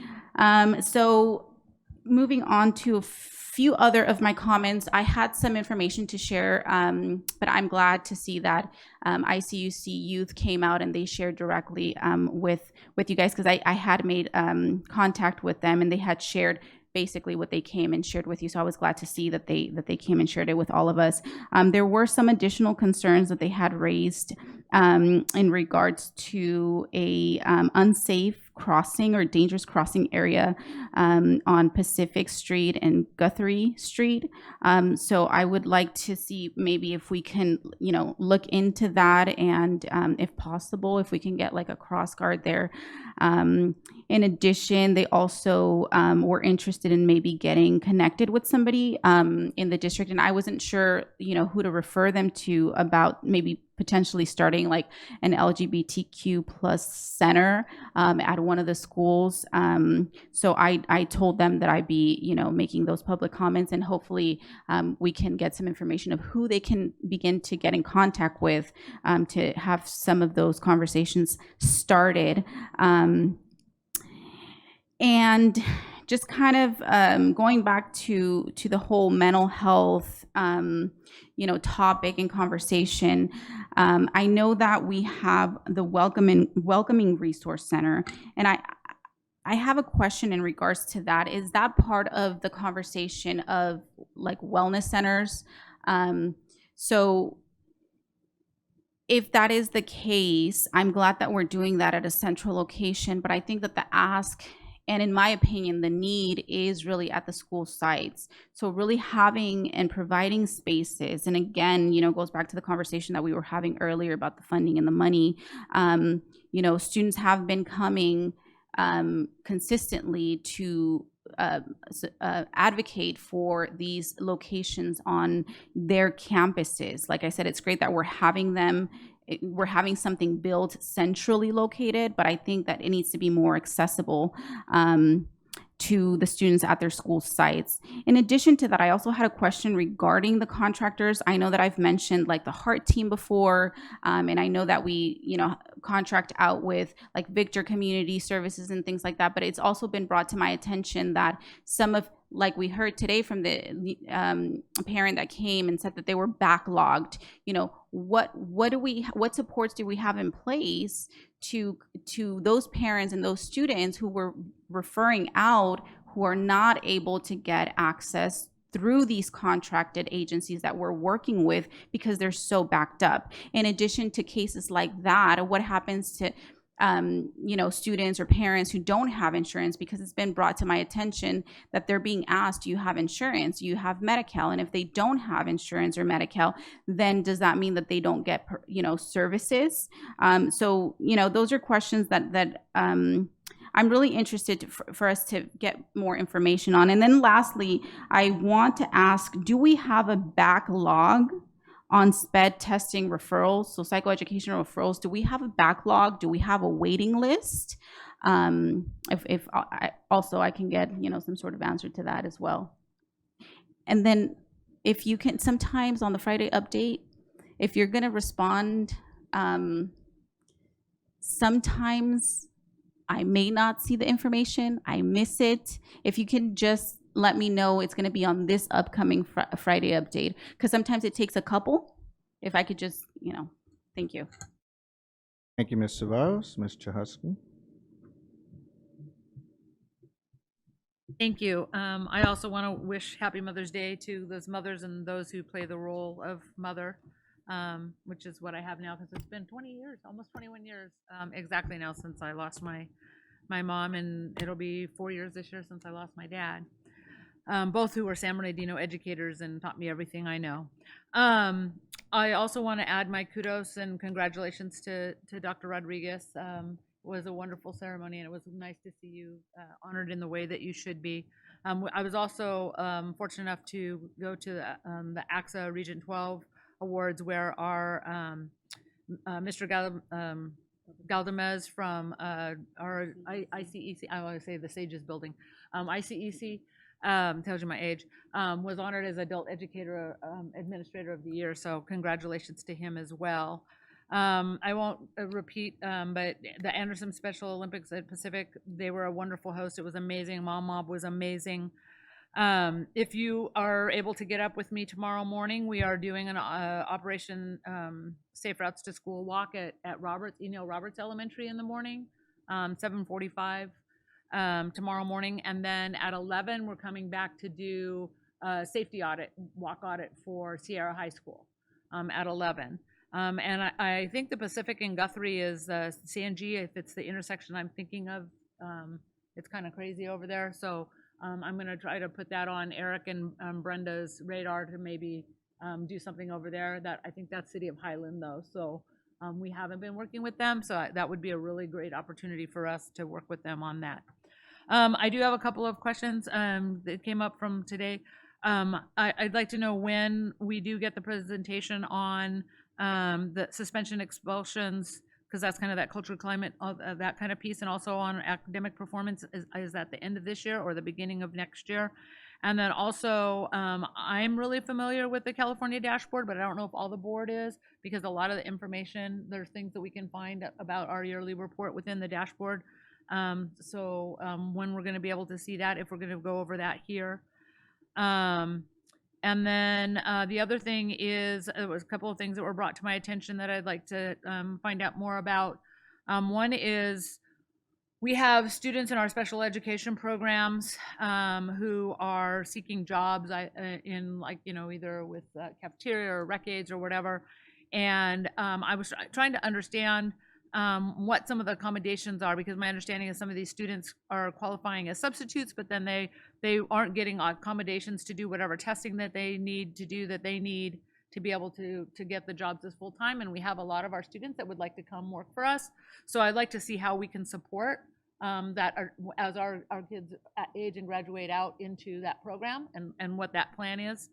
Because I think that's really exciting, and I think that's a great way to honor them and their time in our district and their willingness to give back to us. The other thing it's also a special education question. It was funny because one of them was about what happens when they're interrupted by discipline issues. But my other one was, we had an email from a parent, and I'm just wondering, when a parent requests for, when it's a parent request for testing, or even if they've been identified and they have a change of school where they're going from elementary to middle, or like that, or maybe they changed within our district, how are we making sure that we're staying on top of them? Because it seems like within that one email that we received, that the parent's request has sort of gotten lost as the student has changed schools. And I don't know what all the details are, but I also wasn't sure of what that process was. So I was just kind of wondering about how we do that. That's it for me. And, oh, nope, one other thing, sorry. I am going to formally again request, because I did last time, but we didn't get to consensus, to agendize the student board member because I would have liked to have had it on this meeting, but we didn't get consensus. So I am asking that we can get consensus, Dr. Wyatt, to have the student board member agenda so that we can have a conversation and I can update the board. I would support it.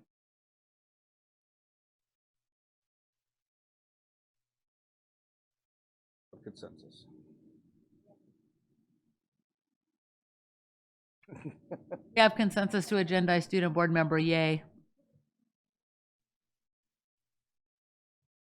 Thank you, Ms. Chahusky, and I'll try not to mention too many of the events that everybody did. So, but I have to because they were amazing. Like our Latino History Bee, again, great job to Ann Applegate and our team over there, phenomenal. Same with the Multilingual Awards Banquet. That was great to be with, and our DLAC parents as well. Congratulations to all of them and the great job that they're doing. Then our Biliteracy Awards ceremony we had just this past Saturday. Again, phenomenal event, and I just love that we're highlighting multilingualism in our city. We heard a trilingual program tonight.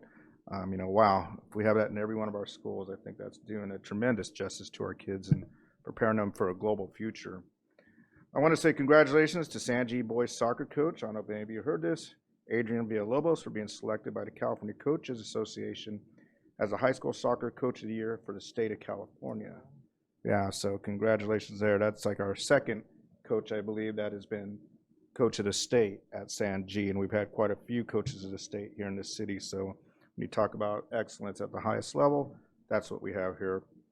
We talked about our graduation ceremony, so I'm going to talk about the Island graduation ceremony, which is on May 13th at 6 p.m. at Valley College, and we'll hopefully send that out. I don't know if it's been out on our district website already, and I know I asked the county office of ed to do it, and they sent it out as well, so thank you to them. So the Pacific Islander graduation ceremony is on May 13th at 6 p.m. Valley College. It's not just high school, it is also college graduates and pretty much in the Inland Empire, so we're trying to really make that a big event.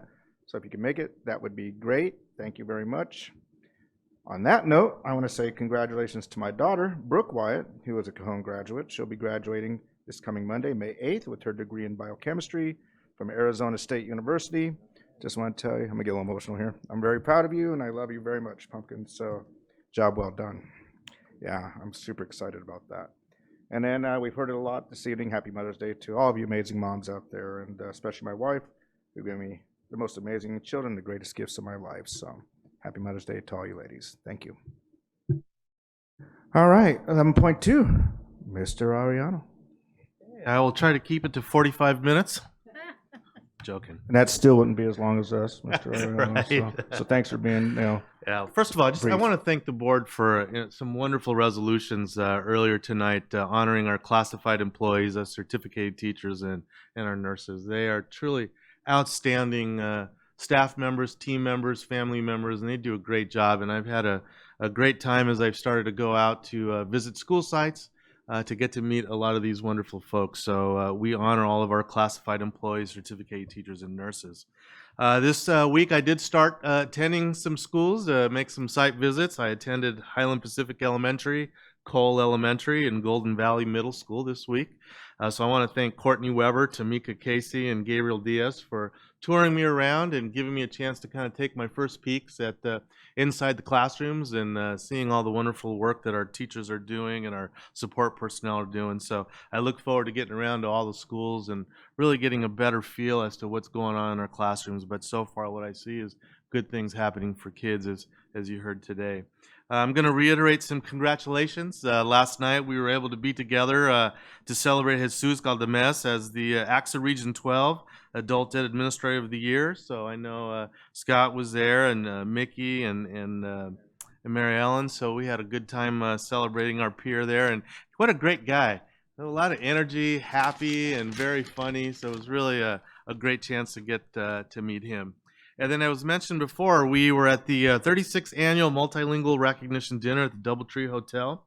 And I want to give a little shout out to the 5 folks that were recognized that night. Guillermina Delgado, Lily Dang, Kim Dow, Berenice Rios, Rodolfina Gamino were the folks representing our district. So it was a wonderful evening there, again with Scott and Felicia there. We had a really good time, and we got to see Scott stain his tie with the salad dressing, right, sir? Yeah. Yes, and thank you for bringing that up. And then kudos to everybody who was involved in the event on Saturday, the Biliteracy Achievement Awards at the California Theater. That was really a great experience in honoring and celebrating our elementary and middle school students we are encouraging towards that path to that seal of biliteracy when they get to the end of high school. And that was a wonderful event. And I tell you, that band Soul Point, I didn't realize it grew to even a bigger size because I got the mini version for the meet and greet, but we got the full on Saturday. It was a whole concert for an hour, and it was Earth, Wind and Fire, Tina Marie, it was Rick James, it was Casey and the Sunshine Band, Selena. I mean, amazing group of kids, talented, representing our district. So that was hats off to Soul Point and the teacher that's supportive of that group. Is that your personal list, Mr. Ariano, that they're playing from the 60s or 50s? When Square Biz came on by Tina Marie, I was like, all right, we know it's a good thing. It's a good thing. The Anderson Olympics at Pacific High School, thank you to everyone who was involved in that. It was a beautiful day, lots of energy. Kids were happy, staff were happy. Thank you for giving me an opportunity and Felicia an opportunity to address the kids and get them motivated. And, special thanks to City Council Member Alexander as well for being there and supporting the kids, and supporting our efforts there. That was really greatly appreciated. And yes, again, congratulations to Dr. Rodriguez for her great recognition there at the San Mateo County School Boards Association, for her great leadership. And I'm so blessed to have such a great team, with Marcus and Anna, who's also now being recognized by CALSA for her outstanding leadership. So, man, I am truly blessed to have a great team working with me every day. I want to do another couple shout outs. Great stories. I love acts of kindness. I think we need to focus more on kindness and identifying kindness and not so much on the negativity. But I want to give a shout out to Officer Michael Cobb. Story got back to me earlier this week. He encountered a family, an unhoused family that was really struggling, needing some help, and their car had broken down. And apparently this gentleman, out of his own pocket, went and bought the car part for the family so that the car could work and get going, give them a little help. So, thank you, sir, if you're watching. Those acts of kindness go a long way. And we hope we can all emulate those acts so that we can make a better society and a better community. So thank you, sir, for all of that. And I do want to give a shout out to our district, I don't know what the proper terminology, but our gardening team, landscaping team. As I went out to the schools, they're out there cutting the lawns, making the lawns look great, cutting those bushes, catching up on the weeds, from all the from the rainy season, but they're out there doing good work. So I want them to know that I see them, I hear them, and I notice them, and I thank them for all of their work. So, and board, just thank you for the honest conversations and the honest questions. We really appreciate it because we want to make sure that we're meeting your needs, but also the needs of our kids and our community. And I've said this a million times over, questions make us better.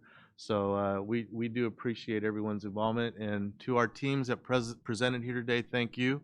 There was a lot of time and effort behind that. You take a lot of difficult questions and you take them with pride and professionalism, and you're here to support the Board of Education and the goals. So thank all of you. Thank you very much, sir. Thank you, Superintendent Ariano. Appreciate that. We'll move on now to Section 12.0, Action Items 12.1. Approval of Personnel Report number 18 dated May 2nd, 2023, which contains actions such as hirings, retirements, resignations, promotions, and terminations. As presented. Moved. It's been moved by Vice President Tillman, second by Ms. Chahusky. Any discussion? Hearing none, let's go and vote.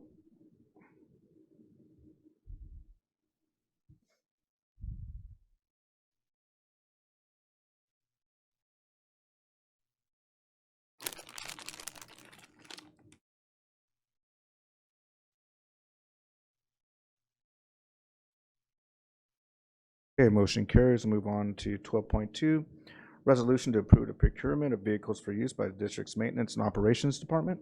So moved. Second. It's been moved by Ms. Alexander, second by Ms. Chahusky. Any discussion? I just wanted to say a couple things. I want to first thank. Wait. All right, they're your official now. Okay. All right. I just want to thank Mohammed and his staff for listening when we, or when I was vocal about the idea of just making sure that we have a strategy to electrify our fleet. Definitely appreciate the strategy as it stands right here. I know you would have to scope it out a little bit more, but I also wanted to comment because I keep hearing supply chain issues.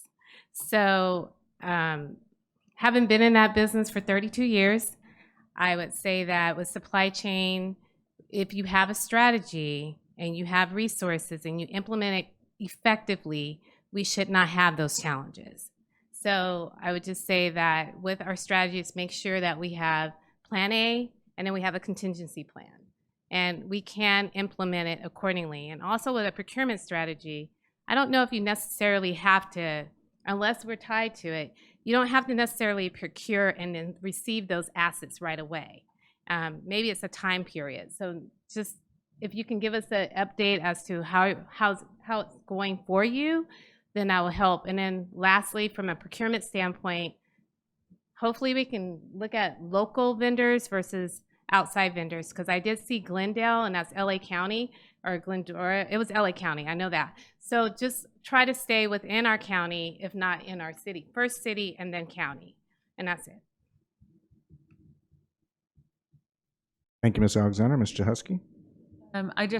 When we brought this up last time, I had asked about this, and I just want kind of ask about it again, is if we could have a presentation, because I'm concerned just with the 2035 deadline, just what that really means for the district in terms of it not just electrifying the district's vehicles, but accommodating all the electric vehicles for all of our employees and charging stations at all our school sites and departments and everything, like what that's going to look like.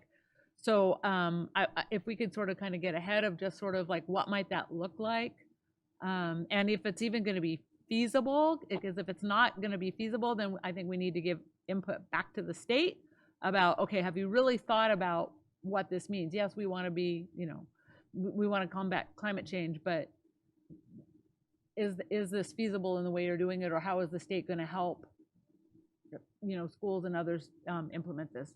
So I would like to, it doesn't have to be like tomorrow or anything, but in the near future, next 6 months, it would be nice if we started to sort of think about this and what that might look like. Thank you, Ms. Jahusky. All right, any further discussion? It's been motion properly seconded. We need to vote.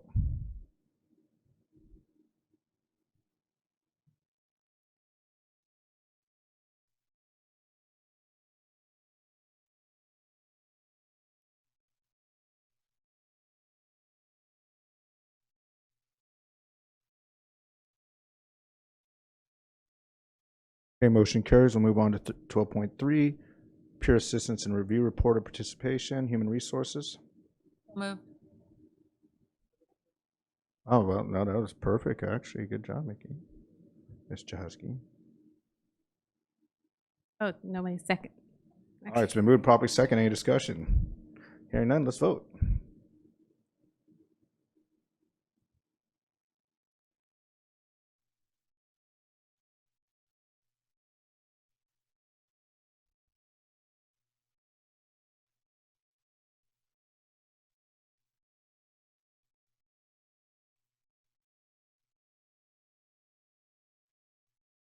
Okay, motion carries. We'll move on to 13.0, consent items. 13.1, approval of consent items So agenda. moved. Second. It's been moved by Vice President Tillman, second by Ms. Ceballos. Any discussion or items to be pulled? I do. Ms. Rosales Medina? I will be pulling.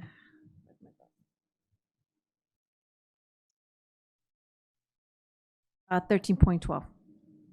Okay, we'll pull 13.12. Any others? I'll be abstaining on 13.36 as I am a county schools employee. It's a non-paid service, but still abstain. All right, any others? Okay, hearing, seeing none, let's go ahead and accept the agenda as it has been amended. We'll vote.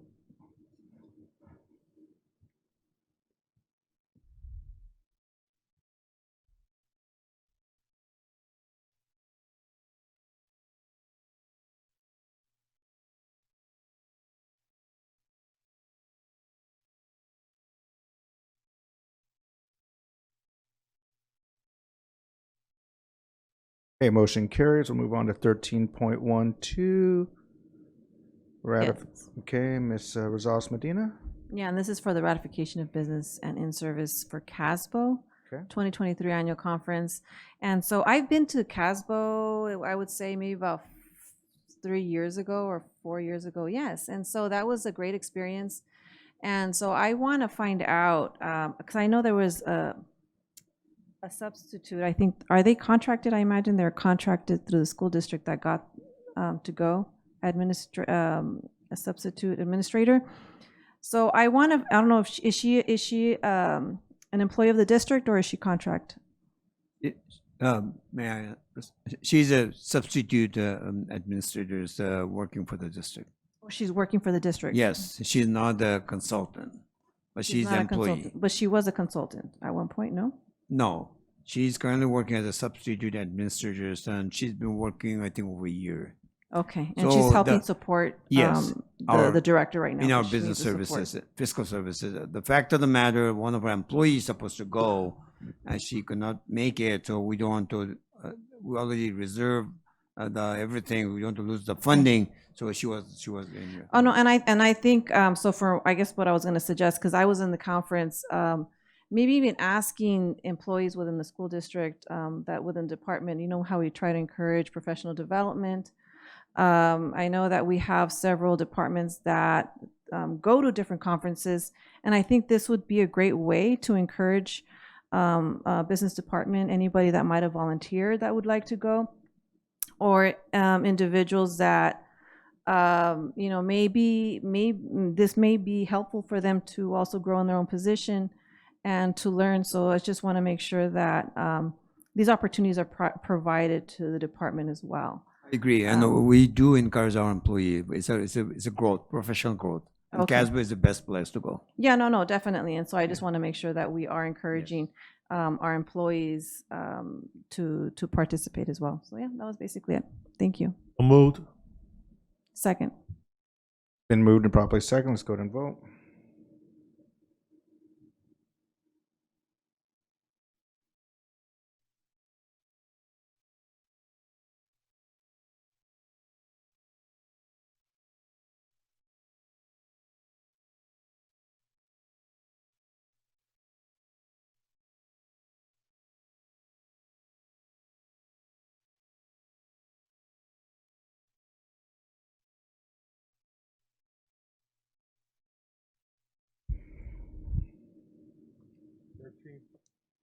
Thirteen point 36, ratification of the MOU with San Bernardino County Superintendent of Schools, Sierra High School, no cost student services.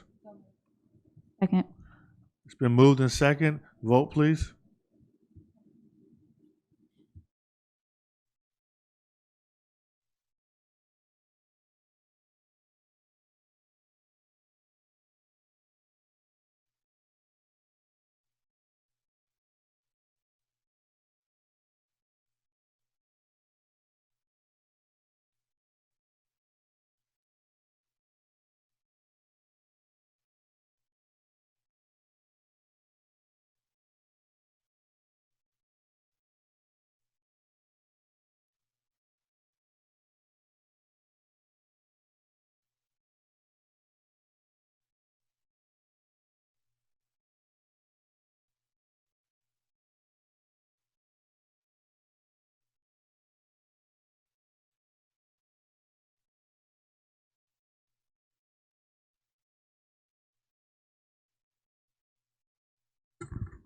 Mr. Tillman?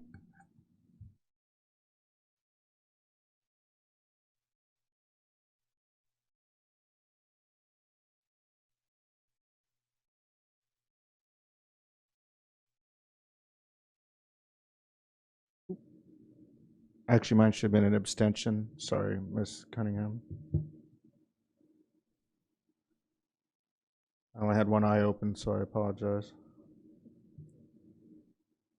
That can be corrected. Thank you very much. All right, motion carries. It is that time. 14.0, review board requests. 14.1, staff will review items updates as requested.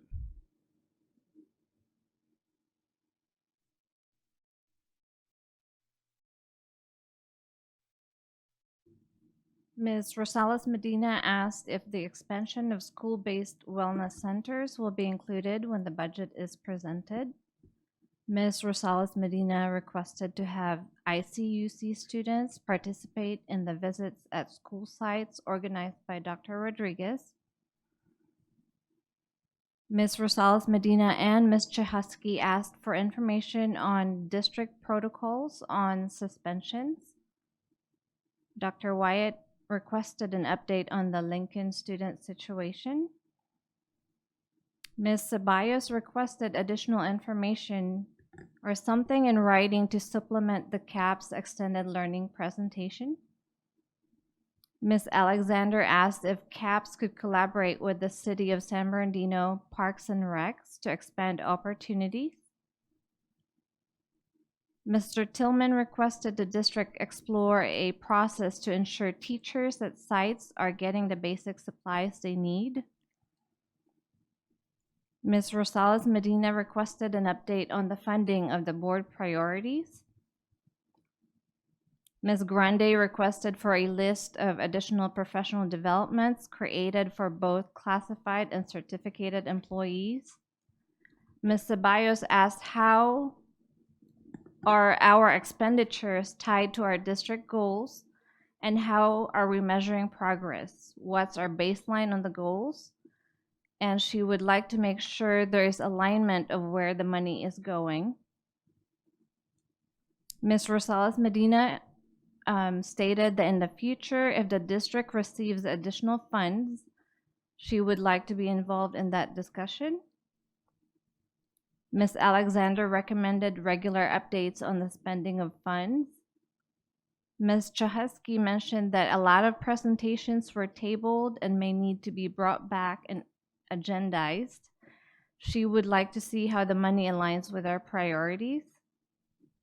Mr. Tillman asked for a commitment for refreshed devices that are older than 5 years old. Ms. Alexander requested support for the National Black Graduation at CSUSB at 2 p.m. this Sunday. Ms. Alexander invited Cabinet to check out the new Center for Linked Learning Manufacturing Pathway at Indian Springs High School. Ms. Ceballos and Ms. Chahusky requested to look into the unsafe crossing on Pacific and Guthrie Street and possibly get a crossing guard. Ms. Ceballos, on behalf of ICUC students, she's requesting to get them connected to someone in the district about starting an LGBTQ center. Ms. Ceballos was asking regarding the contractors who are backlogged, what happens to students who are not able to get access or do not have insurance. Ms. Ceballos asked if we do have a backlog on SPED testing. Ms. Chahusky asked if we are going to go over the California dashboard as a board. Ms. Chahusky asked what accommodations are given to special ed students who are seeking jobs and asked what accommodations are given to them and would like to support the students. Ms. Chahusky referenced an email from a parent and asked what is the process for when students are being tested or identified and have a change of school level, and how does the district stay on top of it? Ms. Alexander requested an update on procurement of vehicles that we stay local, first city, then county. Ms. Chahusky requested a presentation on implementing a strategy for charging stations. And that's it. Thank you, Ms. Montag. Hopefully they were all sound good to everyone. So, Ms. Ceballos. Sorry. So in addition to the backlog, it was backlog and or waiting list for special education assessment for students. And then I didn't hear the question that I asked regarding the I'm running a blank right now. The sub personnel at the school sites for their tech devices.